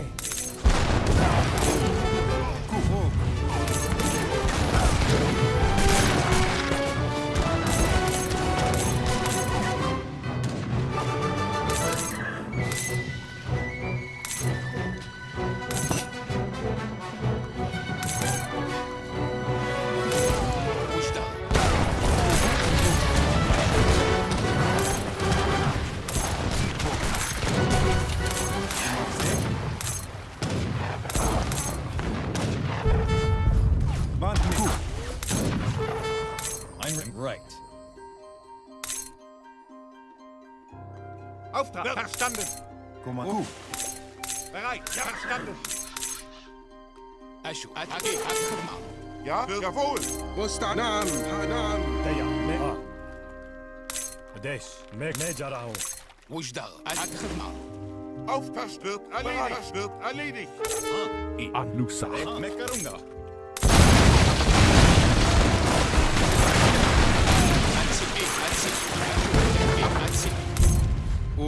Iku, Iko.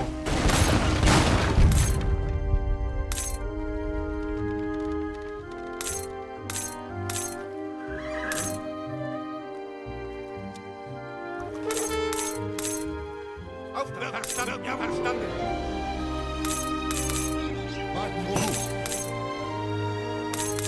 Yes.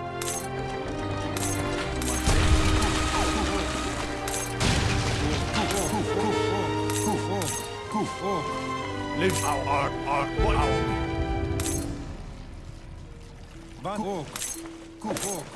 Iko. Ku.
Achève-free. Auftrag, ja? Achève-frei. Ja, ja, Ruhig da. Jawohl, verstanden. Achève-frei. Agrément. Auftrag, jawohl. は仰せ直ちにいざ直ちに Ma iku. Ja, jawohl.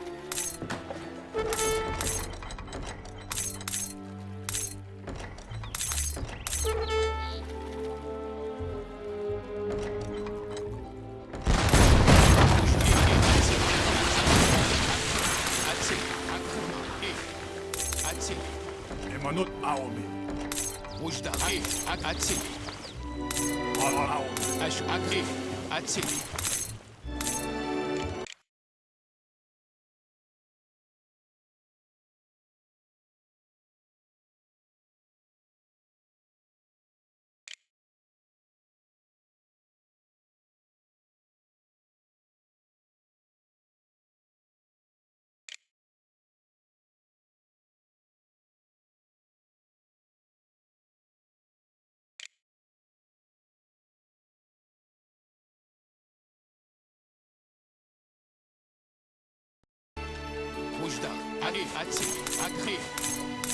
I'm right. I'll do it. Yes, I'm right. Pas de problème. What did consider it done?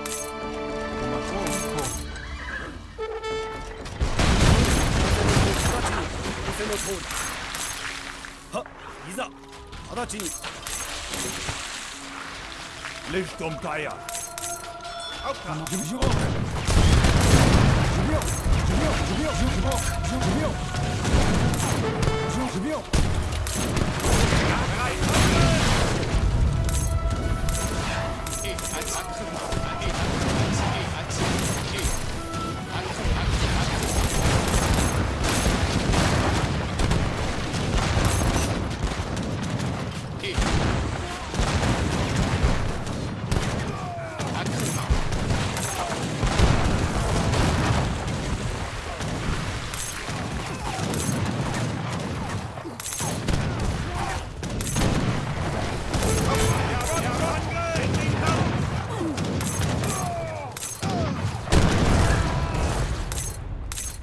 Ja, wird erledigt. Ja, wird erledigt. Emanulam, dann Abmann. Bereit, verstanden. Ja, wird erledigt. I'm ready. I'm going now.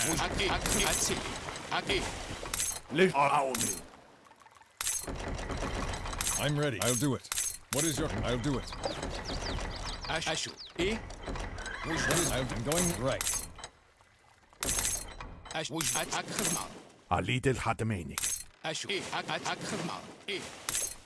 Mekarunga. Van iko. Ku. Ok. Iko. Ku. Iku. Ok. Iko. Ok. Iko. Tayar.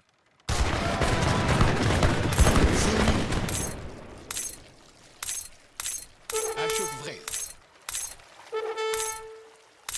命令仰せの通り Commencez. Ok. Ku. Ok. أي هنفذ نعم. معلش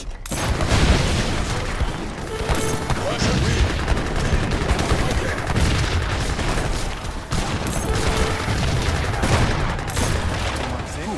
Iko. Ku. Ok. Agrément. Ok. Commencez. Ku.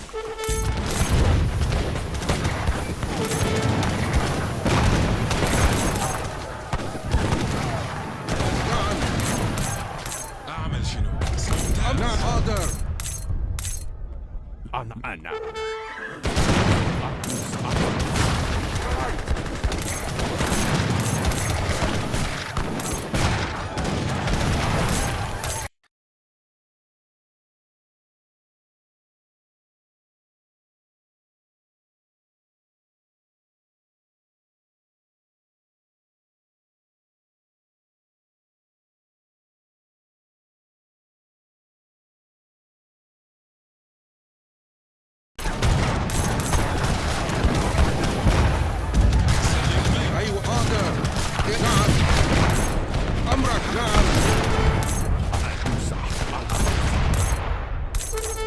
Vantne, Iku.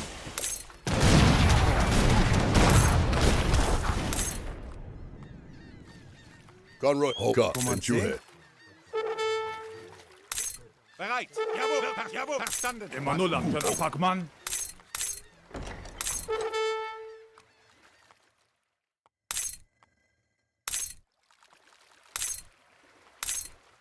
I'm right. Wujdal. Ashut Vred. Ashut Akhemal. What is your I'm ready. command? I'll write.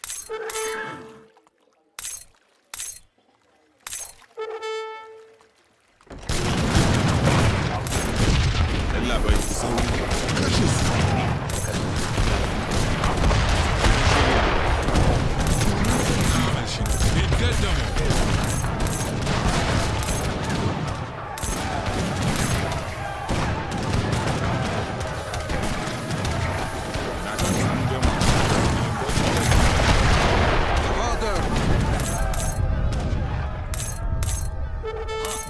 मैं करूंगा तैयार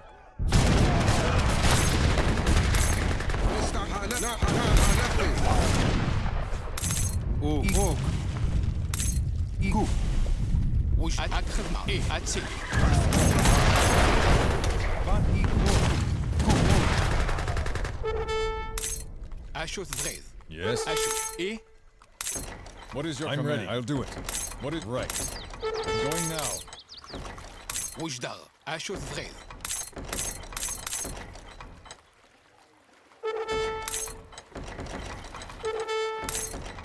What is your? I'm right. I'm right.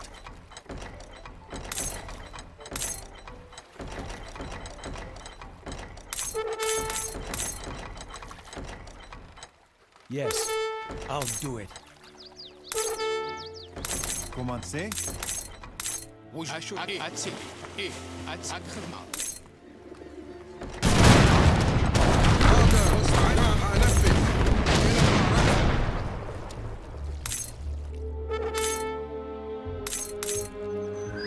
What is you? I'll do it.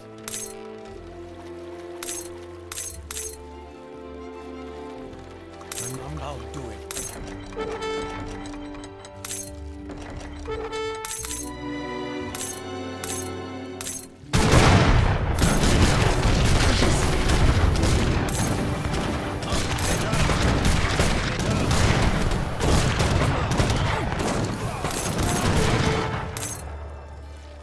Oak. Iko. Oak. Ku. Oak. Ku. Iko. Ku.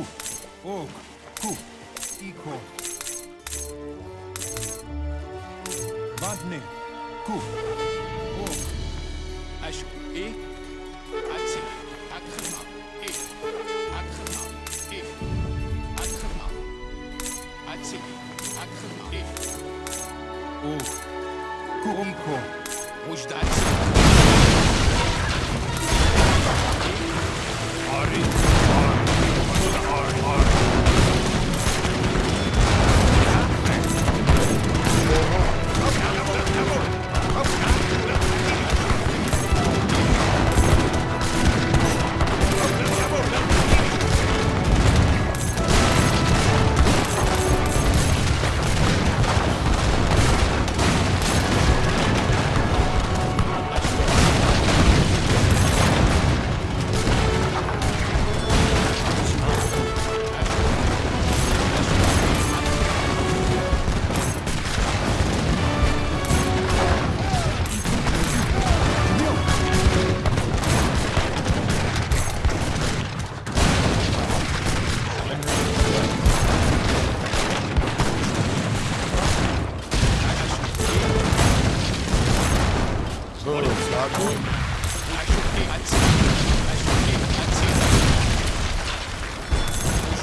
Wujdal. Ari. Vantne. Iko.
Yeah, right. I'm going now.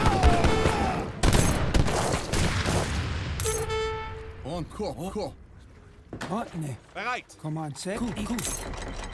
Hoage. Onahoata. Hanyogi. Well, I'm going now. Attack! Attack!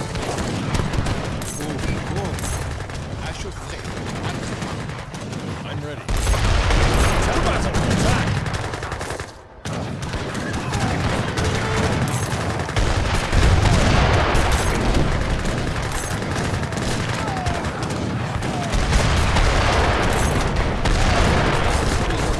Attack! Botany. Lish Aomi. Ari. What is your command? Emanu Aomi. Ari. I'm ready. I'm ready. Yes, I'm ready. I'm going now. Ari. Ari. Ari. What is your... I'll do it. I'm right. I'm going now. Yeah, I'll right. Yeah, I'm right. I'm going now.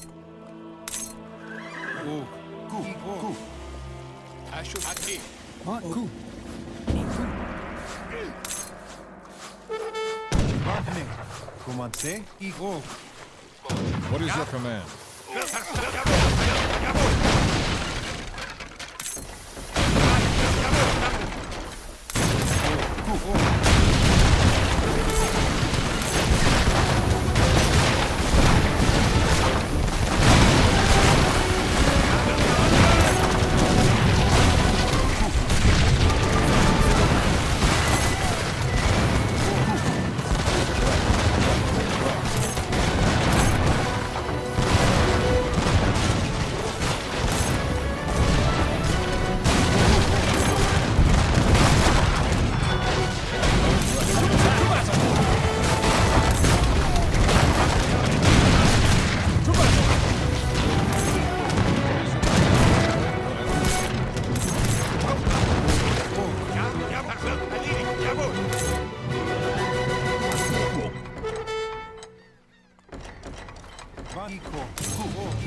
I'll do it.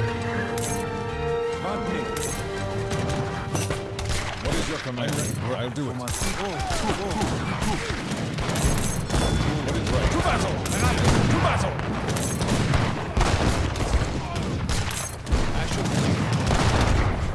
What is your command? Emanu Aomi. Vairala.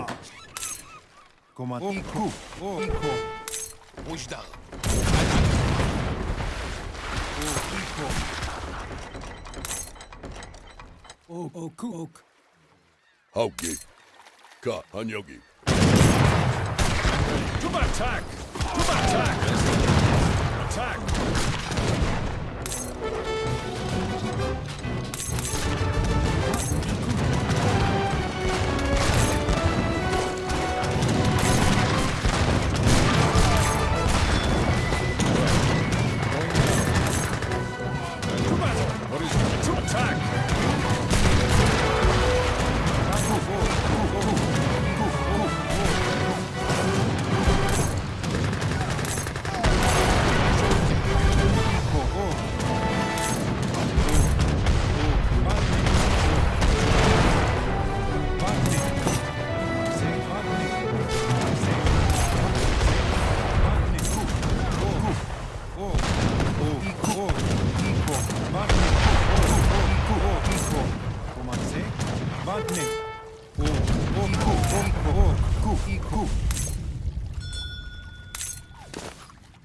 To battle! Going now. To battle!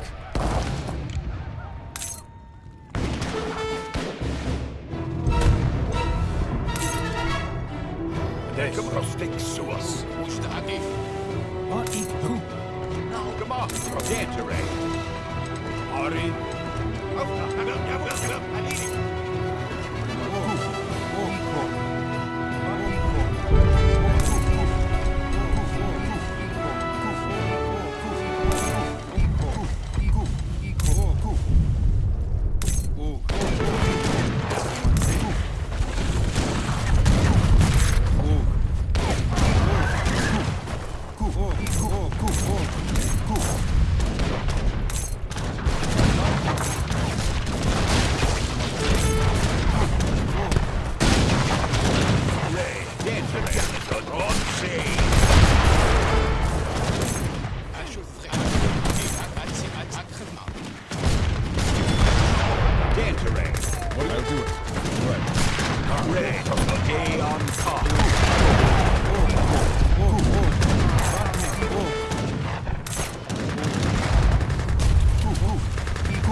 Lichtum Kaya.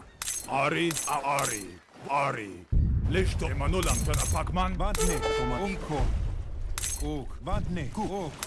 Commencez. Vantne. Manulam Tanapak. Lichtum Vairala Ari.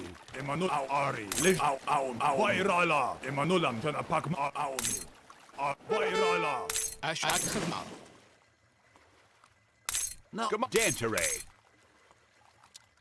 Kianasi. Come on. Dantere. Gode on ka. Oku. Ari, Aumi. Lish Aumi. Commencez. Ray. Dantere. Come on. Rustic suas. Kiana. Rustic suas. Iku. Now order. On rustic red. Dantere. Kiana. Come on. Gode on ka. Auf, jawohl, erledigt. Ja? Ja, verstanden. Commencez. Iko. Manulam Tanapakman.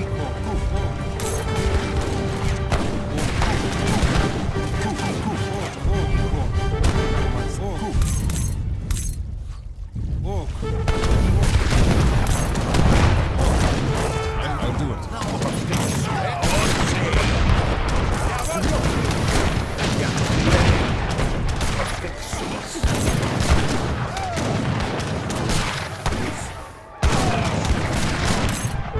Ari, Ashu. E.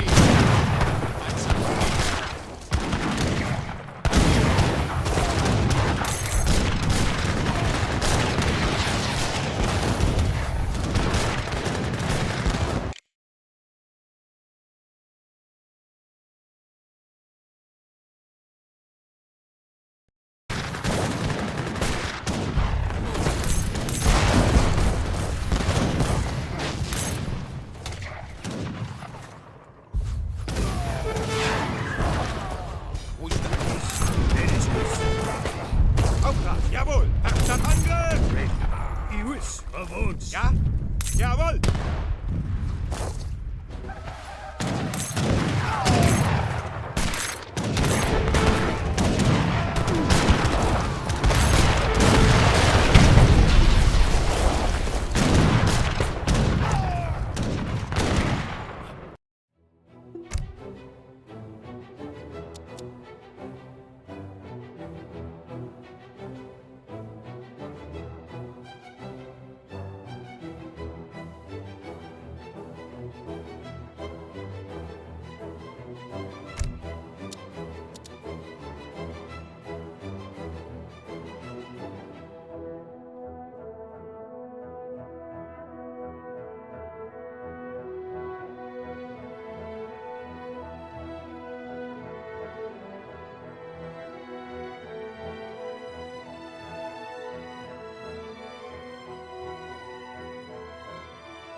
Seeing Bukai after that.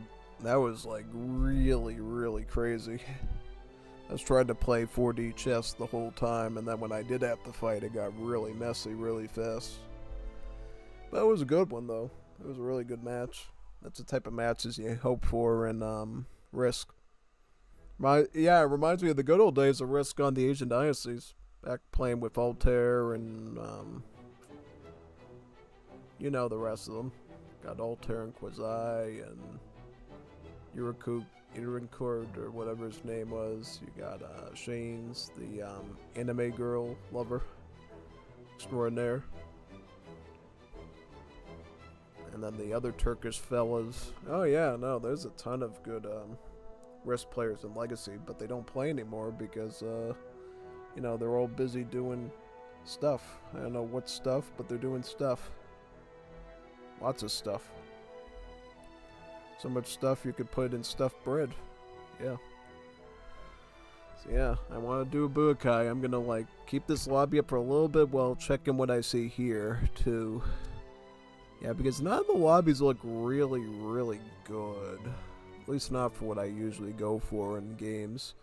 I mean, I could do a treaty, but yeah, not in the mood for treaty. Trick or treaty. Trick or treaty. Yeah, I mean, we could do a treaty if it comes down to it. On Orinoco or Deccan, but yeah, no, I prefer Bukai personally, if I was to pick something. So yeah, this is version 65. This is the one where Cavalry is better. I've still been poking at this one, trying to get good with Cavalry. But I feel like what happens every time I go Cavalry, somebody has, you know, somebody has Caroliners, something that really destroys Cavalry. So it's like, dude, what do I do? Our Jesus is not my friend today. Oh, God. What did I just do? Never mind. You know what? It's not going to work. If they haven't filled it by then, I'm just... Somebody wants 1v1 on Deccan? Oh, I'll 1v1 someone. Who's this fella? I'll pick, let me see here. I'll go India. Yeah, let's go India. India and Deccan. Kid wants to practice, that's fine. I'll practice with them. I'd rather do this because I like this map personally. I think it's really awesome. So yeah, no, I'll go India against Ethiopia. Now you get to see me 1v1 somebody. It's not every day you see that, right? Nah, most definitely not. So this should be fun, right? Oh yeah, no, I like 1v1 people. I didn't check if it's a treaty or a deathmatch or something, so I have no idea. Oh no, it's just regular PvP. Yes, okay, I win. that's fine. I am going. I should PvP every now and then anyways, in case PK Clan wants me to join a tournament again. I did really bad on the last one, if you like saw my matches. And I did have to cast them because I was literally being paid to cast them. Otherwise I probably wouldn't have, you know, looked at them, but you know, they were paying me money, so I was like, you know what?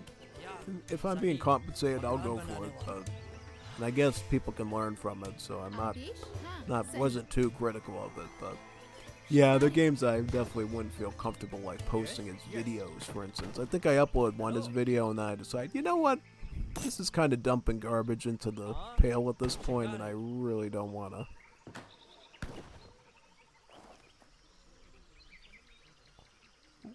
What's he going after? Oh, this one? Yeah, he's going after that one. Yeah. Alright, let's find some good treasures around here. I think we can just go with the... Yeah, no, I think we could just go with a 10-11 villager age up TBH NGL. No, I think that'd be fine.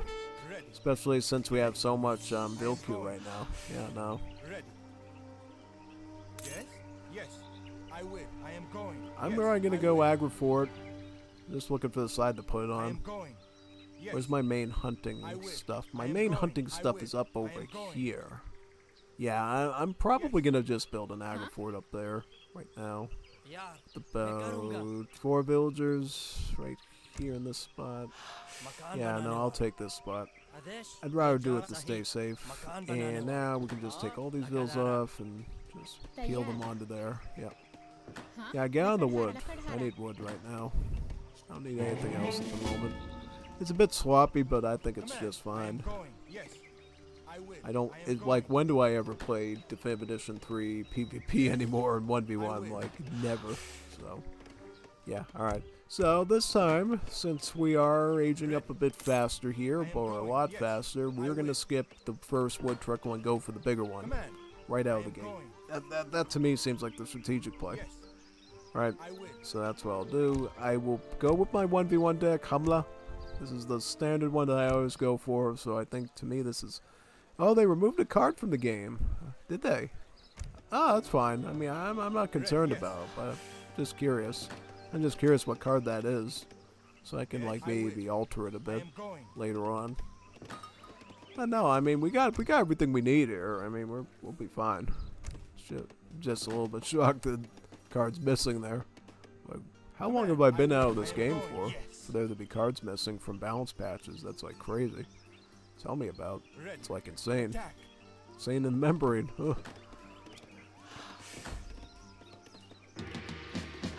Alright, I'm gonna herd these in now, and then I'm just going for the big wood trickle first. If we do anything, I'm just gonna stun you. Boom. Boop. Gold. Sepoy Q. Go. Alright. Yep. Just treat it like it's a tournament match for right now. What else we got? I want to grab some of this meat too. I don't like seeing... I never like seeing meat go to waste. That's one thing you'll know about me when I like play. I'm like super like greedy about my food. Like I do not like seeing the comida go to waste like ever. I always try to grab up as much of it as I can. And I know it's not optimal to do that, but yeah, it is what it is, man. You know? I'm gonna go with another Sepoy right here. How many do we got? We got 2, and then we're gonna have 2 more. Alright, then we're gonna grip another one. Okay, we're already pushing them, so we're good. Now, and then we can pick up wood, actually. I want to pick up wood so we can, like, keep up our reveal queue. Get some more pop, put up a console decks. I think that's the next best step. And we can start pushing him right now through his granary right here. I'm gonna probably start stunning stuff right now. It's probably about time we do that, right? Okay, let's get through this the tiger right here.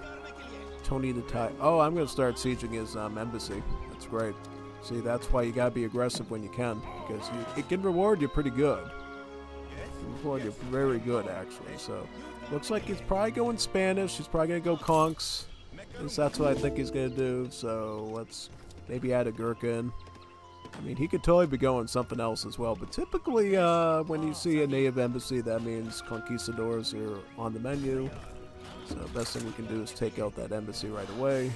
Give us a bit of XP bounty for doing so. What else? We got plenty of wood, right? So maybe we can peel some of them off on the gold, or maybe all of them for now, because we're bringing in wood now, right? That's great. Okay, let's get these. I'm trying to target him here. I'm trying to focus fire down his Gastaganyas right now. Oh, he went dervishes. Oh, interesting. Okay, that's something interesting. Alright. So yeah, we're gonna go Gurkha then. And then we're gonna go probably with diplomatic intrigue, get some delis in there, get a bit of cav, so that way we can deny him dervish advantages. Very good. Okay, so right now we can add in more. Okay, I'm gonna add one more Gurk, and then we're probably just gonna continue the Sepoy. Okay, we're doing good right now. I mean, we're getting his embassy down, which is really big gain. Oh, we're getting tons of wood too. Look at that. Look at all the. You know what we should do? We should go with the Bhakti sign. Let's get a Bhakti sign. Start getting some tiger claws or something. Get some sort of native in here. Oh yeah, no, I'd love to get some natives. We can totally get some natives right now and start rocking that. Really good. Okay, so yeah, we're probably gonna go almonds. Then that way we can get both the delis and the azaps, just for maximum army spam. I might pick up a market now, just because, you know, it's about time we get a market. We're gonna get Woodvilles, Sepoy, bring in another one, because why not? So far we're doing okay. I mean, I'm paying attention to his score right now. I don't know what he's doing at his base, and I'd kind of like to get in there and rip him a new one right now. But you know, you gotta be cautious, you know, in these situations. You can't go in too deep and risk everything. Okay, so he's got Chotel warriors, right? So we're gonna probably retreat back to the safety of our fort. Oh, and he just denied me the native site, that sly little dog. We're gonna get the delis first. Yeah, now first we should get a house, obviously. Okay, he's going through here. He's actually going through this side. He's giving me a chance to actually take some shots out, which is pretty interesting, actually, now. Because he's going to give me a strategic advantage, because I'm finding my base now. I'm using my TC cover fire, and I'm actually going to be able to shoot his Chotel warriors. See, that's bad, because now I can, like, hit him with the cover fire of my TC. I can shoot him constantly. And, yeah, you know, it's definitely risky. And if he's going, keep going Gascania, I might as well just, you know. I'm just going to add this in. Doing some more bills.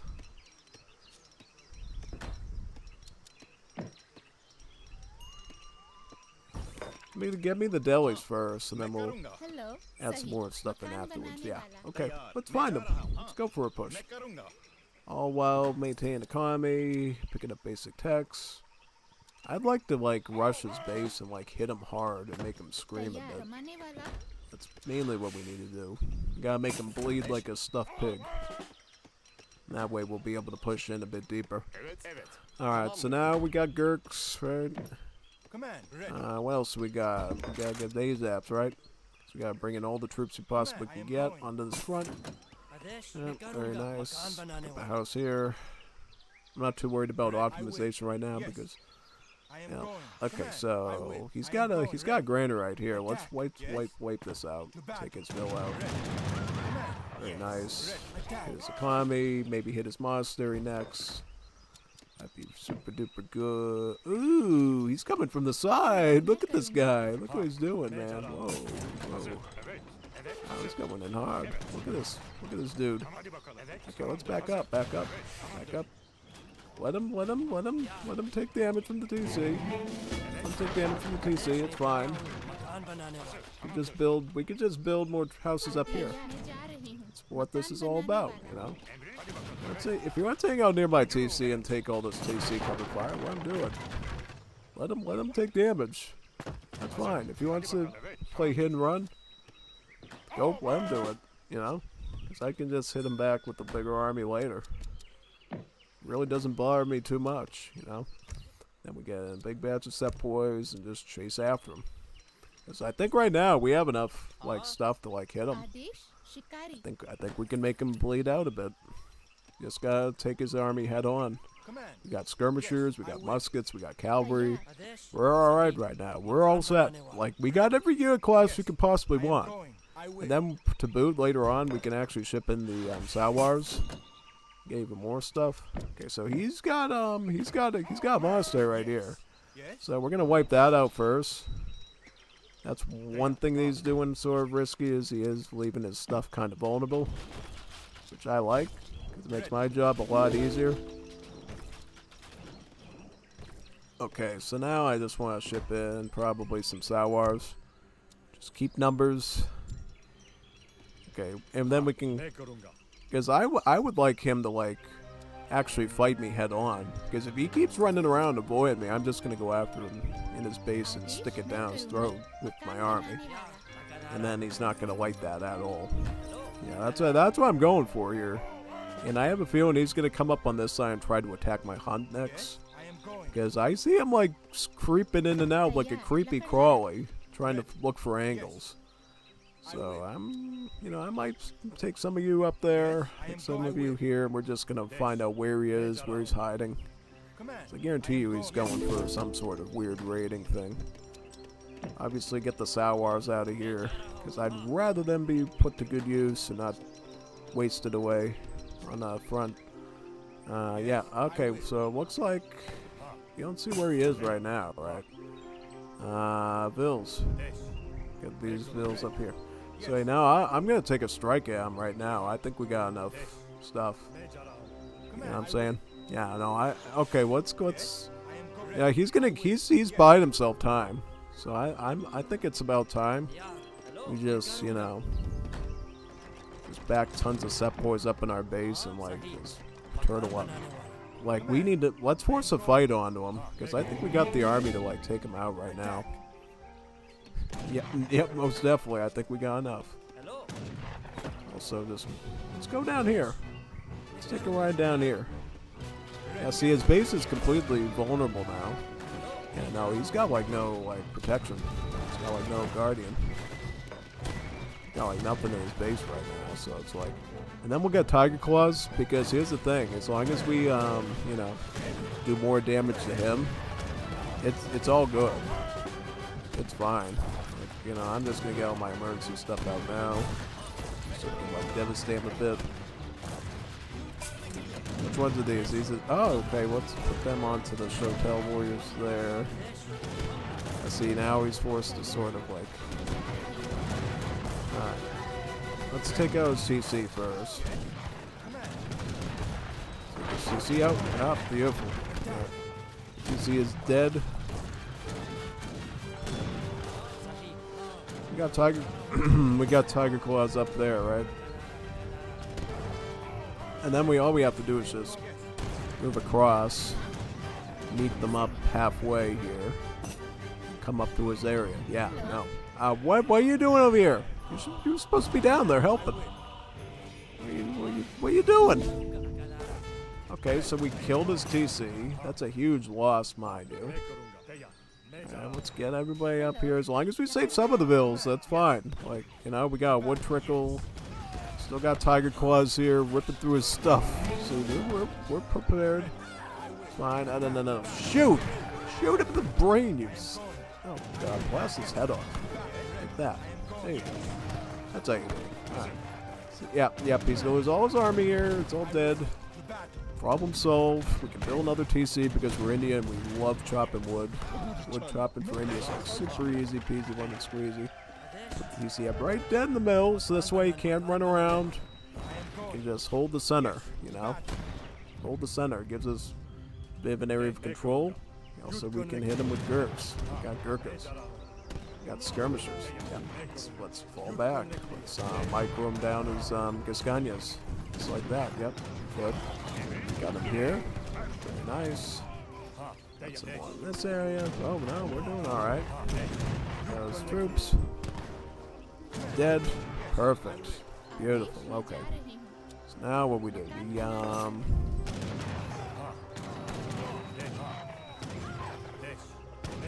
okay, he's out of troops now. Like I grinded him. My DC is going back up right now. All we have to do is just get some coin, get the wood trickle, because we still have cards to send too, so it's not like we're in trouble. We're not exactly in trouble just yet, no, most definitely not, so. You see his back up and running, Sepoy's right here. So what can we do now? I would like to look around and see what he's got. Like he's got war camps up there, obviously. Let's avoid this area. Maybe we could come through the south and see if we can maybe dislodge them. You know what we could do actually, which is probably smarter right now, is we can actually grab some coin. And the coin's up there, right? Okay, so the coin is up there. Grab all that coin. Grab all that coin for me. Please, just grab all that coin, because now what we can do is we can go to Fortress Age, right? And get a Shaman Argate, get a free Mahout, ship in some more Mahouts, and just got them really good with all that stuff. Yeah, very nice. Exactly what I'm going for here. Going for the tactics, you know? Yeah, most definitely. Okay, sent a Desert Archer shipment. Fine. There. Alright, so now what we're going to do is we're going to definitely be going for Shaman Argate right now. Because right now we got enough troops to just like fence off whatever he's making. It's like pretty simple. Just hold the line. And then right now, just build a seminar gate right over here. We could actually use all 8 villagers to do that. No, I'll go all 8 villagers, you know. It's appropriate at this time to do that, I think. Most definitely. Also, what can we do with these vills? Well, we got gold. Yeah, we could probably... Yeah, we could put them on gold. Yeah, see, we got a functioning economy right now. We're all set. And we are gonna, like, slapstick them. You know what I should do? Oh, wait a minute. No, actually go for this first, and then we can ally with the Brits next to get the HP boost. Yeah, because we could use the extra economy right now. So, yeah, that's good. Clapping them real good. So, yeah. What do we do with this? We make some more sepoys. We could use the reinforcements. Get a couple extra sepoys. Then we're going to ship in like 3 mahouts. It's going to be quite good. And then we get mahouts, we can get Gurkhas, we can also send the bigger mahouts later. We could send, you know, Royal Green Jackets to make Gurkhas more effective. We got a lot of cards we can still, like, send out, yeah. You know what card is missing? It's the Zambarak. So did they get rid of the 9 Zambarak card somehow? Yeah, that's the thing that was missing, is this Zambarak card. I just realized that, like, whoa, where's the Zambaraks? You know what I mean? I'm so used to having them here. It's like, super weird not having them around. It's like very strange. Oh, GG. Yep. Okay, so he admits defeat. Oh, GG. Good. There you see, that's strategy. That's how you played the con. You exploit the early starting crates, and you get a quick age up really quickly. Out of the gate. Just like that. You rush him good. If he wants to play hide... like peekaboo, like that. You peekaboo him right where he doesn't want to be, and then he's dumb. It's like that. Because eventually I did force him to come at me. I went at him, but I was more prepared because my army was bigger, more well prepared, so I could take the trade. And then when we did convene eventually, I beat him out. I was able to put a TC in the center of the map, so he couldn't do this big ring around the rosy around the plateau sort of thing, and he lost. So there you go. That's strategy. Right there. Bing, ba, boom. That's how you play India. Now, that was far from professional from me, gameplay-wise. It's been a long time. I've not done ranked 1v1 in ages, so... Though I do have, like, the basic principles of RTS down, I would not be a master by any means, you know? Yeah, no. So what other lobbies do we have? Any other good lobbies?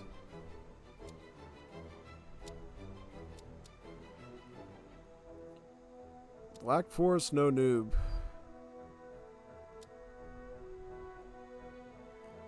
Huh. Would you like to practice some more? I'd be happy to practice with them a bit. Because I'm not that skilled right now. What should we practice with? I'll go Brits. I'll go British Commandment. Are you ready? Are you ready? Are you ready?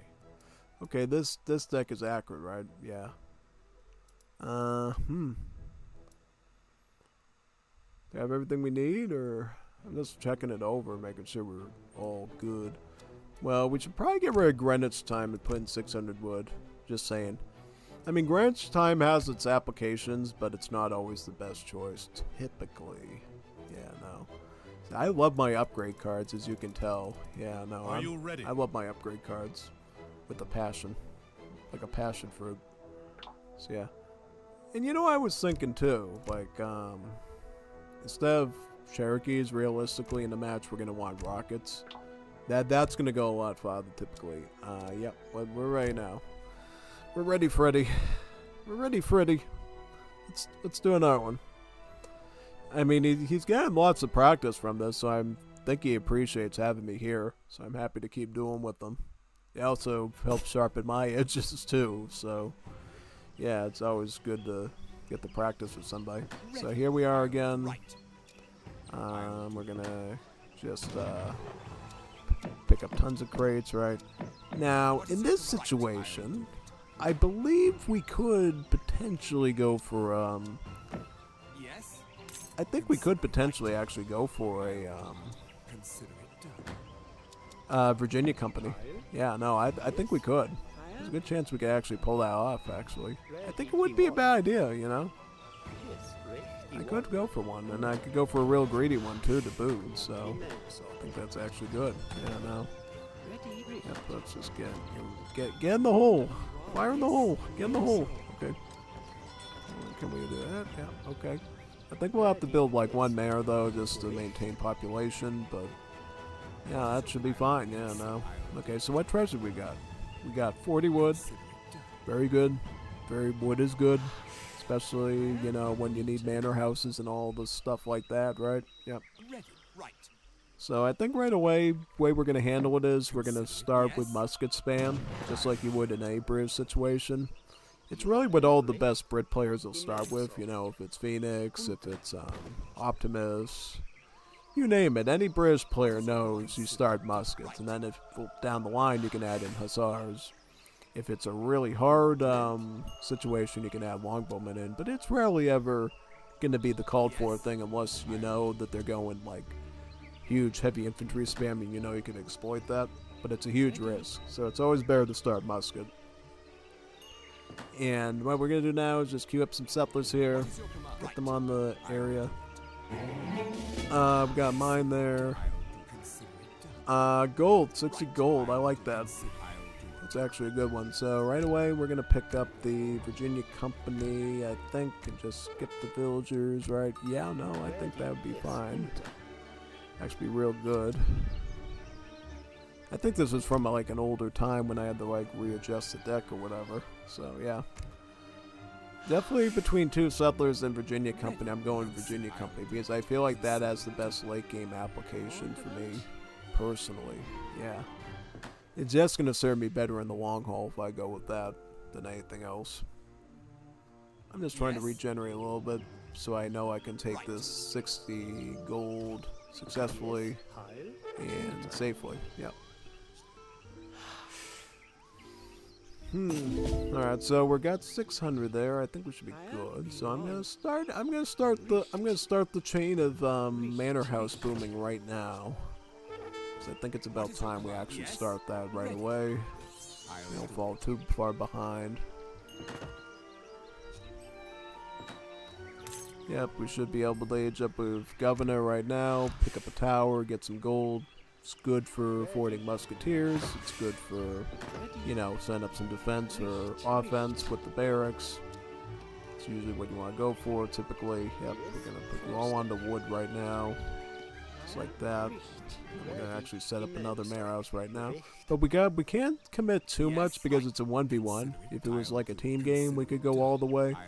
But we got to make sure we meet the balance, right? We don't go too hard on the greed. We can go for a little bit of greediness, but go too much of it, the enemy will be able to deploy faster than you, and that could spell a lot of trouble. Okay, let's retreat. Let's get out of there. Let's get out. I think we can probably fit in like one more manor house right now, but I would stop after that point. Yeah. Because we want to be able to get barracks right from the get-go as soon as we age up. That's really going to be the safest situation for us right now. So how many did we get? We got about 6. So we're 6 villagers up.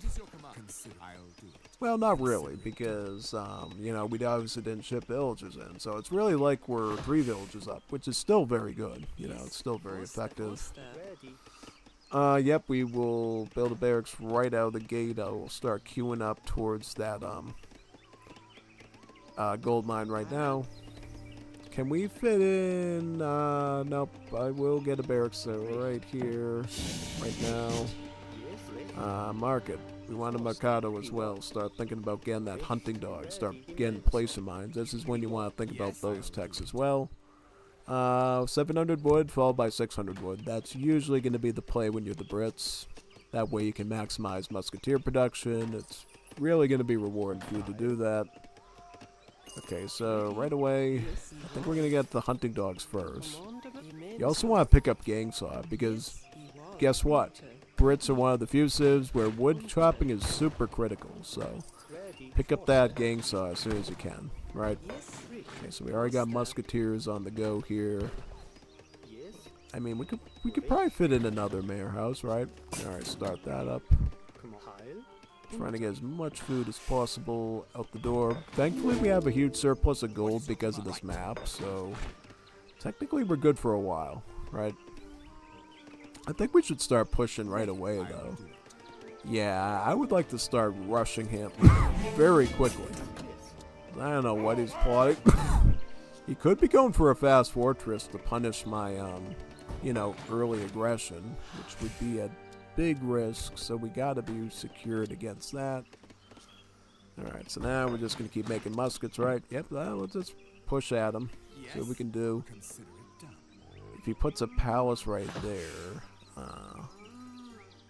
Okay, so he's already got muskets here. Look at that. So he's already, you know, already preparing. I don't know.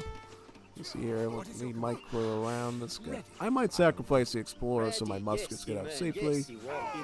Let's retreat out here. Because that means we need longbowmen. Yeah, we need archers.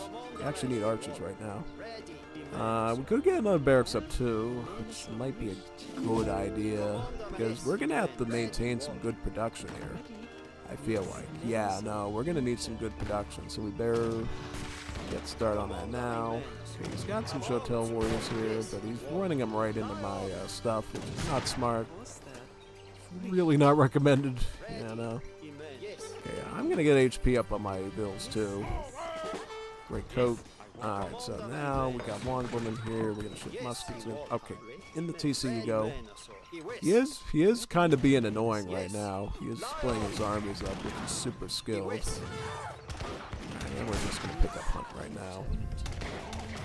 That's fine. If he wants to siege my mayor house, go right ahead. I don't care. Like, I could care less if he wants to do that. More the merrier, you know. Yeah. Shipping the muskets. How's he still alive? Really, dude, still, bruh, he's still alive. Bruh. Should be dead by now, man. Oh, yeah. Okay. Yeah, see, can I queue up another one? Yeah, I would like to queue up another one, please, if I can.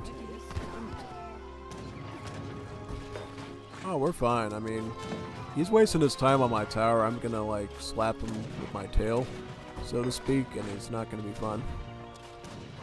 Let's get my longbowmen here. Musketeer. Okay, we're gonna beat him out. We're all set. We survived.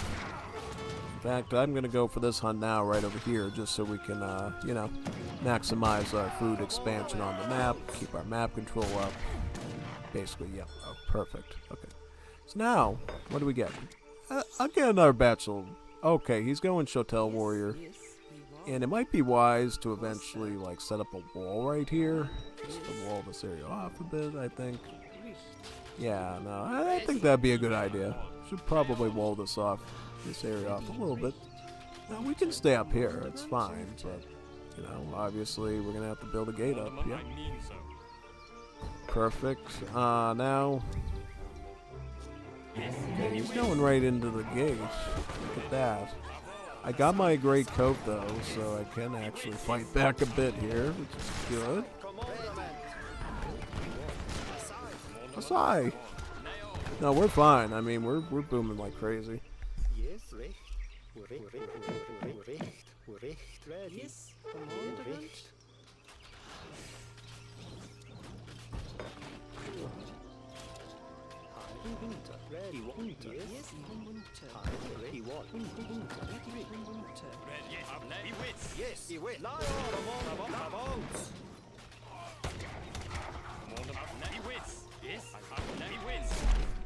Alright, I'll get my longbowmen now, too. Yeah. Okay, so we're definitely winning in numbers, right? And right away, what I'd probably consider to do next is, like, resume musketeer production, I think.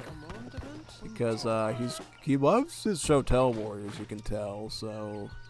Yeah, we'll probably just want to go back to standard at this point. We have enough archers to, like, keep an edge over his Gascanyas at this stage, so we should be good there, I would say. Alright, so now we're just going to add in more muskets. Repair that. Okay, can we, like... Yeah, he's got Gascanyas here, so we'll just Try to gain some ground on him. Yep. Okay, so we actually need some like gold right now, so we're probably gonna want to like set up back over here a bit. We could get some settlers because we have no other feasible options right now. Should be fine. Alright, his army's dead. Let's move, let's advance into his position. And then we can start picking up more gold too. It's about time we do that. Yep. Alright, we got some Sudanese warriors there. Okay, he's going with the Shotel warrior mask. I'll go melee against that. Got those right now.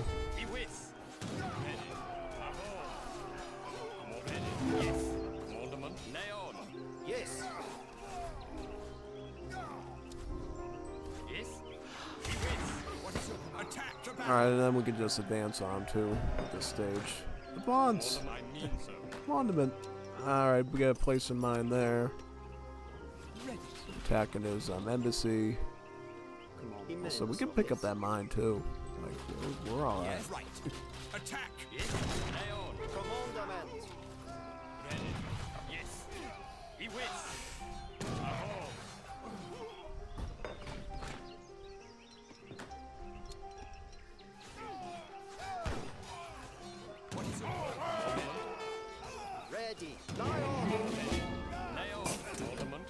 Oh, we're grinding down his economy right now by just like constantly fighting them, which is good. That's what we want.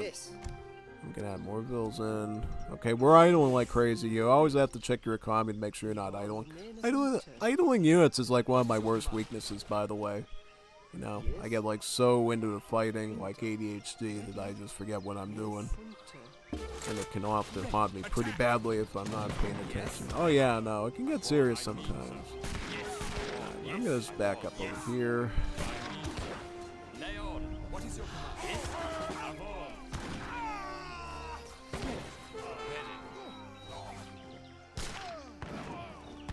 Oh, he's not microing that good, so I mean I'm able to like maintain at least some sort of like distance. Okay, he's dead. Then we can just we'll just make another batch of muskets and reinforce probably. Yep. Ready, right. Yes. There we go. Embassy down. Ready, right. I might just stick these on the berries at this point. Yeah, no. Now we're all set at this point, I would say. Yeah, no, most definitely.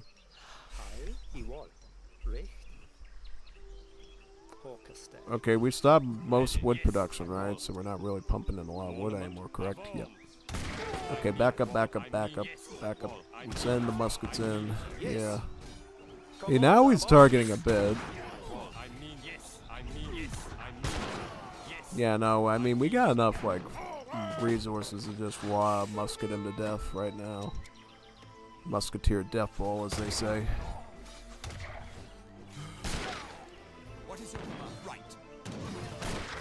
Alright, yeah, no, we're gonna start shoving them back right now.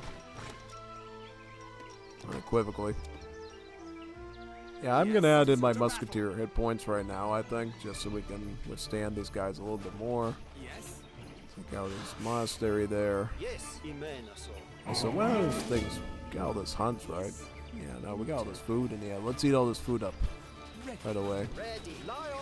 Okay, we got more muskets right now. And you know what? You know what? Because he's just doing so much Shotel warriors and he has a palace there. I might add pikemen in at this stage. Yeah, I might add some pikemen in and go for my Dev Head Hussar shipment. Yeah, no. I think it's actually time we could actually consider that. That's why I include that in there, because it's really good shipment. Death's Head Hussars will like gut skirmishers super quickly, so if he makes more of those dervishes, he's in trouble. What else do we got? We need, yeah, I'm going pikemen now, so we're gonna go pikers. And then we can add more muskets in too, so we can afford some more of them. Yep, where's my Death Head Hussars?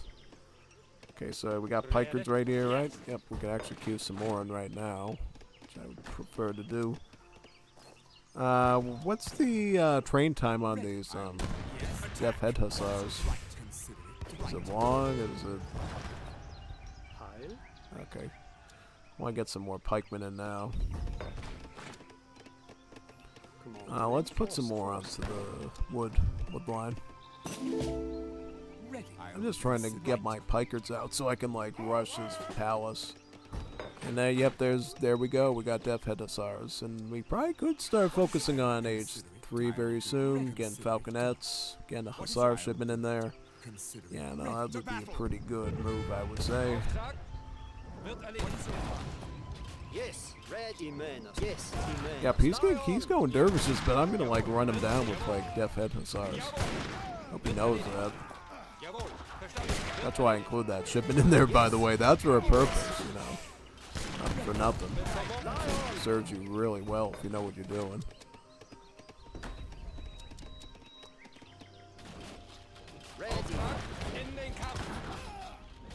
It's got an Abund priest that just died. Okay, we got tons of anti-cab and cab of our own, so we're all set there. Then we'll just wipe this war camp out. Just keep pushing them in. And we can go muskets. Yeah, we can chip in coin. GG, well played. Yeah, he's getting a lot of practice out of me today, I'm telling you that much. I don't think he was expecting so much training from me. Yeah, no, I'm training him good. Preparing him for everything that's out there in the world of AoE 3, I would say.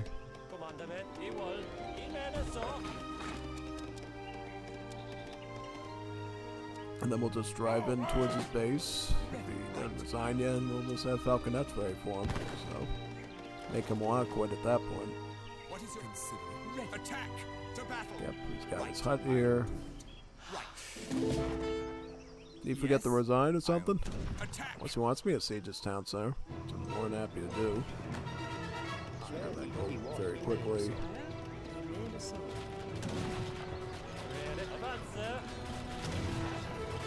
Yeah, it's just good practice for me too with these cids, honestly. So I'm getting a lot of training out of this myself.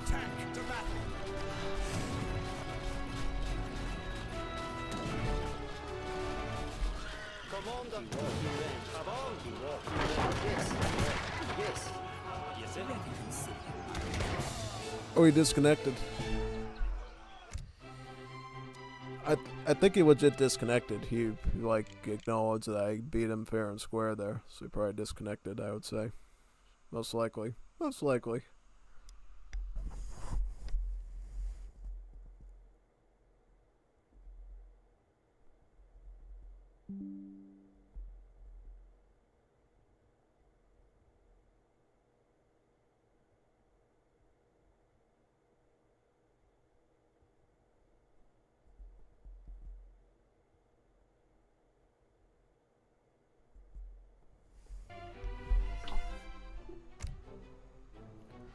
Alright, let's see what's on the menu now. There's some good practice there.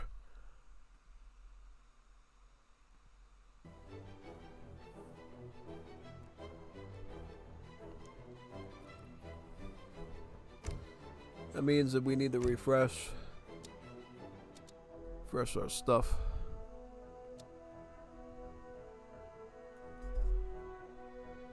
Black Forest nothing 4v4. I think that's fine, actually. No, that's actually good. Let's go for that one.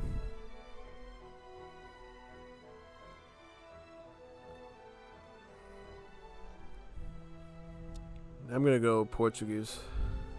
Portuguese is usually my best play for this, most definitely.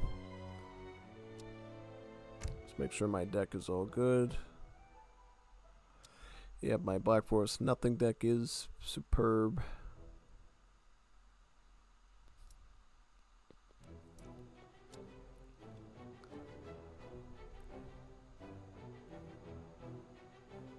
I'm just trying to see if I'm missing anything. That should be fine. That should be alright. Okay, let's do it.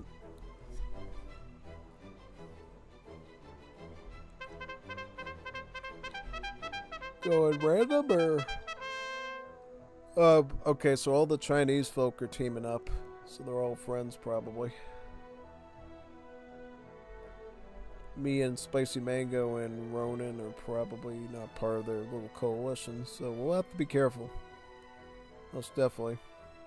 So who knows what they're doing? So they got Mexico, a Japan, a Germany, and a Spain. That can be concerned. Germany's can be very dangerous in Black Forest Nothing. Mexico's, they often will trade one resource for another and just feed the whole team before the match starts. Yes. It's very powerful. Okay, so looks like someone on our team went Mexico. So hopefully we'll have two Mexicos benefit each other, yeah. Are you ready? So that's what we hope for anyways, yeah, most definitely.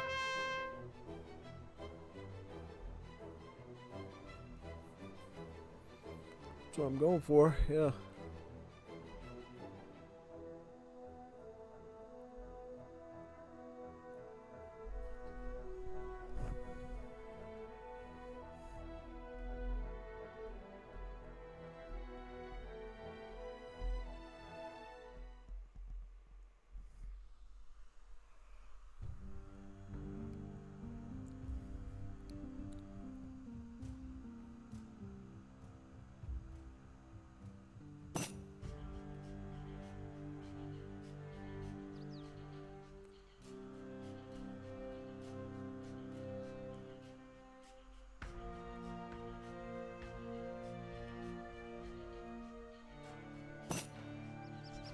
Trade Mexico? Yeah, that would be helpful if he does. It's alright if he doesn't. It all depends really how he is skill-wise, yeah. So, yep, we'll start chopping towards this direction right away. Let me get a mark it up actually right now, too. Where am I at? Right here, yep. Okay, I'm gonna start, like, just grabbing these treasures around my area. So they're taken, so I don't have to worry about them. This is the most important one because it benefits my wood chopping. Because basically we want to cut towards the center area right away and clear it out of all the treasure guardians. Okay, speaking in Chinese tongues, so hopefully the communication is, you know.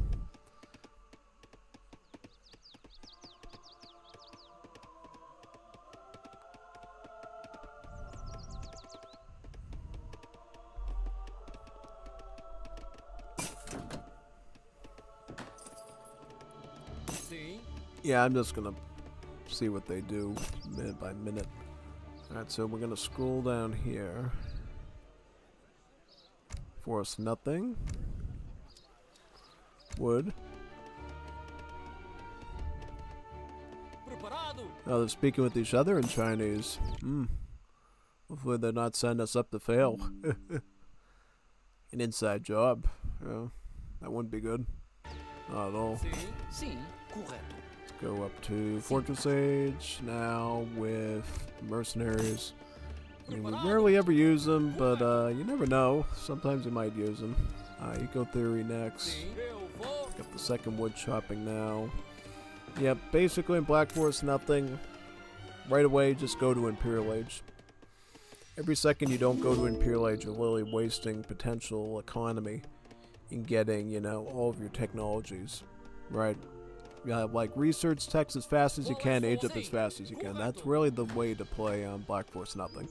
Now, to make villages, if you want to, and you should, build some town centers. Thankfully for Portugal, I don't have to worry about that, because the covered wagon, you know, solves it for me, and actually builds it faster, conceivably, than the Explorer does, which is actually quite useful. Ooh, we got Fabricio Vasquez. We got a Juanito here. I think that's GP. Yeah, we got Juanito GP watching us. It's been a while since I played against GP in the 5th edition. The Gallo Pinto, the big chicken. Juanito chicken. Pollo. Yeah, but anyways, we are going for a 4v4 Black Forest Nothing. 3D deathmatch, yeah. Well, you don't even have to say 3D deathmatch because 4v4 Black Forest Nothing is always going to be deathmatch and 3D no matter what. if somebody sets it up otherwise, they probably don't know what the MO is all about. So, yeah, basic facts of life. Yeah. Yep. At this page, I'm just gonna keep adding in more vills and more vills. As many vills as I possibly can. In there, most definitely. Let's put up a covered wagon right around this spot. Go to industrial age. Doesn't matter this age. I think probably tycoon is fine. Yeah, you really don't want to go with the papal guard because basically you're you're gonna get a royal decree that's gonna like research that sort of effect for you. So there's really no point in it. You may as well just pick up a bit of extra gold while you're at it. That's basically the idea. I'm gonna build a couple of extra houses because the thing is, we don't need a lot of pop here as Portugal. You know, because we have 4 town centers, that's 40 pop. Immigration gives us 100 pop, so we really just need 6 houses. Because we don't have a lot of space to work with here, so it's very imperative that we don't, you know, like waste space if possible. I mean, we could queue this one up. As long as we use this one to get the Imperial Age, that'd be totally fine. Actually makes clicking a bit easier. Fill stats. What else? Qual é a sua ordem? Vou fazer. Lenhadora. Preparada. Vou executar. Vou fazer. You can put an arsenal up, right? Get a church. Construtora. Iglesia. What else? Refridge. Yep. Just pick up all the eco stuff right away. Yeah, no, we'll just age up Imperial Age here.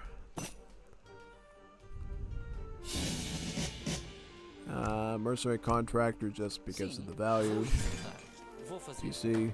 Alright. Get that gold. Why not? Mostly just trying to chop towards the center right now. So we're probably going to want to aim sort of towards this direction in general. This general direction. So we can cut through there and reach the enemy at this section there. It'd be a nice push across. But be wary, players might try to like flank you up here. They might try to flank you down here. Yep, it's like this map is a big wall of trees. So there's only 2 ways to get through the wall of trees. Number 1, just chop through your villagers. Second way is to use artillery. But not in the same way you would use siege weapons in AoE 2.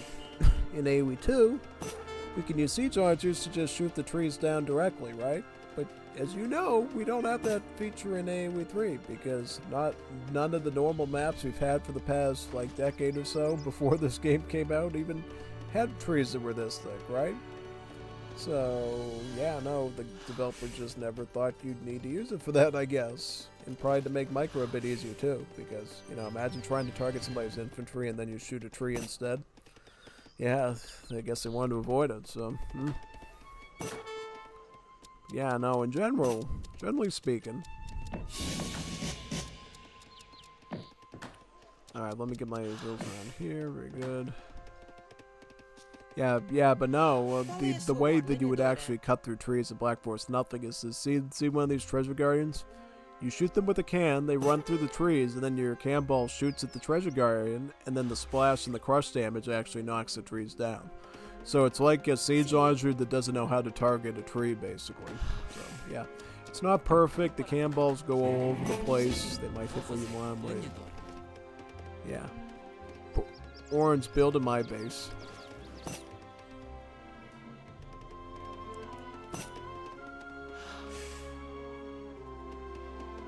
Yep. Sounds good, man. Sounds like a plan, man.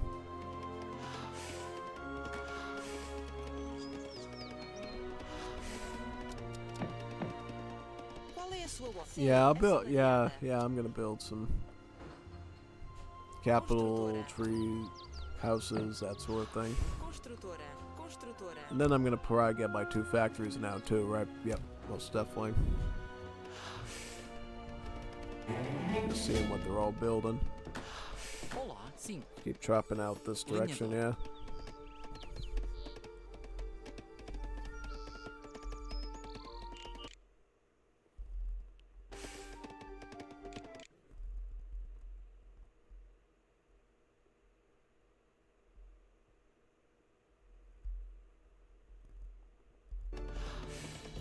sua. Vou fazer. Sim. Vou executar. Sim. Preparada. Construtora.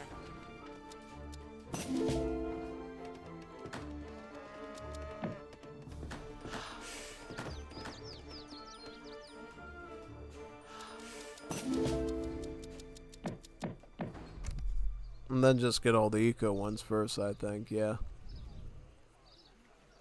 And then get the royal decree, then get the training ones, like follow a specific order. Correto.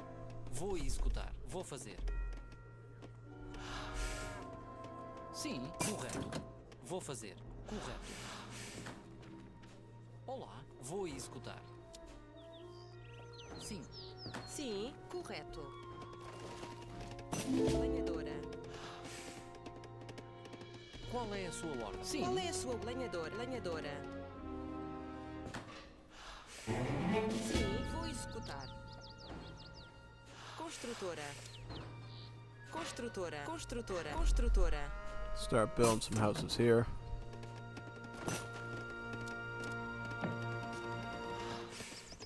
Preparada, lenhadora.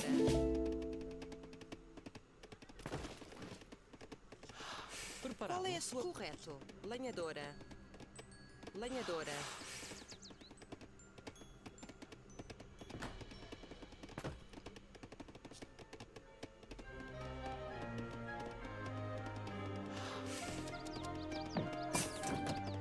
And some more vills.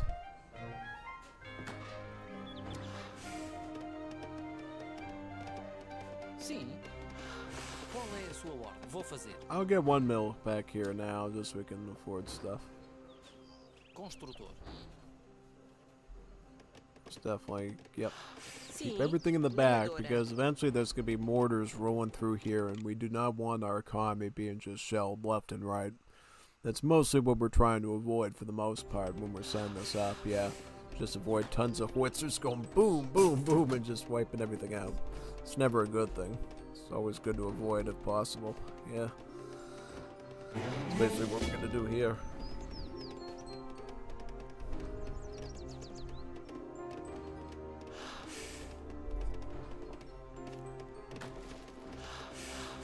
So I'm picking up the mill. Alright, get the royal decree and then this, I think, just so we can, research. Because there's a royal decree we're going to get that's actually going to improve our farming further. It's going to detriment the gold and the wood rate a bit, but the farming rate goes up quite good, so it's always worth picking up. Now we can get the rest of the bills. So the bill pop is all settled at this stage.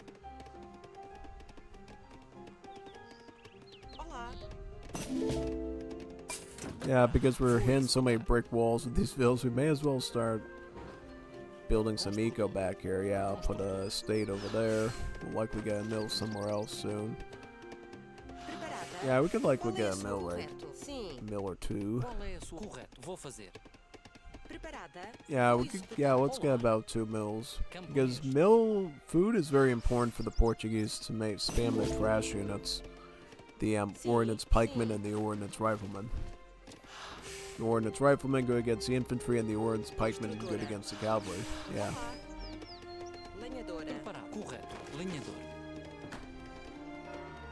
It's this tech right here we're getting, the ordinanzas.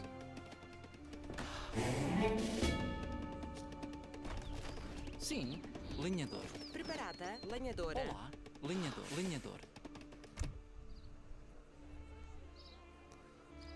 Start getting fencing school, all those done first.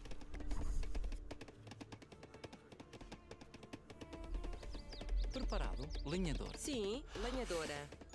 Olá, lenhadora. Preparada, lenhadora.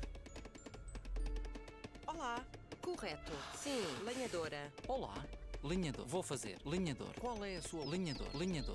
Preparada, lenhadora.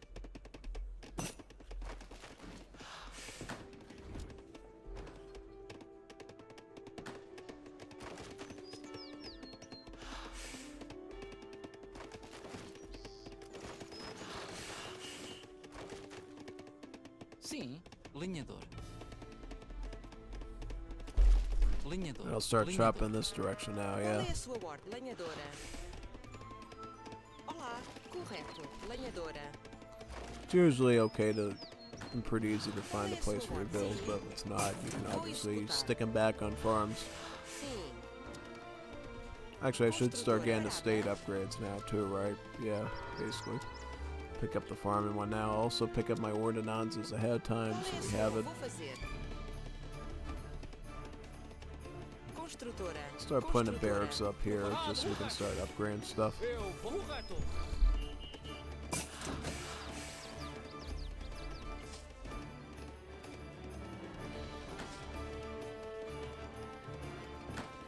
Olá, assalariada.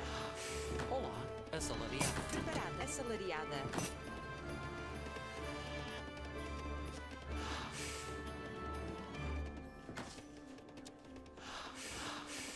Sim. Olá. Construtora. Start getting these upgrades now too. Sim, eu vou.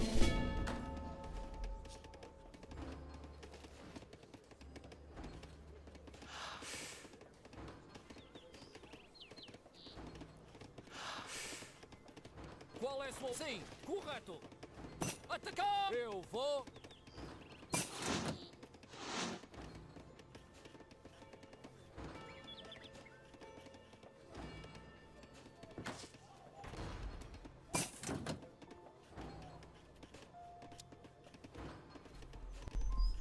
That's fine, I'll just research.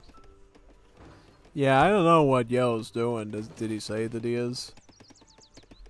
We have no guarantee that he's gonna like comply. Qual é a sua ordem? Correto. Sim, lenhador, lenhadora. Oh, he does. All right. Well, that's fine then. Okay. I'll. Hey, wait a minute. Why did I delete it? Lenhadora. I'll rebuild it with another bill. I don't know why I did that. It's so weird. Okay, I'll build another one here. Just trying to figure out what to do here. Yeah. I already sent my cards for gold. Qual é a sua... Sim, lenhador. Sim. Let's start flying through this now. Oh, we got like one explorer HP, I think. Yeah. And immigration too. Also this for our archers a bit later, our Tupi archers. That's what I want that for.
Alright, let me get the rest of this. Focus on the artillery first, I would say. Actually, I should put my factors on wood if he's going to be doing a trade, right? Yeah, most likely.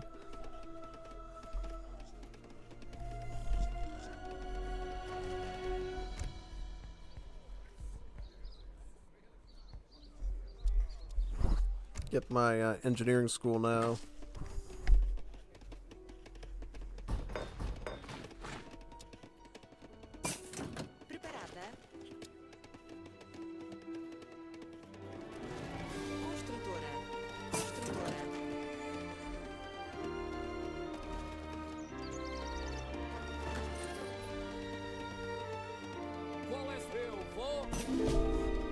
And typically you want to capture this Lombard and just start trading off all that wood for gold right away as an add trickle of both the food and the gold.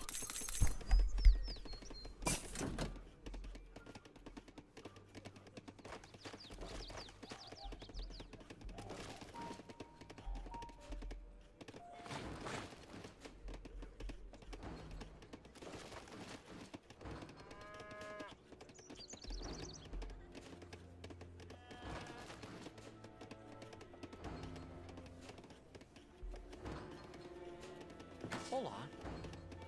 Lenhador. Qual é a sua ordem? Lenhadora.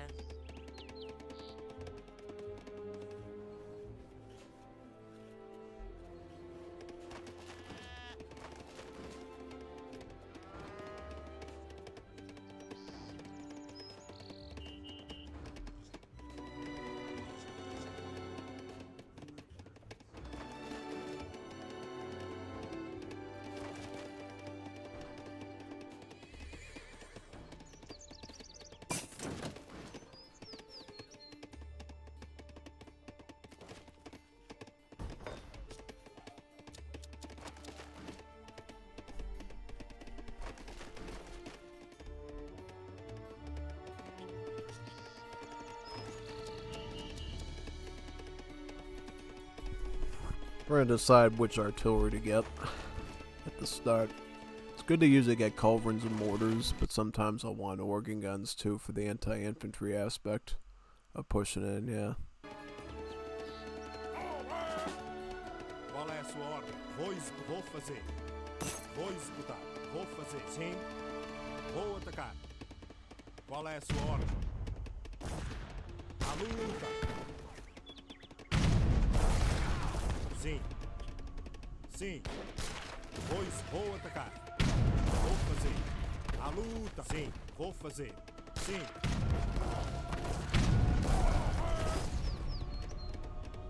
Sim. Vou atacar. À luta. Vou atacar. Sim. À luta. Sim. Vou atacar. À luta. Vou atacar. Sim. Vou fazer. Vou atacar. Sim. Vou atacar. À luta. Sim. À luta. Vou atacar. Sim. À luta. Sim. Vou executar. Vou fazer. Sim. Vou fazer. Vou executar. Sim. Sim. Vou fazer. Vou executar. Preparado. Correto. Vou fazer. I just start pushing in and start grabbing all these treasures now. Sim. Start building ahead. Qual é a sua ordem? Vou executar. Sim. Preparado. Vou executar. Qual é a sua ordem? Sim. Vou fazer. Get some organ guns too. I like getting this one usually for the range on the mortars. I actually get a few more mortars then, yeah. And then from there I'll just spam ordnance units. Sim, correto. Preparado. Sim. À luta.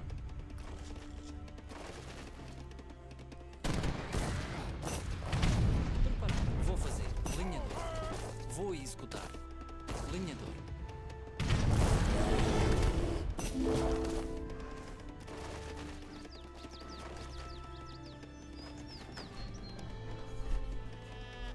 Really? Such a noob.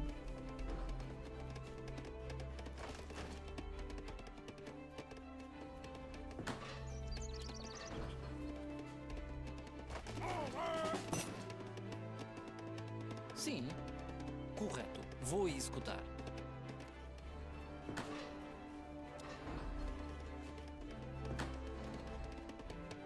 Olá. Lenhador, lenhador. Lenhador, lenhador.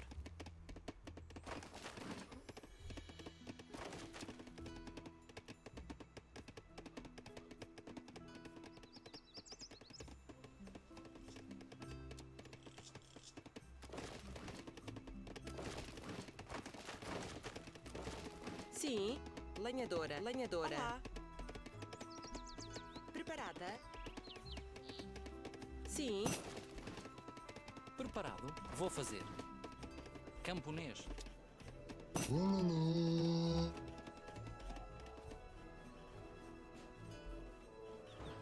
Construtor.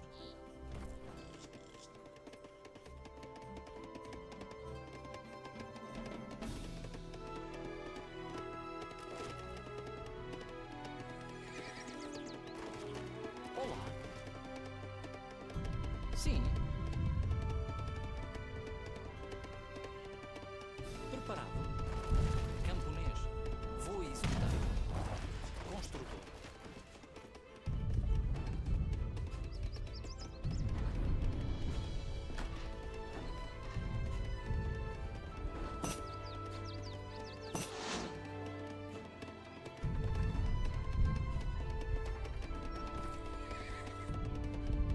Olá.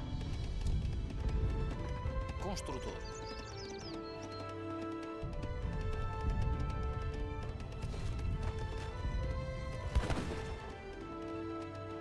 Qual é isso que eu vou fazer?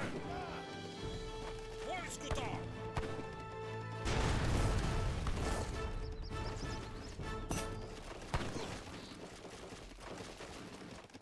Vou fazer! Vou escutar! Preparado. Lenhador.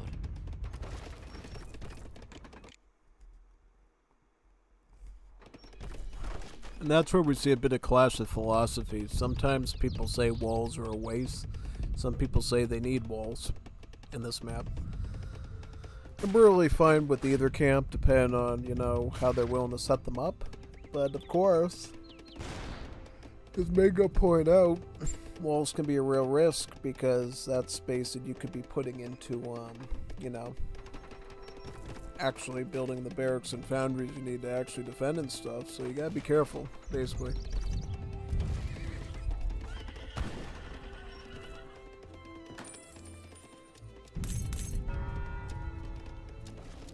Again, all this stuff too.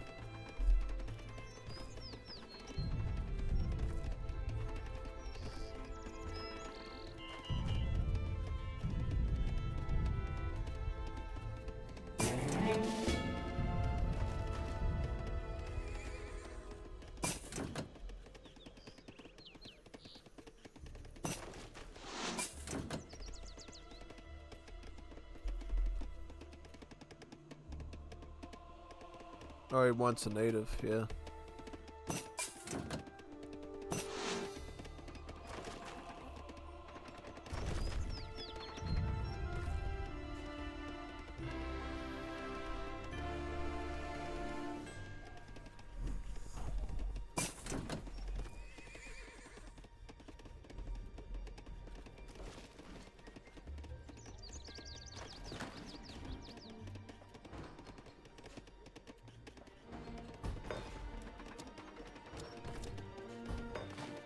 Really?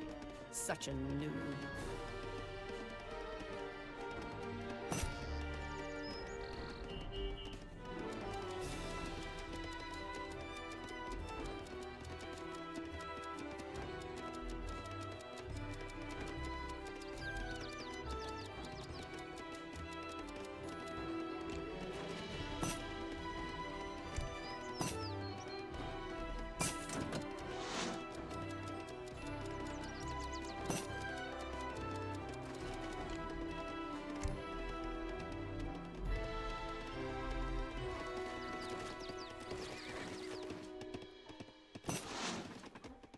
Olá.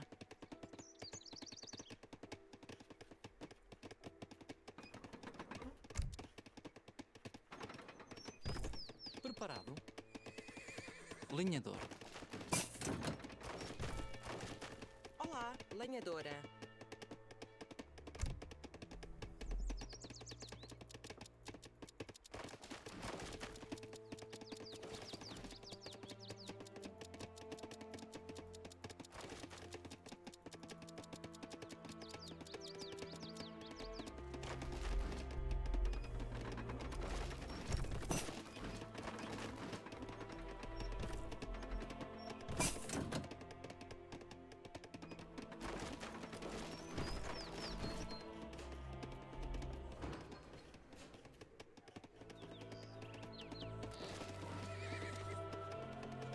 Qual é a sua ordem, lenhadora?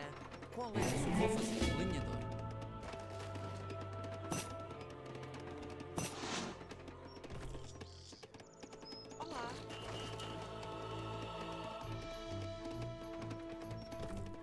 Construtora. Construtora. Construtora.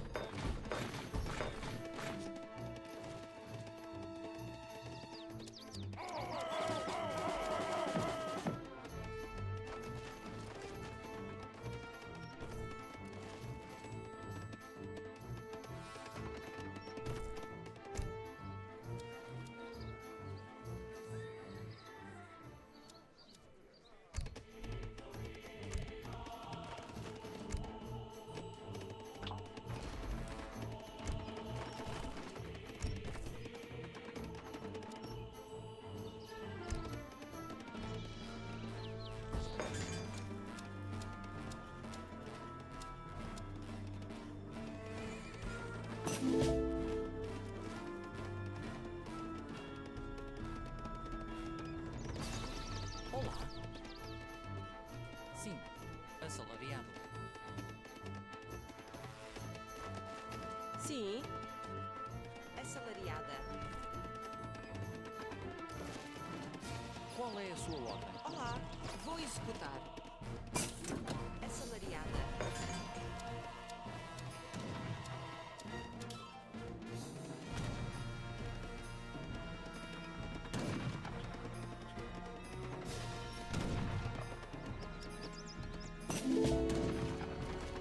Sim.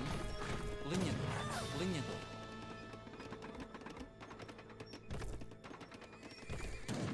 Preparada.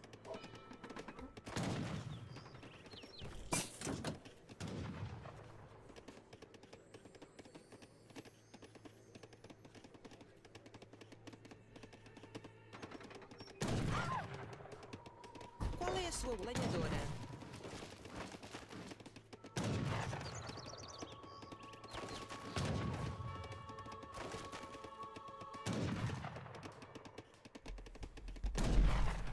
Alright, got all the upgrades I need, right?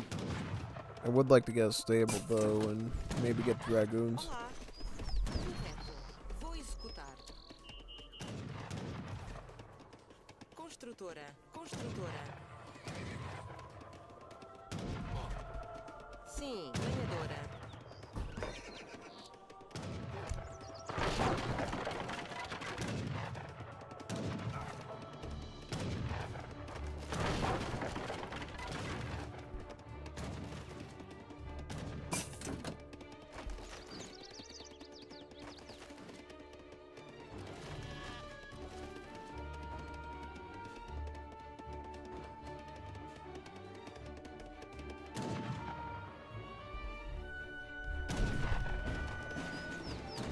Oh man, really? Ugh. Unreal. This happens a lot, have extra more than you resources. expect. Do you have extra resources? Oh great. Yep.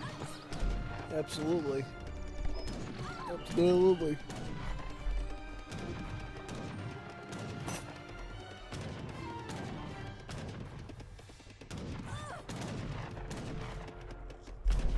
We'll start speaking in Chinese about what to do next.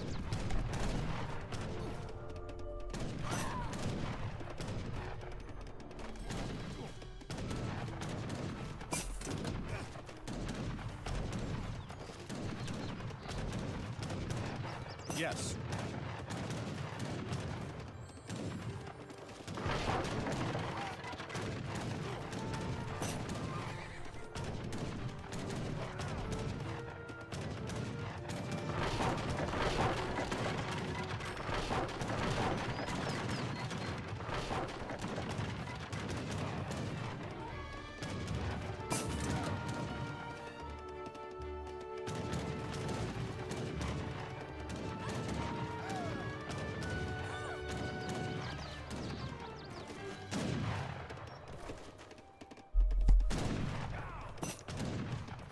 Qual é a sua ordem? Lenhadora.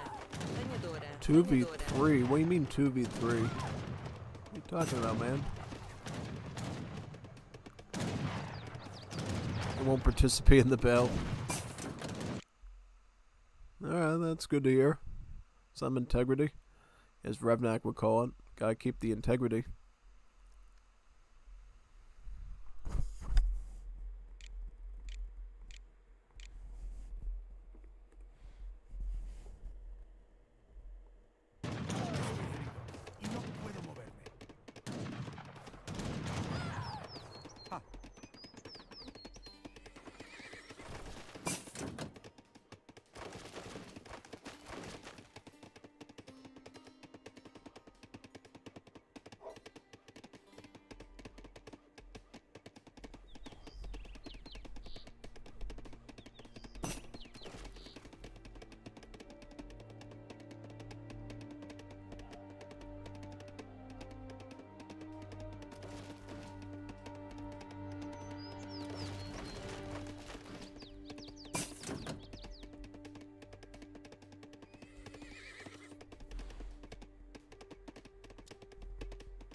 Olá, vou fazer.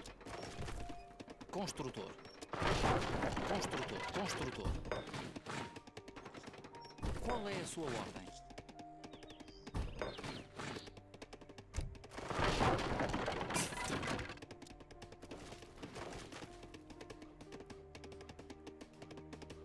Sim.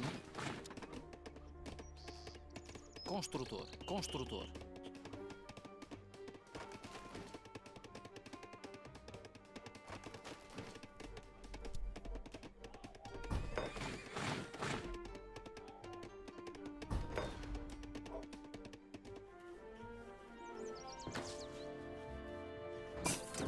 Olá, lenhadora.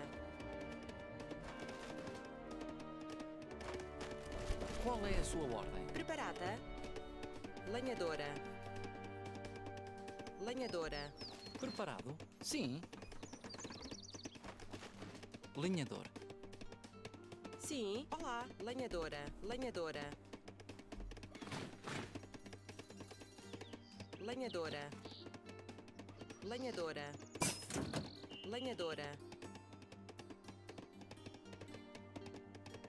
Vou fazer. Sim. Vou fazer. Sim.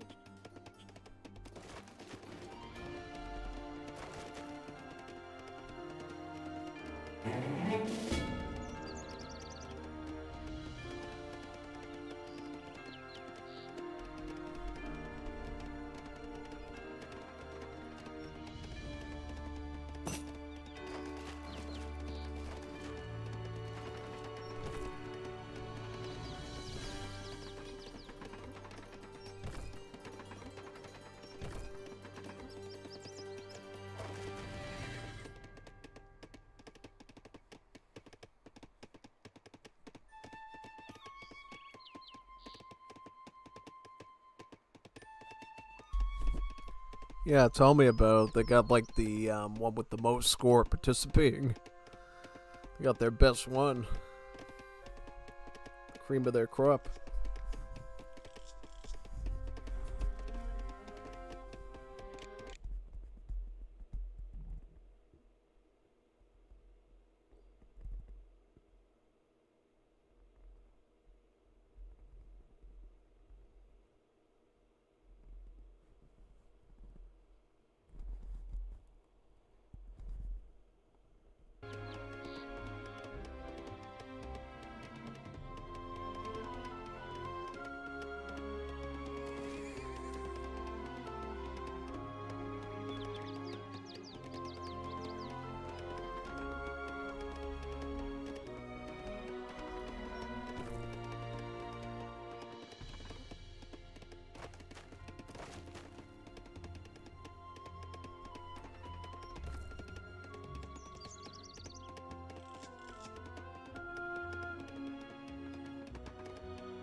Yeah, the kid isn't giving us any gold.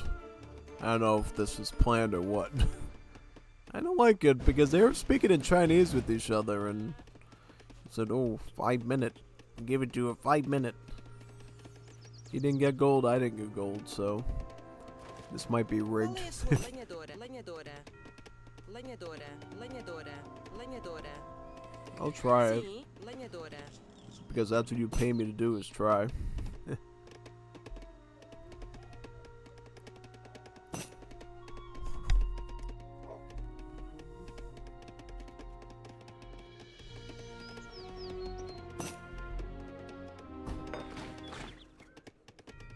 Preparado.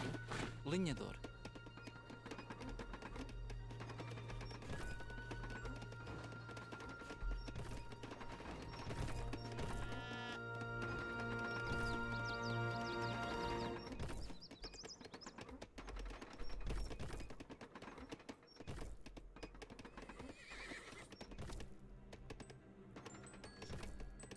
Preparado! Qual é a sua ordem? Qual é a sua ordem? Qual é a sua ordem? Vou fazer. Qual é a sua ordem? Vou fazer. Preparado? Vou fazer. Vou executar.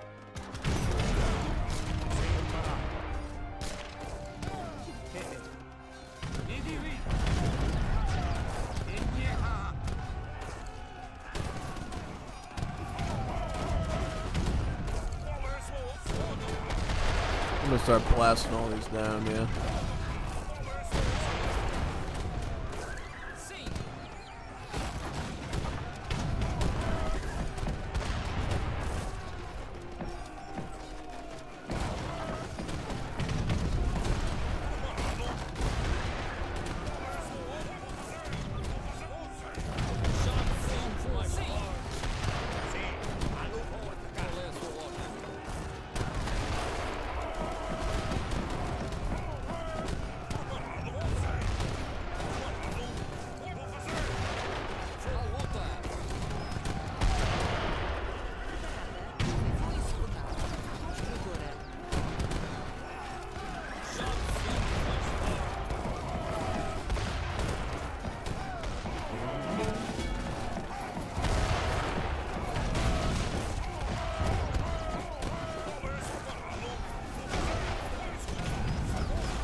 That I ran out.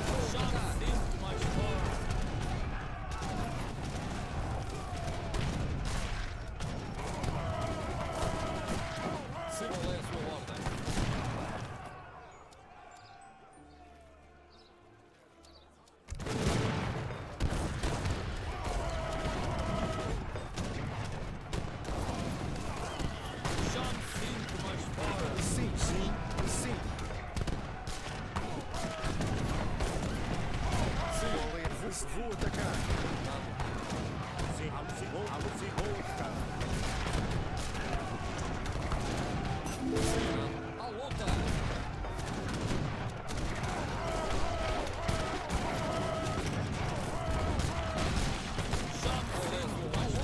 Sim, alvo sim, alvo sim, sim.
Qual é a sua? Vou fazer.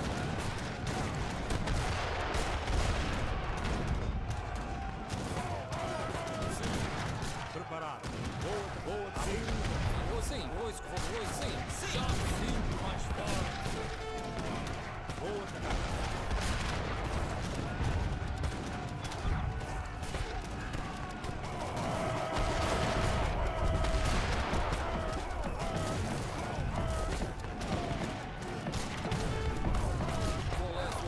Vou atacar.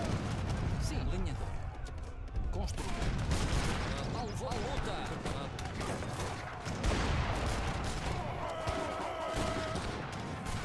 Vou fazer. Sim, vou atacar. Sim.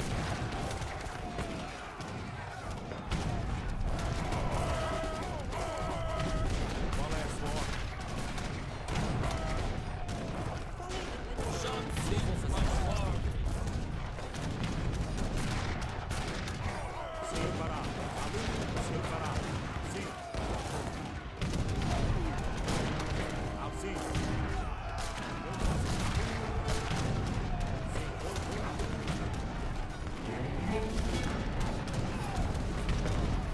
Já me sinto mais forte.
Sim, vou atacar.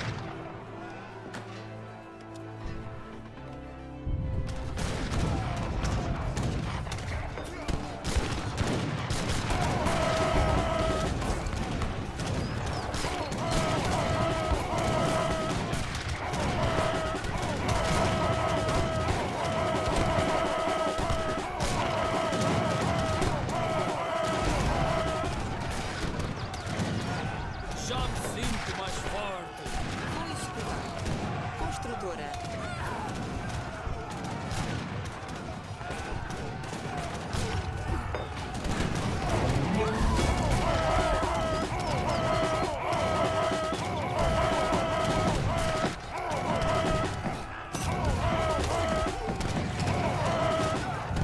Sim, sim, já me sinto mais forte. Sim, vou atacar. Sim, vou atacar.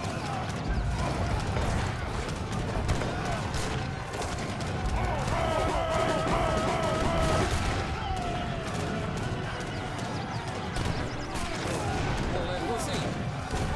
Vou sim. Construtora. Já me sinto mais forte. Preparado. À luta. Qual-se foi-se à luta. Qual é a sua ordem? Construtora.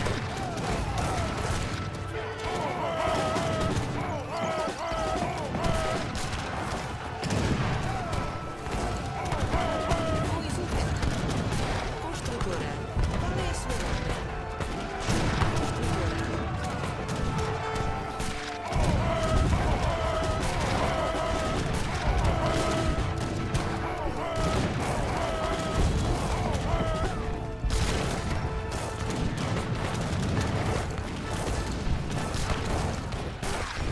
Sim, vou atacar. Vou lutar. Vou atacar. Sim, preparado.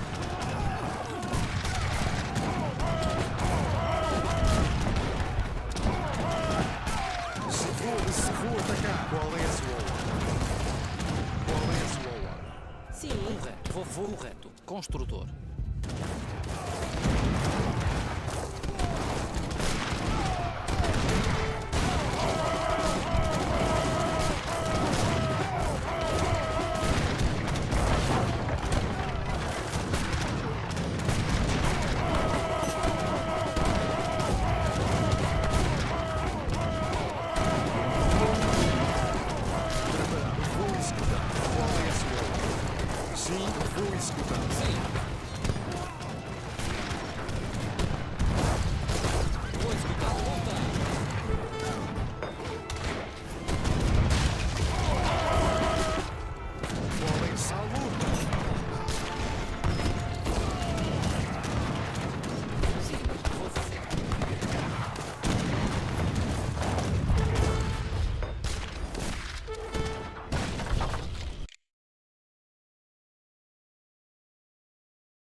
Alright, I think we're gonna cut it short there. I gotta prepare some stuff for work tomorrow.